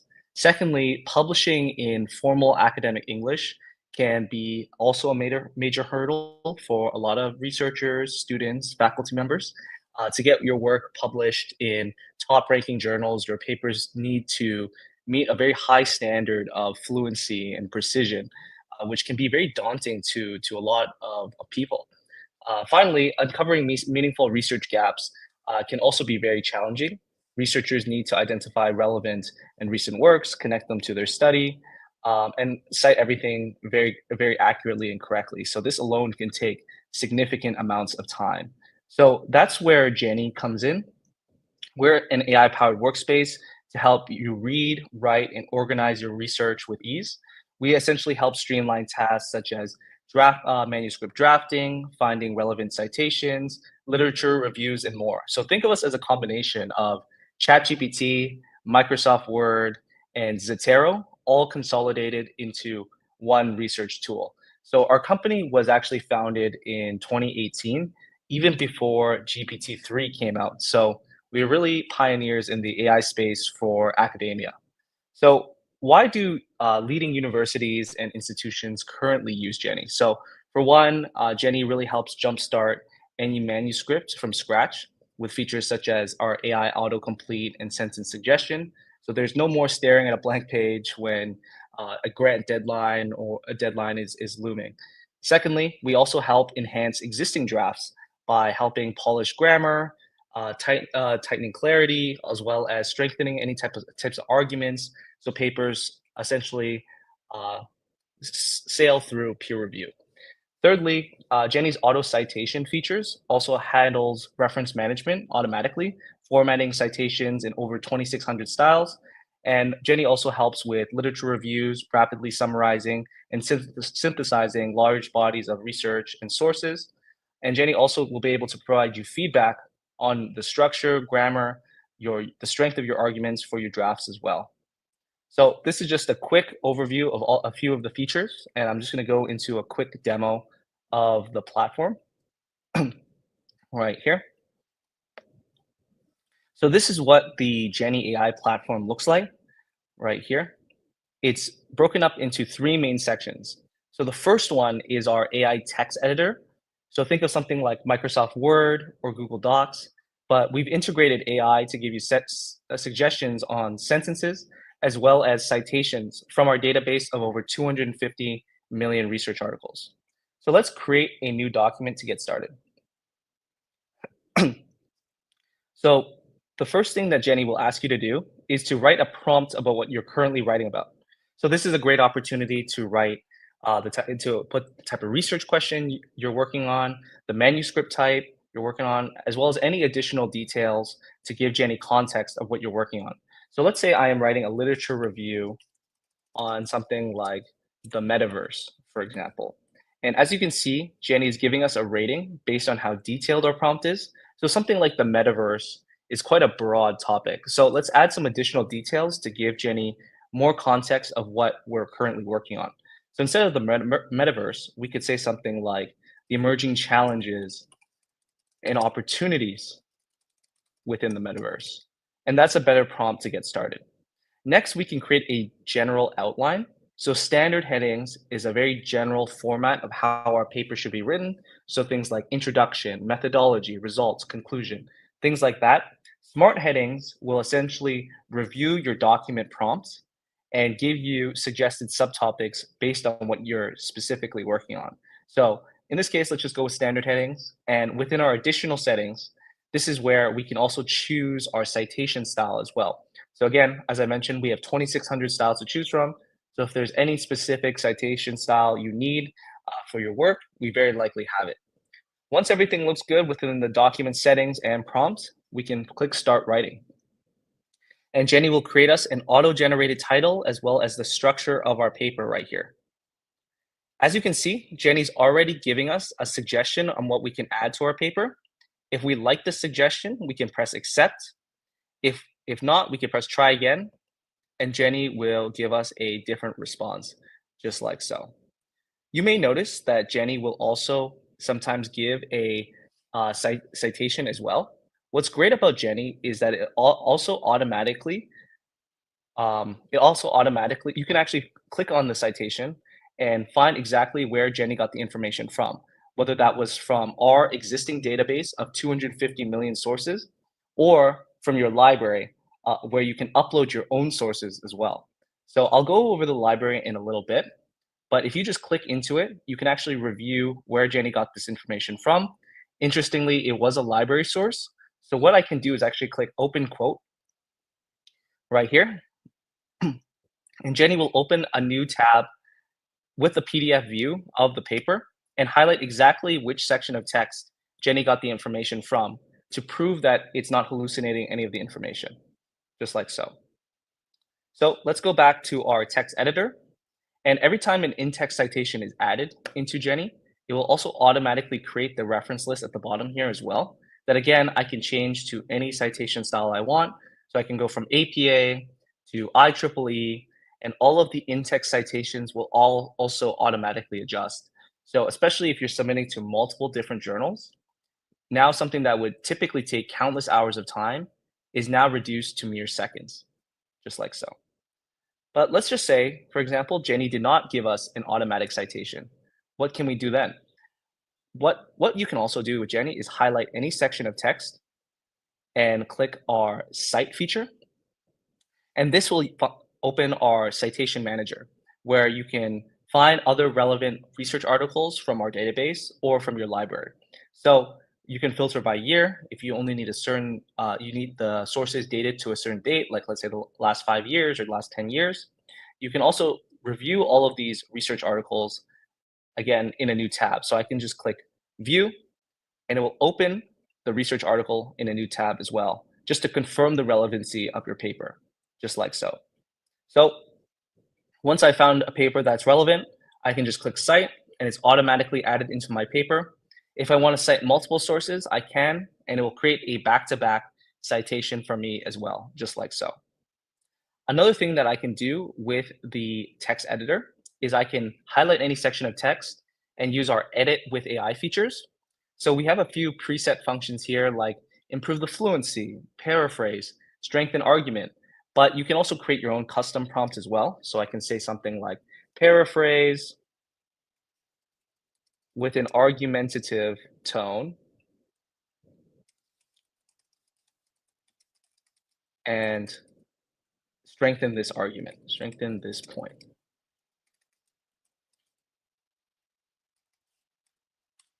And Jenny will be able to give me a response that I can replace selection, replace, try again, or add additional conversation to adjust it further right here. So I'm just going to replace it. So that's the AI text editor. The next main feature on our platform is the library. So with the library, think of a reference management tool like Zotero or Mendeley built right into the Jenny workspace. You can upload PDFs, import BibTeX files directly from Zotero or Mendeley, or you can simply copy and paste DOI, PubMed, or archive URLs directly into Jenny, and it will be added into your library.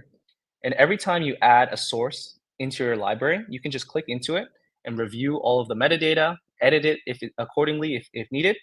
And you can also create collections to organize your research further, especially if you're working on multiple different projects. But what's really great about the Jenny library is that Jenny can actually leverage the sources within your library to give you more tailored suggestions on sentences, as well as automatically cite for you for your current draft. And how you would do that is by going to this little gear icon at the top here, the settings tab. And we have two options here. We have auto cite from external sources, and we have auto cite from library. Auto cite from external sources will leverage our existing database of 250 million sources, and auto cite from library will leverage our library.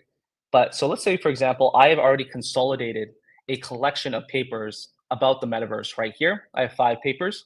If I only want Jenny to cite from these 5 papers, I can actually turn off auto cite from external sources and select a specific collection in my library to so that Jenny can leverage. So now Jenny will only be able to cite and give suggestions from these 5 papers right here. I can also add a citation recency filter. So if I, again, only need content from the last 5 years, I can put it for 2020. And now Jenny will only give me suggestions from 2020 and onwards. So That is the library feature. The last main feature of our platform is our AI chat. So again, of course, something like ChatGPT, where you can ask questions to different components or sections within the Jenny workspace. So I can ask questions to my current document. I can ask questions to my external database of sources. I can ask questions to my own Jenny library of uploaded sources. I can even ask questions to individual sources or collections as well right here. So for example, and if I don't want certain components, I can just delete them like so, or add them with this plus icon here. So for example, let's say I want to ask a question about my current draft and that collection of 5 sources that I already have consolidated. But I can say something like, can you suggest me a more engaging hook to my introduction based on this collection of papers? And Jenny would be able to give us a response, just like so. And I can actually view which sources Jenny's actually using and click Open PDF. And then Jenny will be able to open the PDF version of the article, as well as I can ask individual questions to this paper as well. So I can say something like, what are some new research questions that have come out of this paper? And Jenny would be able to give a response, just like so. So that's pretty much the main features of Jenny. We also include different formatting blocks like images, tables, inline equations, math blocks, and things like that. We also allow you to export out as a LaTeX file or as a Microsoft Word doc, and you can publish a read-only version of your paper that you can send to co-authors, reviewers, and other members of your team right here. So I'm just going to go quickly back to my presentation right here. Moving forward, here's just a quick overview of kind of the core features that I just showcased in the demo that support both writing and reference management. So we got AI autocomplete, in-text citations, research libraries, and our Ask Jenny chat right here. So boosting research productivity has become very easy with Jenny AI. With Jenny, we found that researchers can complete their manuscripts up to 5 times faster compared to traditional tools like Microsoft Word, for example.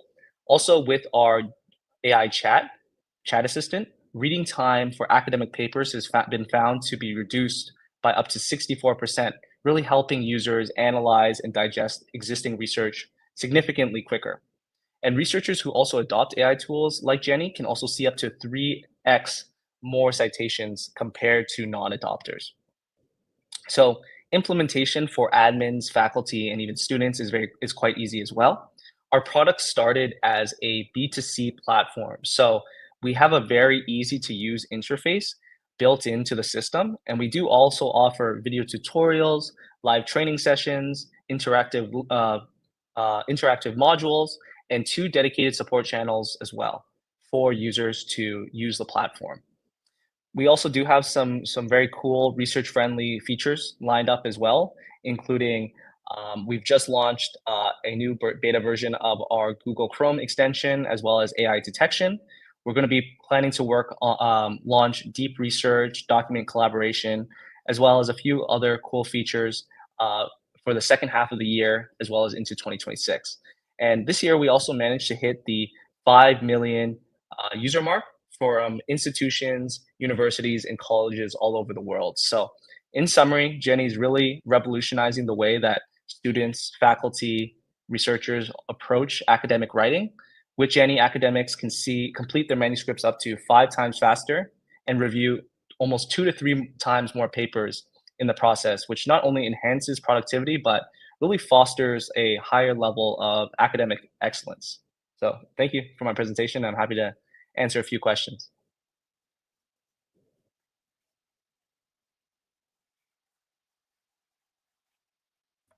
Thank you so much, Justin, for this in-depth tutorial. I hope all of you all enjoyed looking at how Jenny AI actually works. He walked you through everything, even if you want to troubleshoot a few areas. So now we are open to some questions. So let's see if we have any questions. There's one, which is, do we have a plagiarism checker for research purposes in Jenny Yeah, AI? yes. So we have just recently launched our AI detection tool feature built right into the platform. So this is a really important part because we really want to maintain ethical integrity and make sure that students, faculty, and researchers can all utilize AI, but it's not taking over everybody's entire workflow.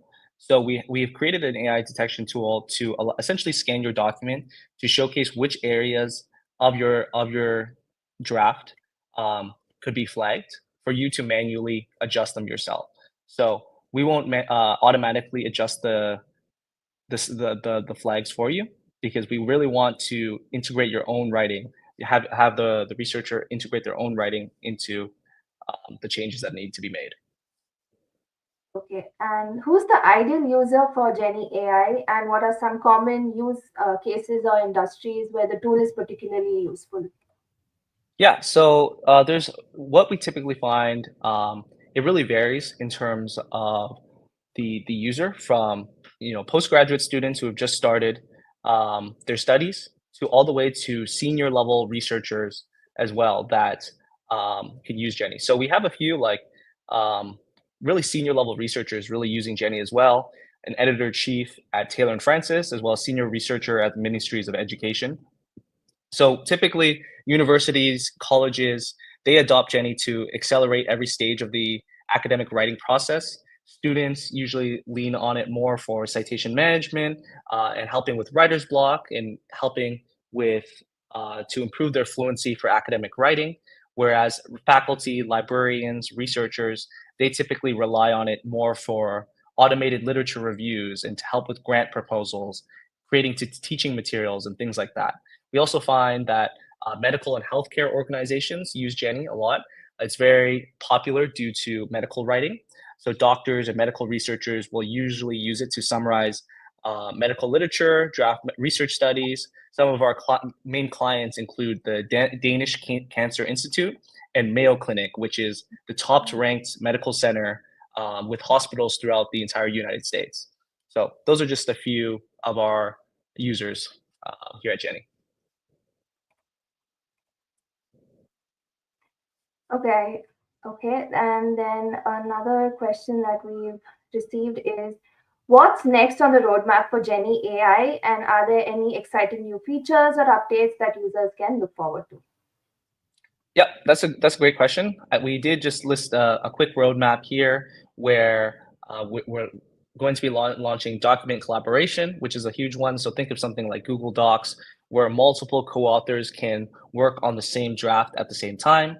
We're also going to be launching something called Deep Research, which will help you create a automated literature review based on the sources within your library as well.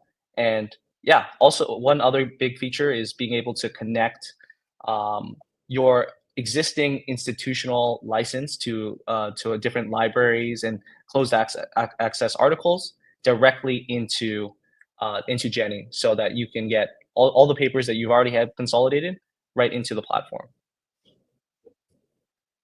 Okay, I hope that answered your question, Rahul.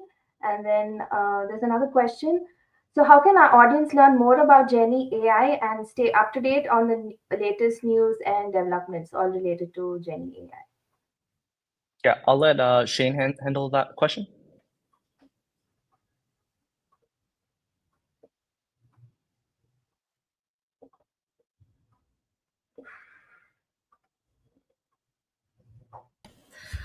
Hello.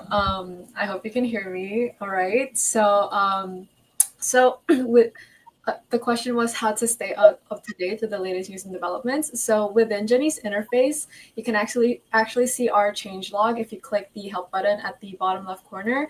So this will take you to a page where our most recent and major product updates are listed. So this is updated regularly when we ship new features. And aside from that, we are also quite active on our Instagram and YouTube platforms at username who is Jenny AI. So you can actually follow those social channels where we post short Jenny tutorials of new features and some other content as well.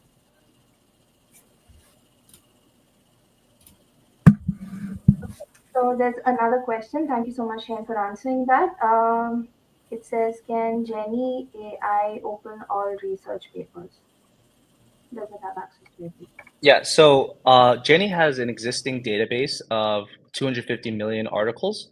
So they are open access articles, but if your university or institution already gives you a license to close access articles, or you have your own papers you want Jenny to leverage as well, you can upload them into your Jenny library, and Jenny will be able to use that content as well to give you tailored suggestions and citations. So, just Neeta, I hope that answered your question. So, okay, this is something again related to plagiarism. Manju says, would using Jenny contribute to a higher percentage of AI content during plagiarism check? If yes, is there any way to reduce that? Yes, so I mean, Jenny is AI, so if it is, it could contribute to a higher percentage of AI content. We don't want to pretend like it is not AI. So essentially, Jenny can just check to see what your AI score is or your rating is, and highlight certain sections that could be adjusted for you, and then you can just manually adjust those sections yourself. Okay, Manju, I hope that answered your question. Next, we have Life with Shambhavi asking, is Jenny a free platform? Shane, do you want to take that one? Hi, so Jenny has a free version which you can try out completely without charge. It does have its limitations, such as a limited number of AI generated words and AI chat messages, but it is enough so you get a feel of how to use Jenny in your research workflow. And to add to that, actually, so feel free to try it out. And if you like it well enough to purchase it, we are actually offering you guys, the attendees of this live session, a special 20% discount if you use the code LEAF20 at checkout. So that's LEAF 20, all uppercase, no space. So I hope that helps as well. Thank you so much, Shane. So, Shambhavi, I hope you got your answer. So, there is also a code that you can use specifically for this session, which is LEAP20. So, when you go check out their website, do use this code. So, yeah. So, any other questions, guys? Okay.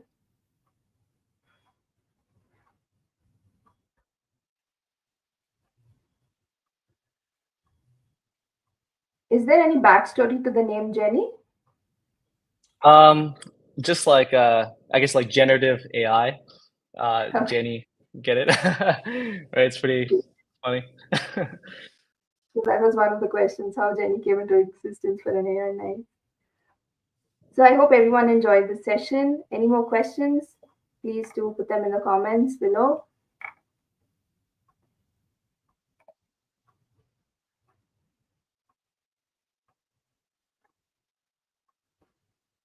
So I have a question. So is Jenny AI able to learn from user input over time to offer better suggestions as well? Yes, so it's actually that's really great because it's important that you really integrate your own writing seamlessly while you're writing your draft. And as you personally write more, Jenny will understand your writing style, learn exactly what topic you're writing about more, and be able to give you better suggestions or higher quality suggestions the more context you give Jenny. Okay, thank you.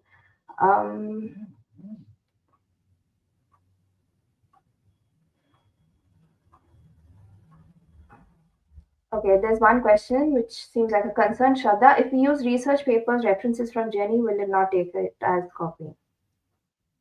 I'm not really sure what this question means. Jenny will essentially cite and give suggestions from various research articles, whether it's from our database or your own articles, and then we'll properly format the article or the citation into the proper formatting for you. So it shouldn't be considered copying in any way because you're properly citing the information.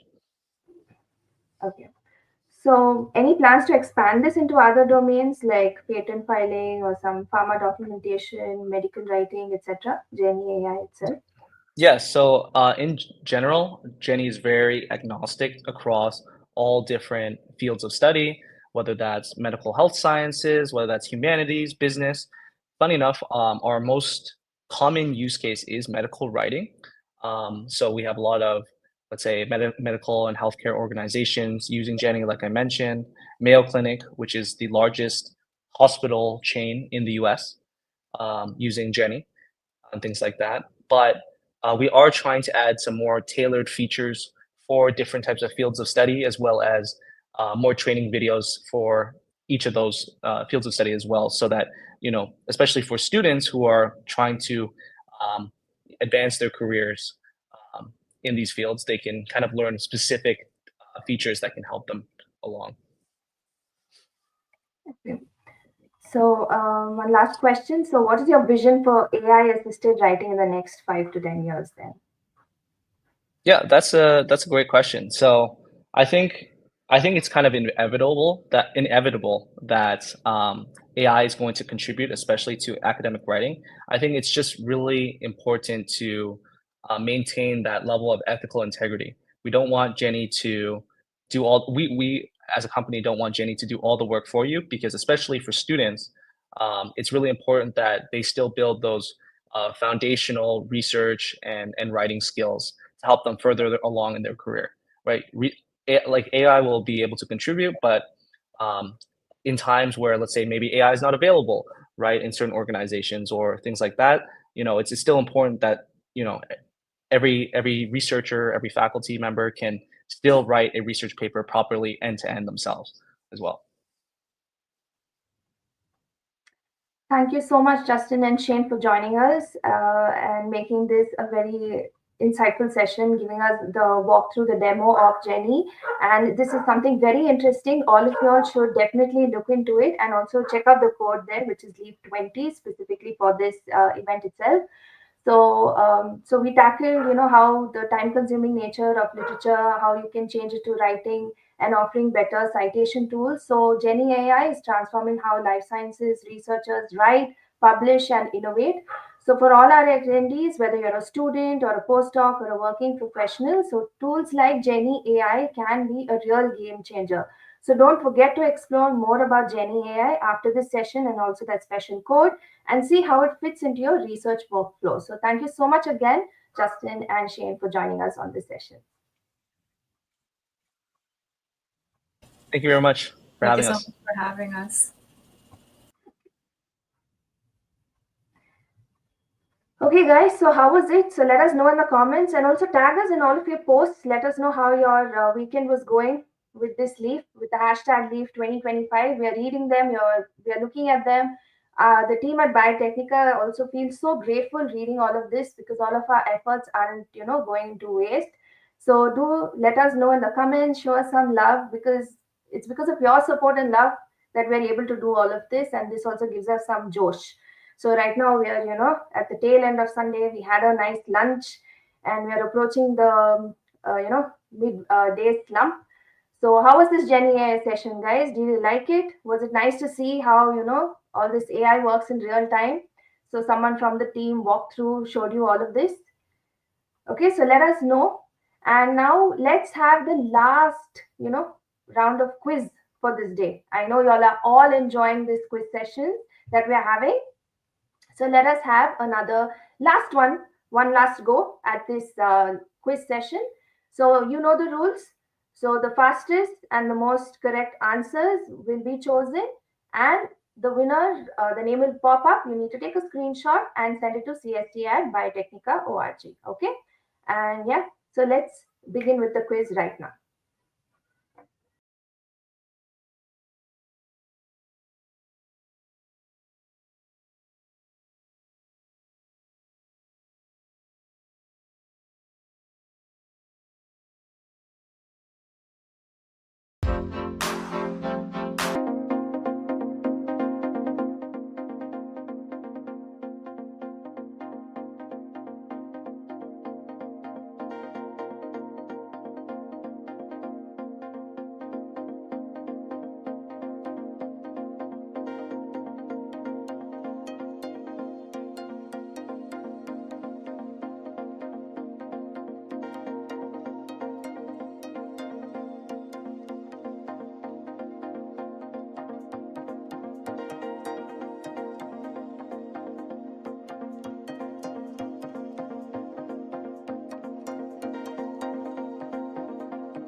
Hey everyone, so I hope you all answered as quick as possible. So we have a winner decided, but you have to wait for the results, okay? So right now, let's move into the last session of the day, last but not the least. And so far, we've seen all of the opportunities that were laid in front of you, what paths you can take. Okay, so be it patent, be it pharmacovigilance. You even had people from Biocon Academy giving you so much insight, sharing their tips and tricks and everything. So it has been so delightful and insightful, like everyone has been saying. So this session is going to be all about clinical research. So we've already seen everything about clinical data management.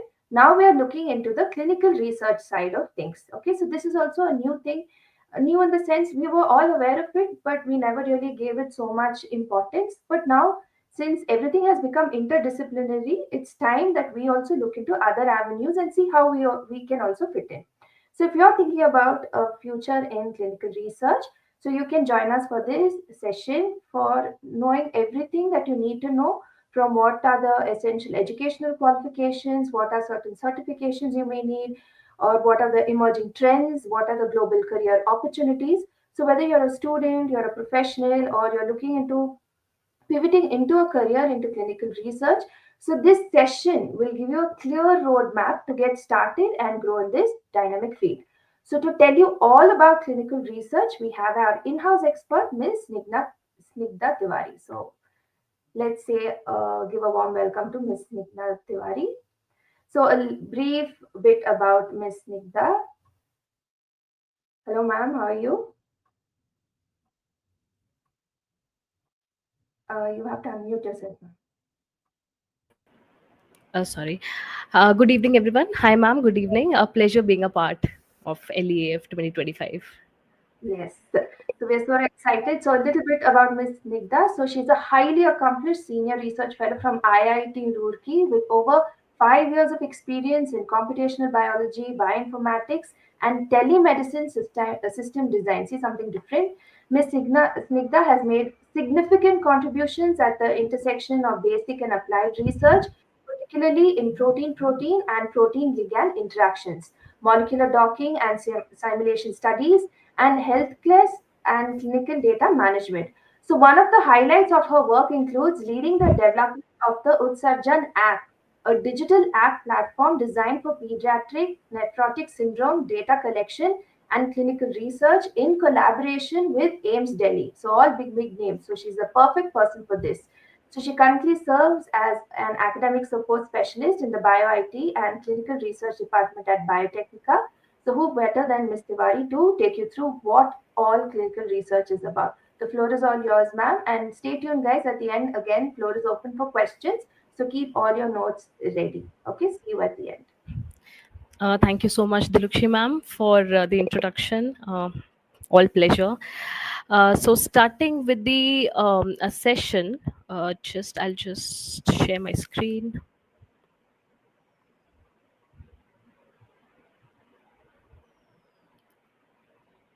Yeah. Just quickly share my screen. Okay. Today's session, I've made on clinical research, which will deal with the education, your certifications, the emerging trends, and global opportunities in the clinical research. Many of you might be listening me who are the undergraduates and postgraduates. Many of you may be the early professionals, and some of you also may be changing and transitioning your career into clinical research. So I'm going to give you a comprehensive overview for end-to-end clinical research, like how is the education important, what are the certifications you should be approaching to if at all you are you're targeting any roles in the clinical research. Also it was a time when the research was solitary, but as the transition and the emerging trends are happening, I think clinical research has really proved to be an interdisciplinary, and moreover it is collaborative now, starting with the pre clinical researches and trials and cell line studies, to phases of trial, post marketing surveillance, then statistics, informatics, now AI and ML and big data. So I'll be talking about what are the emerging trends and global opportunities in the clinical research.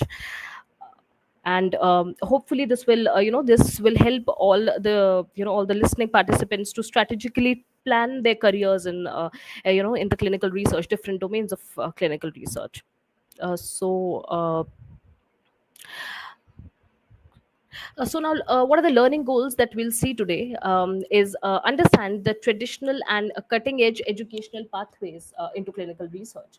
We'll understand what are the traditional, what were the traditional goals, and what are now the cutting edge educational pathways look like for for the clinical research.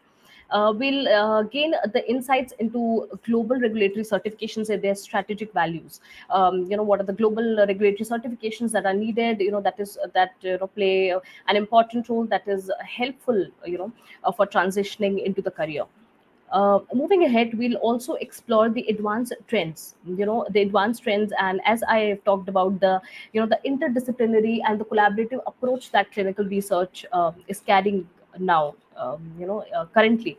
So we'll talk about that. We'll talk about the AI-driven adaptive trials, the real-world data, and digital twins. All of it is are the trends for now.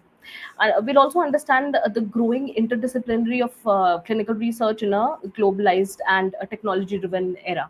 You know what? Today, the clinical research is reaching out to be globally, globally happening, and it's a global acceptance now, because we need big data for for the trials. We need a big data, ML and AI to work with our precision medicines and rare diseases.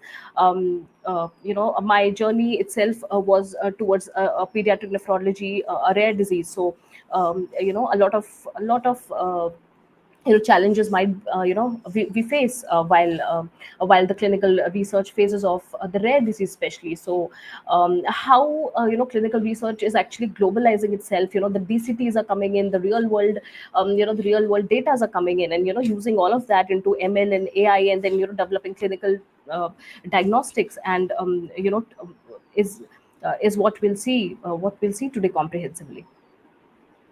So just a second. Okay.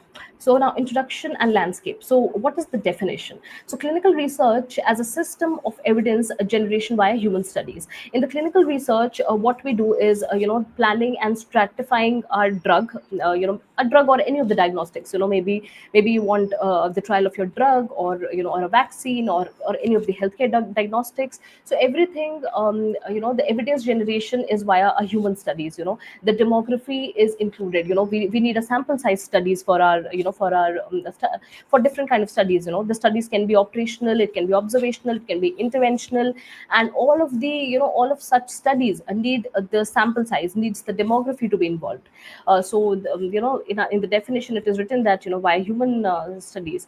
The carrier domains that clinical research holds is the CADVIC trials, the pharma sponsored trials, medical devices, regulatory bodies, and CROs. These are all the carrier domains which one can look for, which one can you know thrive for, because as I've already mentioned, that the clinical research is going collaborative. It is it is the amalgamation of a lot of domains.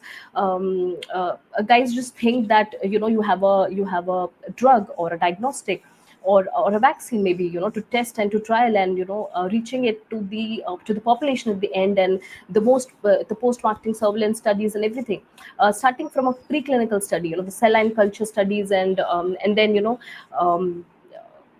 putting that diagnostic and drug trials into the phases. And then after that, at the end, we do the post marketing surveillance studies, and this, what are the symptoms and causes and everything.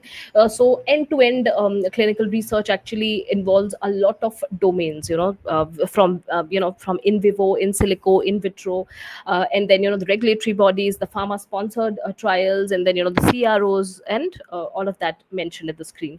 The career strategies that one can see for themselves is the entry level, of course, the site entry, maybe in the form of the coordinators, the clinical research coordinators, the preclinical cell line culture, wet lab studies scientists, and research fellows, and all of the entry site carrier stages. And then the mid carrier stages, like CROs and sponsors. Uh, Again, when you have a lot of experience, one can look their careers towards the leadership roles, that is towards the strategy, innovation, and compliance. So all these career stages will be involved in the clinical research for today. Clinical research is no longer just the drug testing. It's a precision science. It's a patient-centric, care, and it's a data-driven innovation. Once you go to the screening and collecting the demography, collecting the sample size based on the information, the information trials, and inclusion exclusion criteria and all of that. The data-driven innovation is so important, because you'll have a big data and to test on, and then AI ML to train on.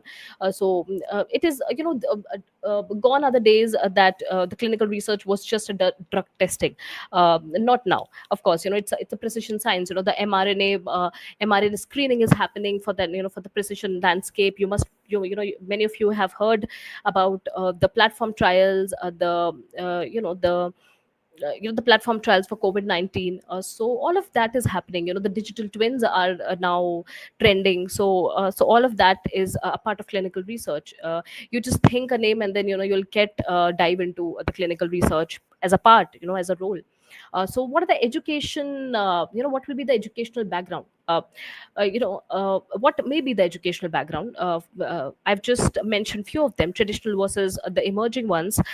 So the traditional pathways may include the life sciences people, all of those graduating as a BSc, MSc, or the MBBS, or a BDS, B farms, nursing, or all of these are the traditional pathways that we are all following, past few years.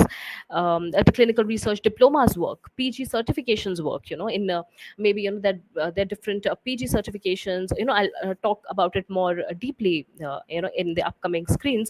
But here the PG certifications is based out of maybe ICH GCP guidelines, and the compliance, the regulatory rules, and all of that. Doing that will be definitely helping you dive into different roles. The institute industry roles and collaborations. Talking about the collaborations, there are global public sector leaders, that who collaborate, who sponsor, and based on the sponsorships and collaborations of these public giants, these public sectors, the clinical research is possible. The clinical research is actually emerging as ever. So some few of them I've mentioned on the screen. They're in the USA. This National Institute of Health is very important. It's a global public sector. Then in UK it's MRC. Then in France it's INSERM, DBT in India, ICMR in India. So you must have heard about few of them. These are the public sectors that one can reach out to. I mean, apply to, based on different different roles, starting from the basic roles to mid level, and then the expert roles as well. uh, some of them also are WHO, FDA, EMA, PMDA, TGA. These are a few of the regulatory, institutes and industries. They are the regulatory bodies actually working in different parts of India. WHO is it's a global leader that I I hopefully everyone must have heard about WHO. And FDA works in US, EMA works in Europe. So TGA maybe working in PMDA, maybe working in Japan, or TGA around Australia, something around Australia, countries like that. So there are different regulatory bodies that work in different levels during the clinical trial phases and development.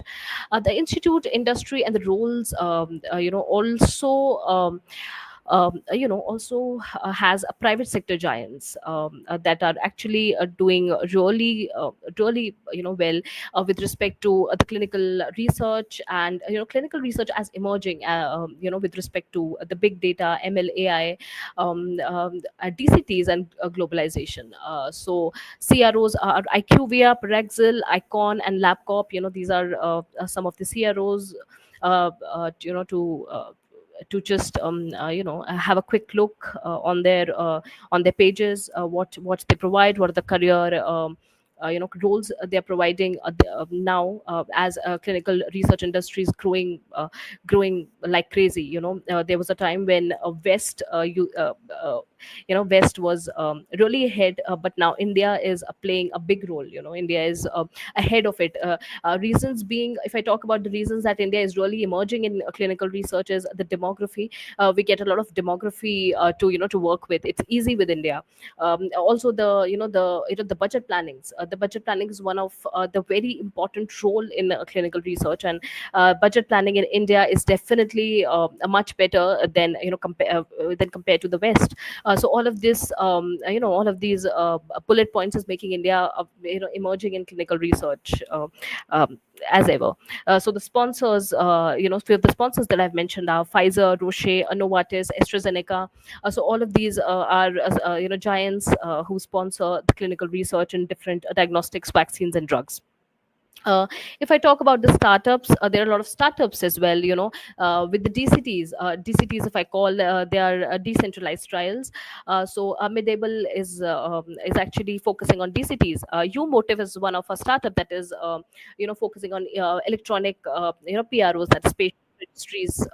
So electronic registries. There are a few of a startups that is Trial Sparks. So all of these startups actually is working towards the clinical research roles and emerging as also focusing on, as I've written, the electronic PROs and DCTs. The DCTs are actually now happening. Gone are the days when clinical research used to be making a questionnaire, and then going to homes and places to places, door to door. But not now. The decentralized thing has really emerged. Sitting anywhere at your home, anywhere, you can log in, you can just go through the informed consent forms, everything. So startups are really working towards towards AI, ML, big data, and DCTs, which is clinical research trials. So that is the roles that you can vouch for yourself. The new roles in the industry, if I talk about the new emerging trends and the new roles in the industry, then it is clinical data scientist. If you have a lot of you have a lot of strength with your data, you have a lot of experience with your data, the pre-processing, cleaning, and then how to update the data in the trial master files, how to pre-process it, and all of that, taking out all the noisy and everything. So the clinical data scientist is one of your roles, definitely. It is an emerging field. Trial optimization analyst, there are analysts who optimize the trials. Say for example, when you in the clinical research, when you start your phases, then you have to make a protocol and a plan. Making a protocol and a plan, and all of them, starting from a coordinator to investigator, the regulatory people, and everyone has to stick to the protocol, of course, because what, so that deviation could not happen. If there be a protocol, there will be least deviation. So trial optimization, there are people who work on the protocol development, so that the trial can be optimized, the budget planning can be optimized, so that so that there's no room for the hypothesis to be rejected. So all of that, the analysts are the analyst in the startups and the big giants, everyone needs them. Digital trial architects, there are digital trial architects who again make the protocols, and they design, they optimize. Then regulatory intelligence specialists, because we need regulations, taking the note that it's a clinical research. The research doesn't come without without ethics. The research comes with ethics. The research needs to stick to the ethical timelines and everything.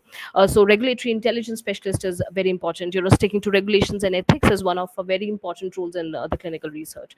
um, the key collaborations that is the global key collaborations that goes in are a few of them that I've mentioned is Europe, Horizon in Europe, NIH, FDA, IND partnerships, then ICMR, Ministry of Health Affairs, and clinical trial network. So these are few of the key collaborations that work with all of the CROs and emerging startups and academic backgrounds as well.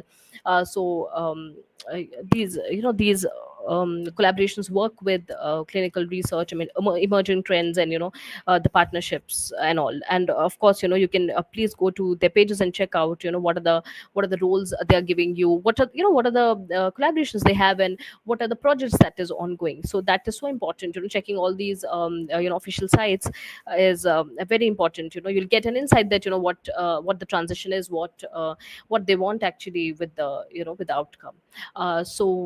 Talking more about the Horizon Europe, it is EU's, which is European Union's largest research funding program. It funds the research program of your clinical trials, supporting multinational clinical trials and innovation in health. So innovation in health and diagnostics is the key for Horizon Europe to go with. Talking about NIH, FDA, IND partnerships, it is in US. So a US collaboration ensuring NIH funded research meets, that is FDA, IND requirements for clinical trials. This is also one of a giant partnerships. That is required for clinical trials, and that partnership and collaboration with them can sponsor, of course, they result in the sponsorships for your clinical research. Then ICMROMOH, which is Ministry of Health. This is the Indian initiative to build coordinated trial networks, for faster quality health and research and drug development. So the drug development, research, quality health, diagnostics, and everything that is happening is being sponsored with one of a giant in India, which is ICMRMOH.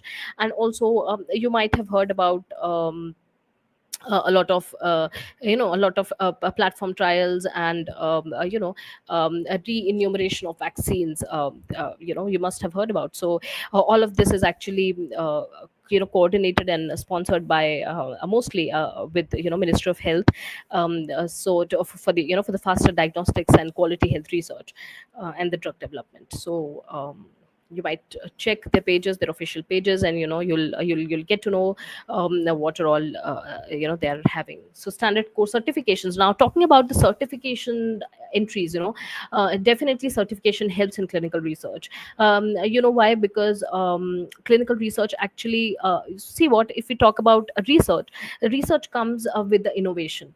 Once you know everything, once you learned everything, what you innovate is the research, and with ethics, of course. With a very strict ethics that the clinical research follows.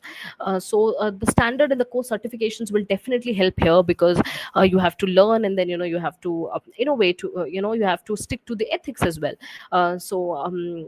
Providing the research, these certifications help everywhere. Is it be it at an entry level or a mid career level, or anywhere. So I say GCP is one of the certification free by NIH, and you can stick to ICH GCP certifications. Then one can go for globally accepted ACRP and SOCRA certifications. So talking more about ASRP certifications, these are Association of Clinical Research Professionals. These certifications are done by the Association of Clinical Research Professionals, and if you please look at the screens, then I've jotted down all the ASCRP certifications that are all needed. The basic ones that might help you. That might help you with your careers. So certification professional, then CCRC is there with the research coordinators, then RA is there for research associates, then CPIs are there for principal investigators, then MDP is there for medical device professionals, Then PM is there for project managers. Then some few of the details I've written here, that NCCA credentials across roles, from site level coordinations. All these certifications will help you from entering the site level coordinations to leaderships, and recognizing improve job confidence, performance, and your career progression. So all these certifications are based on your career choices. You can please go ahead and look at their official websites. The link is also given on the screen. uh, Moving forward, about SOCRA, a CCRP certification for clinical research professionals. The details offered by these are few of the certifications that are provided by Society of Clinical Research Associates, and it's a rigorous experience based programs for with broad focuses on GCP, ethics, protocol management, and safety. So they are some of the programs that focuses broadly on good clinical practices, the what should be the ethics, and then the protocol management and safety.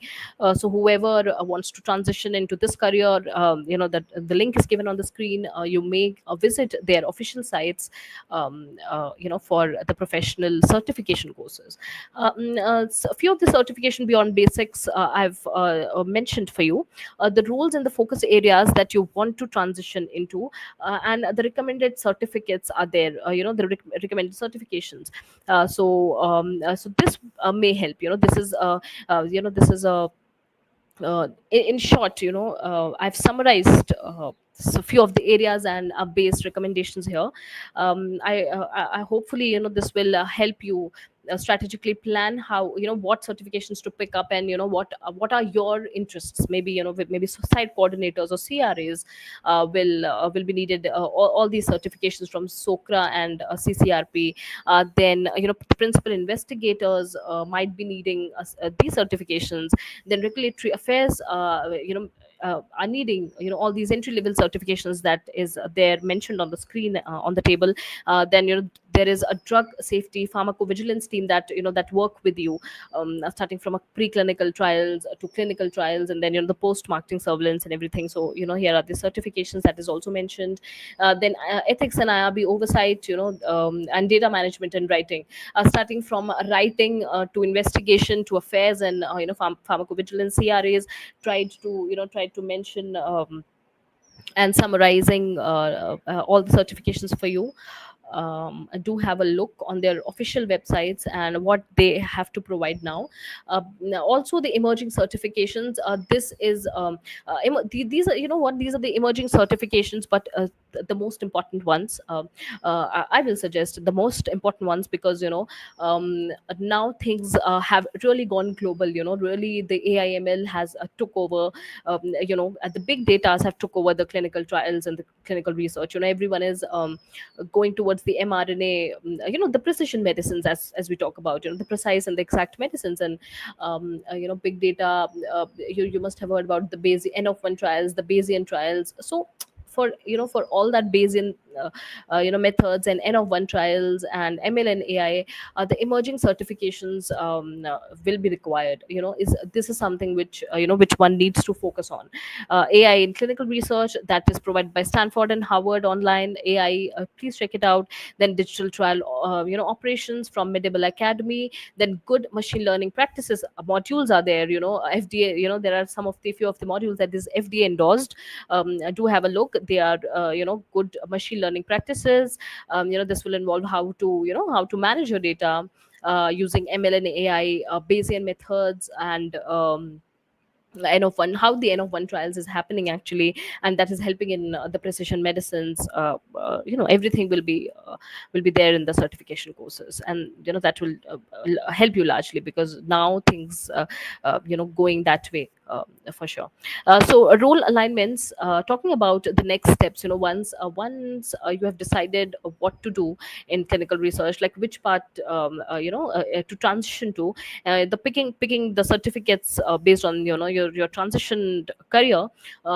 also finishing the certifications, what will be the next steps once you picked your interest and related certifications. So role alignments is the first one, to match your career goals to relevant certifications. I've been talking about the certification and roles matching, that is so important. Then the requirements, check work experiences versus your education prerequisites. Maybe education prerequisites and the work experience, um, for certain experiences, for certain pickups, for the industries, for the startups, the education prerequisites are so important. So you have to check out that as well. Global recognition, stick to the global recognition things. Prioritize NCCA, that I've talked about, ASRP, RAPS, DIA, SOCRA, and SITE. Please prioritize all of these global recognition things, and global recognition certification courses, and CROs, and all that they have to provide for your next steps. Keep visiting the official sites, check out what they have to give you, what are the collaborations that is going ahead. Of course, that will help you plan your career goals to for ahead, transitioning to the research, the clinical research. Then plan and invest, register, study, and schedule early. Schedule to all the to all the lectures of however you pick it, early. Register and study, of course, as early as better. So especially for timed renewals, a lot of certification courses need renewals, so you have to see that as well. So ROIs are these credentials are proven to boost competence, credibility, and career mobility. The interest is that the credentials and all these certifications is set and is told to you, so because that will boost your competence, the credibility, and career mobility. Many of you may be planning to transition, so that will really help. um, that will really help as your career mobilities and moving forward. Now, as I've talked a lot of about DCTs and globalization, I'll just give you a quick look at how the career trends, and also the trends as a as a whole in clinical research have really transformed. The clinical research has really transformed, based on the DCTs and ML AI and databases and everything. I'll give you an instance. There was a time when people used to make questionnaires for screening and for inclusion exclusion criteria protocol development, but now is not a case, and now has now the digital things has come. Now we use the databases, say for example non-SQL and SQL databases, for that matter, to collect the samples, to collect the patient, to screen the patient, and based on that we'll train our patient databases, and the EHRs, the electronic health records, and everything, for our drug to for our any of the drug or diagnostics to to pass the clinical trials phases. And the post marketing surveillance also uses all those databases and ML and Bayesian methods and all of that. Talking about how the clinical research has really transformed, I'll give you a quick look about digital and DCTs. So remote patient monitoring, wearable devices, and televisits have come in. You can sitting anywhere, you can just log in, and informed consent, anyone can sign the informed consent, and things can move ahead. Yeah. And you know what, the attrition, there's also this thing called as attrition, meaning how many people are actually leaving the this clinical trials at any point in time. So DCTs have really emerged as as one of a very good opportunity for the retention rates. When we talk about the retention rates and how the attrition and retention is actually you know um, influencing our statistics, because of course the sample size will definitely influence your statistical data. I'm sure that that is very simple, that the sample size and statistical data is that will affect. So the attrition and sticking, that is retention, the sticking to the study, and attrition, that is leaving the study, will definitely deviate. That is the deviation that your statistical studies and your screening and inclusion exclusion will see. So DCTs have really really emerged as one of a, one of a very important thing to stick, for the retention rates, because the retention rates are high, so our statistical outcomes are good. The hypotheses are accepted. They're not being rejected, because if the sample size is not underestimated or overestimated, then the hypothesis may fail, or all the resources may be wasted. So remote patient monitoring is there, EDCs, wearable tele visits are there. The key tools that we use in DCTs are EPRO and eConsent. I've talked about the electronic ones, the EHR integration, the electronic HR integrations, and source validations. I've talked about it. These are all electronics, digital databases and platforms. Then I just quoted a case for you, that is Pfizer fully remote trial on COVID-19.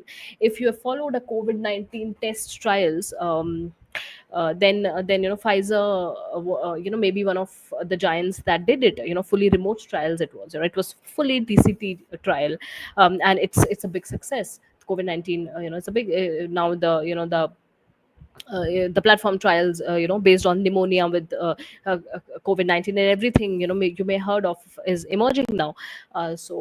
This is the power of the advanced trends now in clinical trials. So that is so important. Now, talking about AI, machine learning in clinical trials, a few of the applications of AI and machine learning I've been talking about. So patient recruitment via AI, dropout prediction models, adaptive trial simulations, and site performance analytics. All this is applications of AI and ML in clinical research. When you have once you have the sample size, once you have your population based on the inclusion and exclusion criteria, you can apply it. The applications that you can use your the sample size to, for the patient recruitment. Patient recruitment can definitely enhance using AI. You don't have to go door and door. Now all that is now obsolete. Things have come, using ML and AI, and also the natural language processing, which we call as NLP, has now been plugged in with the devices to for the patient recruitments and everything. So it has really it is fast now. The recruitments are exact and precise now. Dropout prediction models, I've talked about dropouts, which we call as an attrition. So attrition is less now, relatively very less, because patients anywhere in the world can log into the DCT. So dropout prediction models now enhancing. Dropout prediction models are now, if you go to Google Scholar and see to the research papers now, there are a lot of dropout prediction models and everything, which is coming, which is being enhanced and coming, as a big publications. So so all these models are now being trained based on the sample size that we have, based on AI and ML.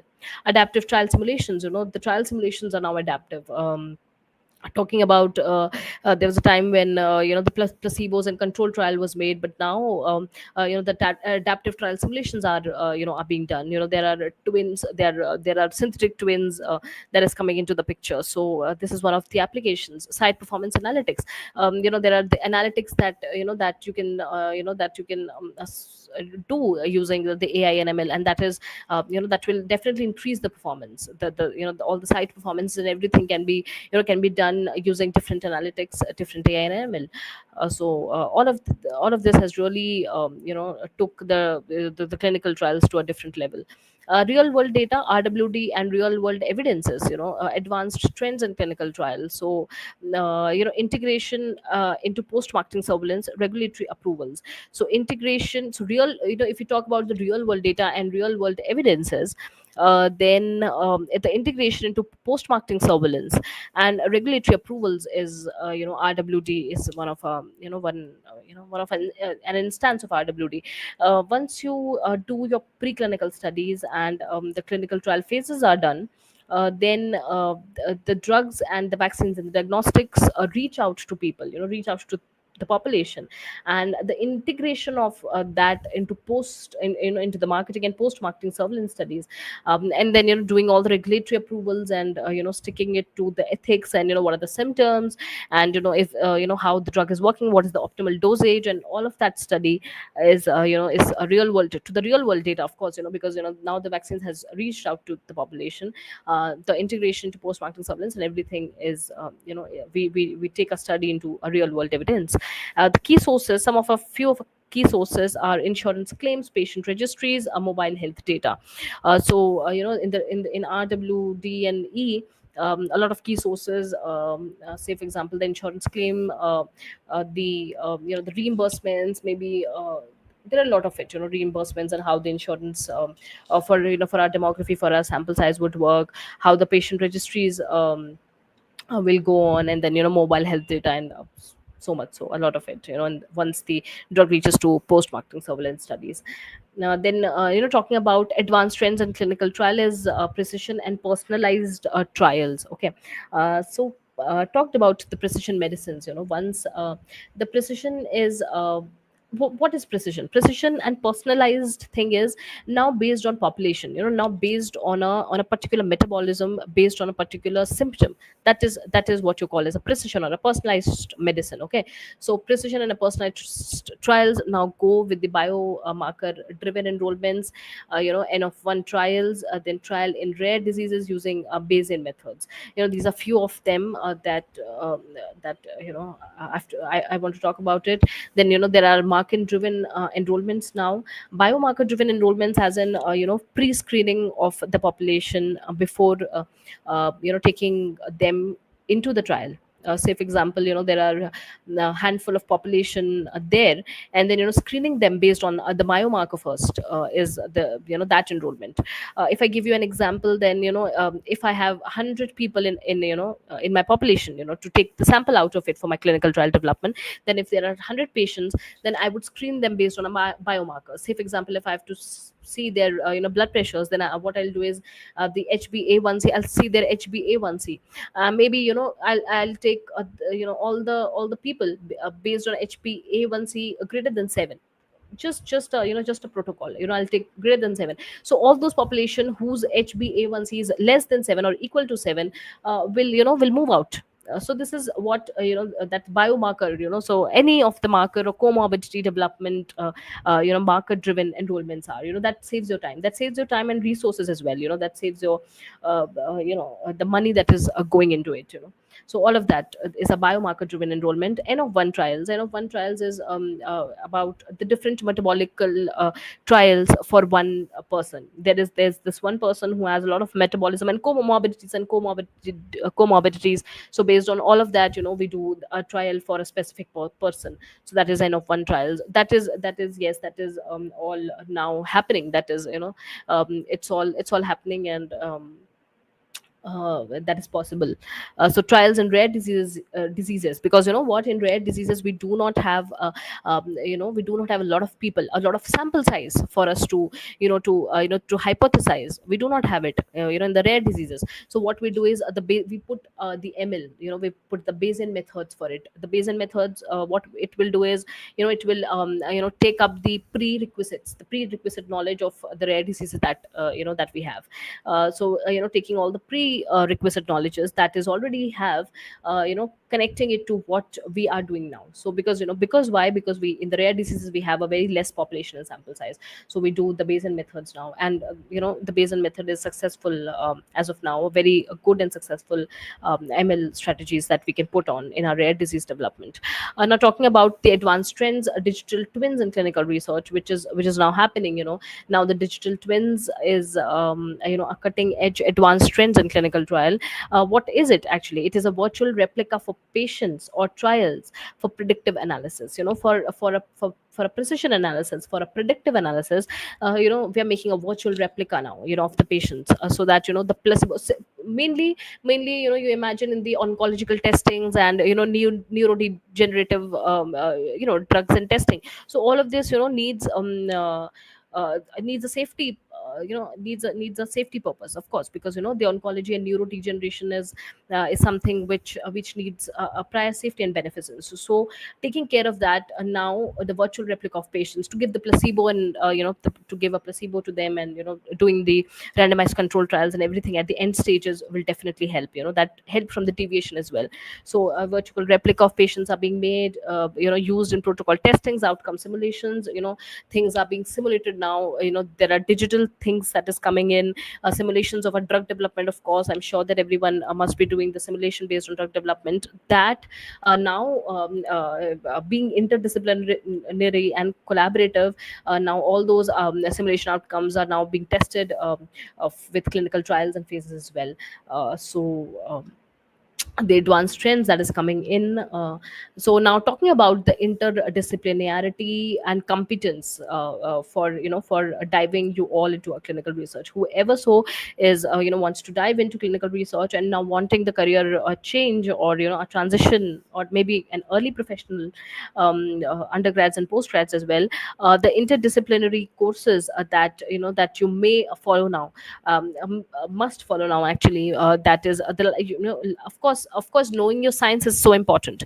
What will be, what will be the drug acting, and how will be the drug acting, the dynamics of it, the kinetics of it, all of that is comes through the life sciences. And that is so important, of the core knowledge of it is so important. But with knowing your drug, the dynamics and kinetics of it, so important for the biostatistics to come in, because once you have the data, you'll have to plan for your hypothesis, plan for what formula will go in, plan that what will be the inclusion and exclusion will be like that. You have to plan what will be the attrition. So everything the biostatisticians do, everything, the biostatistics plan, that what is the attrition rate, do not overcome, maybe not overestimating and underestimating a formula in a population and a sample size. So that is so important. AIML I've talked about, I've talked about a lot about AIML. That is so important. Bioethics, without ethics, no science can go on. Science is with innovation and with ethics, of course. And then communication, for sure. The publications, once once your clinical trial drug is it's done, the post marketing surveillance studies are are there. And so the communication is so important. Communicating your clinical trial testings, your diagnostics, and everything is so important. um, uh, uh, Communicating to science is through publication, of course. So that is so important. How to write everything end to end. Understanding regulatory framework, that is so important. Understanding how FDA, EMA, CDSCO, ICH, GCP, and everything works, that is so important. Because once you develop your protocol, once you make your plan, understanding the regulatory framework is that important, to to stick to a plan and protocols. Because not understanding it will deviate, and deviation means skewness of your result, when the biasing of a result, based on the statistics that you do after collecting all the data. So to not do the biases and skewness, that is all important. Essential soft skills, of course. The soft skills that is so important to transition into this career is scientific writing and documentation. It should be powerful. The documentation, the protocol development plans, the documentation needs to be solid. Because if not a good documentation, then your hypothesis may fail, your clinical trials may fail. So documentation, scientific writing is very important. Regulatory communication, stakeholder alignments are so important. The regulatory compliance, the communication, sticking to them, for the ethics, the stakeholder alignments, however the stakeholders are, the investigators, the coordinators, the alignment of them, so that things do not deviate. The results are significant. The results cannot be skewed. It has to be significant at the end of so much resource and time, get, getting your clinical trial so much of time and resources. Ethical reasoning and protocol integrity. Ethical reasoning is important. The protocol integrity is important. Protocol and plan should be integral, should be generalizable. It should be the variability, and the deviation of the protocol and plans not adhering to ethics can definitely lead to lead to pitfalls, lead to failing of your clinical research. The hypothesis may be rejected if the results are skewed with the statistical analysis. So talking about interdisciplinary competence, all of this soft skills are so important and essential for you to mark. Now, coming towards the global reach and carrier mobility. So global reach and carrier mobility, the remote control trial roles growing, that I've talked about. The DCTs, the the data management based on your skills, all of that is growing. Everyone wants a good coordinator, a good data manager, then who can design a telemedicine system design and architecture. All of that is so important, and especially post global pandemic. Then opportunity to work across continents. There are opportunities to work across India, across continents, because I've talked about the global collaborations. There's a huge globalization that has now come into the clinical research. So translational trials are there, regulatory bridging studies are there, global data management hubs are there. So you can get a lot of opportunity for working in the country and across the continents as well, because talking about the global things. Final words and summary to summarize how to plan your career. To summarize it all, first access your background and match with key educational streams. Then choose at least two certification strategically, based on what your education backgrounds is, what you want to mark, what you transition into, what you want to transition into, and based on that, pick up the global certification courses. Start with entry level exposures. If at all someone is undergrad or in postgrad, start with entry level exposures like internships, trial sites, maybe collaboration with the hospitals. A lot of clinical trials are going in in a lot of government and private hospitals. So you can do the field analysis, how things are happening. DM your LinkedIn profiles, your teams for it. Then evolve with AI, DCT, RWD awareness. Please evolve with all the ML, AI, decentralized trials, real world data evidences. That is very important. That will definitely keep you going. That will help transition you from the mid level to something high level. And build a global network, via LinkedIn, webinars, conferences. There are different conferences that are happening: ICCR, DIA, SCDM, all these, big level LinkedIn webinars and conferences like all of it, build a global network out of it. Conferences like LEF to 2025, of course, giving you the best exposure possible. So do as what you can. Final words and summarizing my slide to how to plan your careers.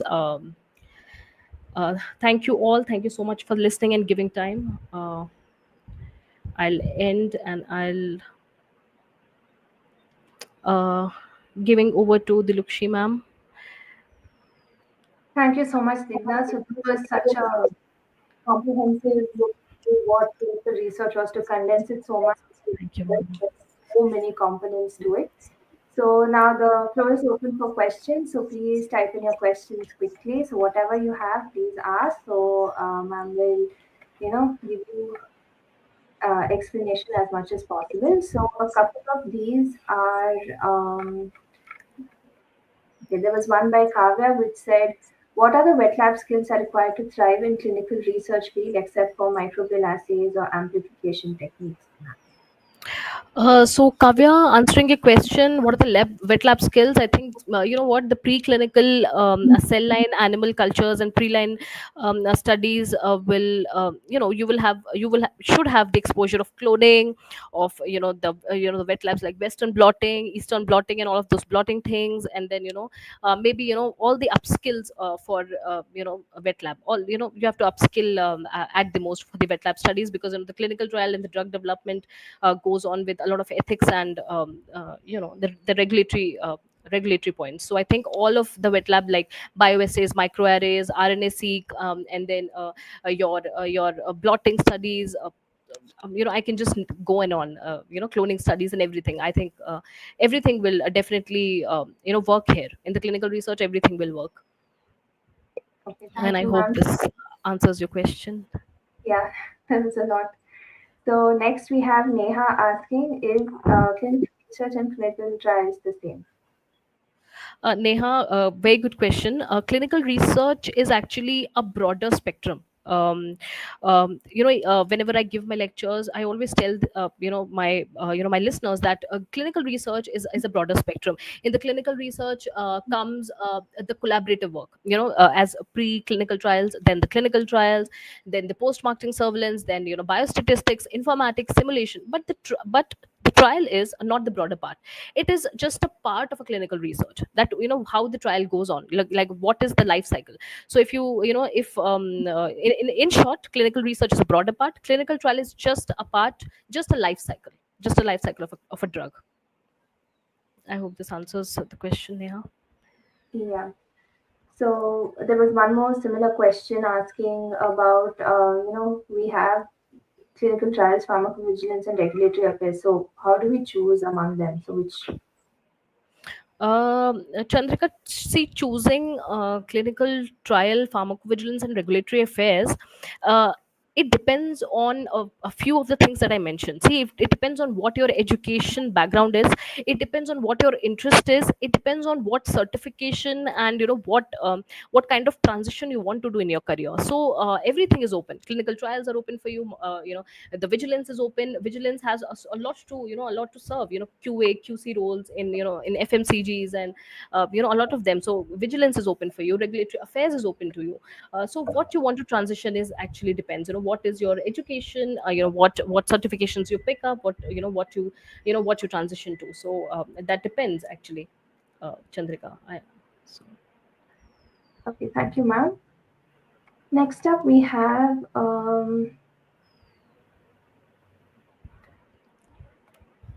okay, again, Chandrika only. How can someone from a non-clinical background like biochemistry bridge the gap to excel in clinical trials or regulatory affairs? Chandrika, giving you answer in yes or no is a yes. Anyone's from any background can enter to clinical research. Say, if you're just asking me, like biochemistry or a microbiology or the chemistries, anyone can enter.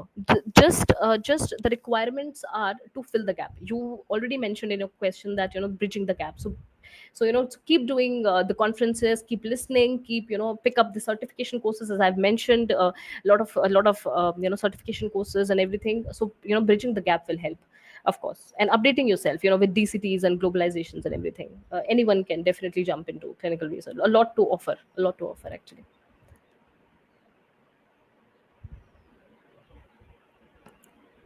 Dilukshi ma'am, you're mute, I think. Oh, thank you. Uh-huh. So Rahul has a question. How big is the scope of clinical research in India? Rahul, it's see if I answer your question, the scope is actually getting bigger and bigger. As the time is growing, the scope is going bigger. India has a lot to offer. India itself, it is actually global. You can go global and intercontinental DCTs and everything is happening. But talking about our country, a lot has to offer in clinical research, because there's a lot of demography, there's a lot of roles as well. I've talked about the interdisciplinary roles, starting from the wet lab to in vivo, in vitro, and then the post marketing surveillance, and then the data management. You just name it. Computer science experts. We need computer science experts to to optimize the datas, and ML and AI. Digital twins are now happening. So you see a lot of health tech and med tech companies are coming in. So a lot has to offer. So scope is big. Sky is the limit. More than that. So similar questions are coming. Like I have a biotech background, a biochem background. So can I transition into this? Yes. So will my skills be transferable?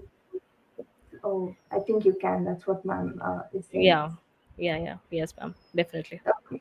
So there's one more by Sri Lakshmi, which says, I have informal experience as clinical research coordinator, but I have a career break. So can I get into clinical research, regulatory affairs, pharmacovigilance? So what do I need to do for this?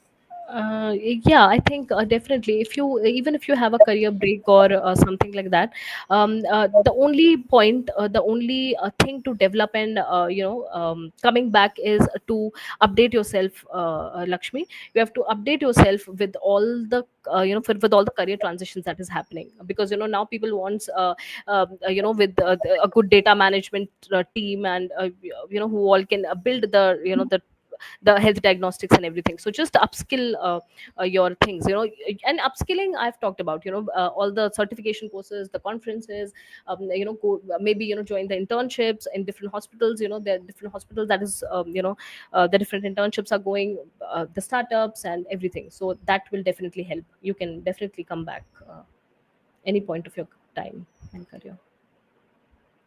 So I hope that was a very nice answer, very nice thing for you to hear, Sri Lakshmi.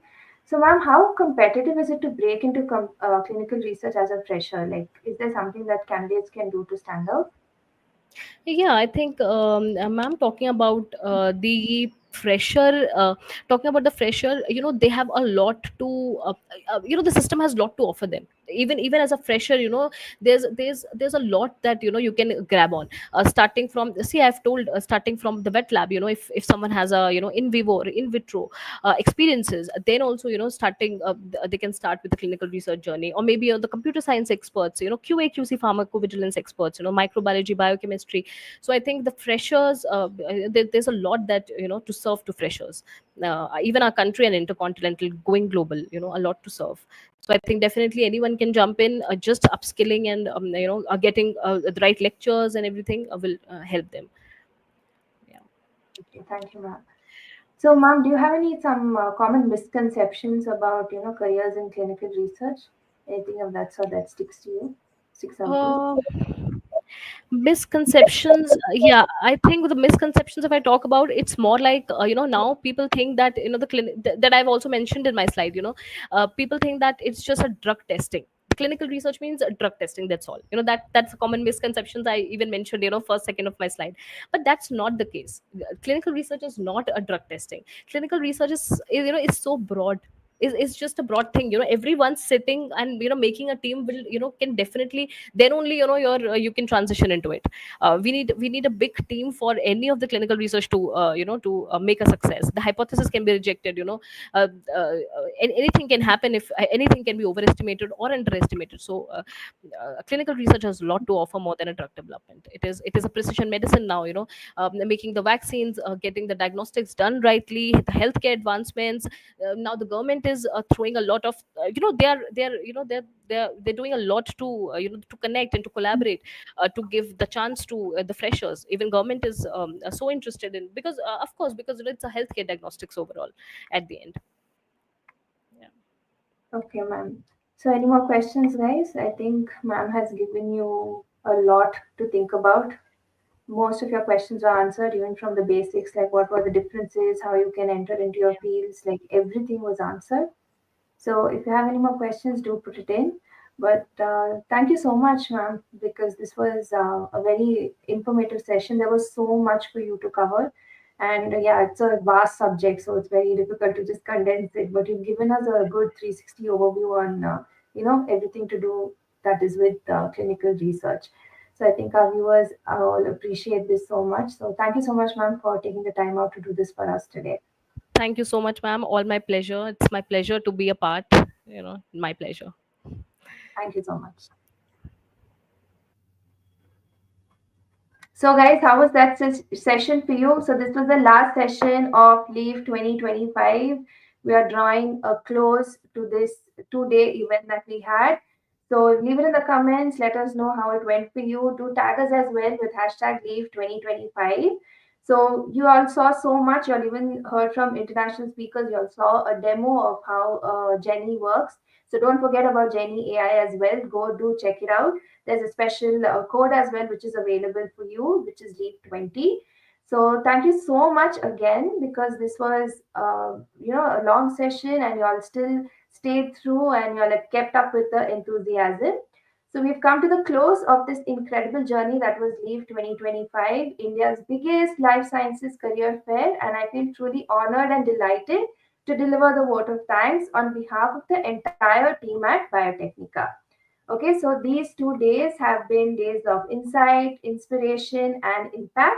From the very first session to the final one, this event has brought together some of the brightest minds in life sciences. So, from top HR professionals and hiring managers to academic experts and innovators who are shaping the future of biotech, pharma, and research in India and beyond. So now I know you all are waiting for the winners, but just hold on. First and foremost, a heartfelt thank you to Mr. Shekhar Suman, the CEO of Biotecnika, whose opening remarks truly set the tone for these 2 days. So your words reminded us why platforms like Leaf are not just about job fairs, but about building bridges between aspirations and opportunities. Now, to all the speakers, HR leaders from renowned companies, and guests who joined us from across the industry, Your generosity in sharing your time, your stories, your insights, and the hidden gems of this life sciences market has been nothing short of inspiring. So, their inputs have guided countless students, researchers, and professionals towards the next step in their journey. So, to our academic partners and universities who showcase their programs, thank you for opening doors to higher education and training pathways that many of our attendees may not have otherwise discovered. To our sponsors and collaborators, thank you for your trust and partnership. You helped us create something truly bigger that is just an event. It's a movement towards a better, more inclusive, and opportunity rich life sciences ecosystem. And a special mention must go to the Biotecnika team, the heart and soul behind this event, from our back-end tech crew, managing the seamless streaming, to our moderators, outreach teams, and of course to our tireless operations team. Each one of you played a key role in bringing Leave 2025 to life. And last but not the least, our attendees. Thank you so much for joining us from all over, giving us your time and all of your love and support really means a lot. So all the very best. You guys made this event very successful. Your participation, your questions, and your response to everything was so amazing. And do tag us, okay, on socials, Leave 2025. We would love to read about your experience. So now let's end with the winner of the last and final quiz that we had. So the winner is Paras.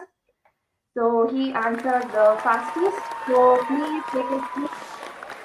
It is CSC at biotecnica.org. And then thank you so much, guys. So all your e-certificates will be available since you have registered and you have attended live. Don't forget to check out Jenny as well. That was just a demo. We'll go into an in-depth session later on. Okay. So the links to apply, and you can still check out the platform. It's all active, and our team at Biotecnica is always available to support you on your journey. So let's carry the energy of learning and connections from today forward. Let's stay focused, curious, and stay connected. So, with that, on behalf of the entire Biotecnica team, I extend our deepest gratitude to each and every one of you. Thank you so much for being a part of Leaf 2025. We'll see you again at the next opportunity, the next milestone, and the next big leap. Thank you and good evening. Bye, guys.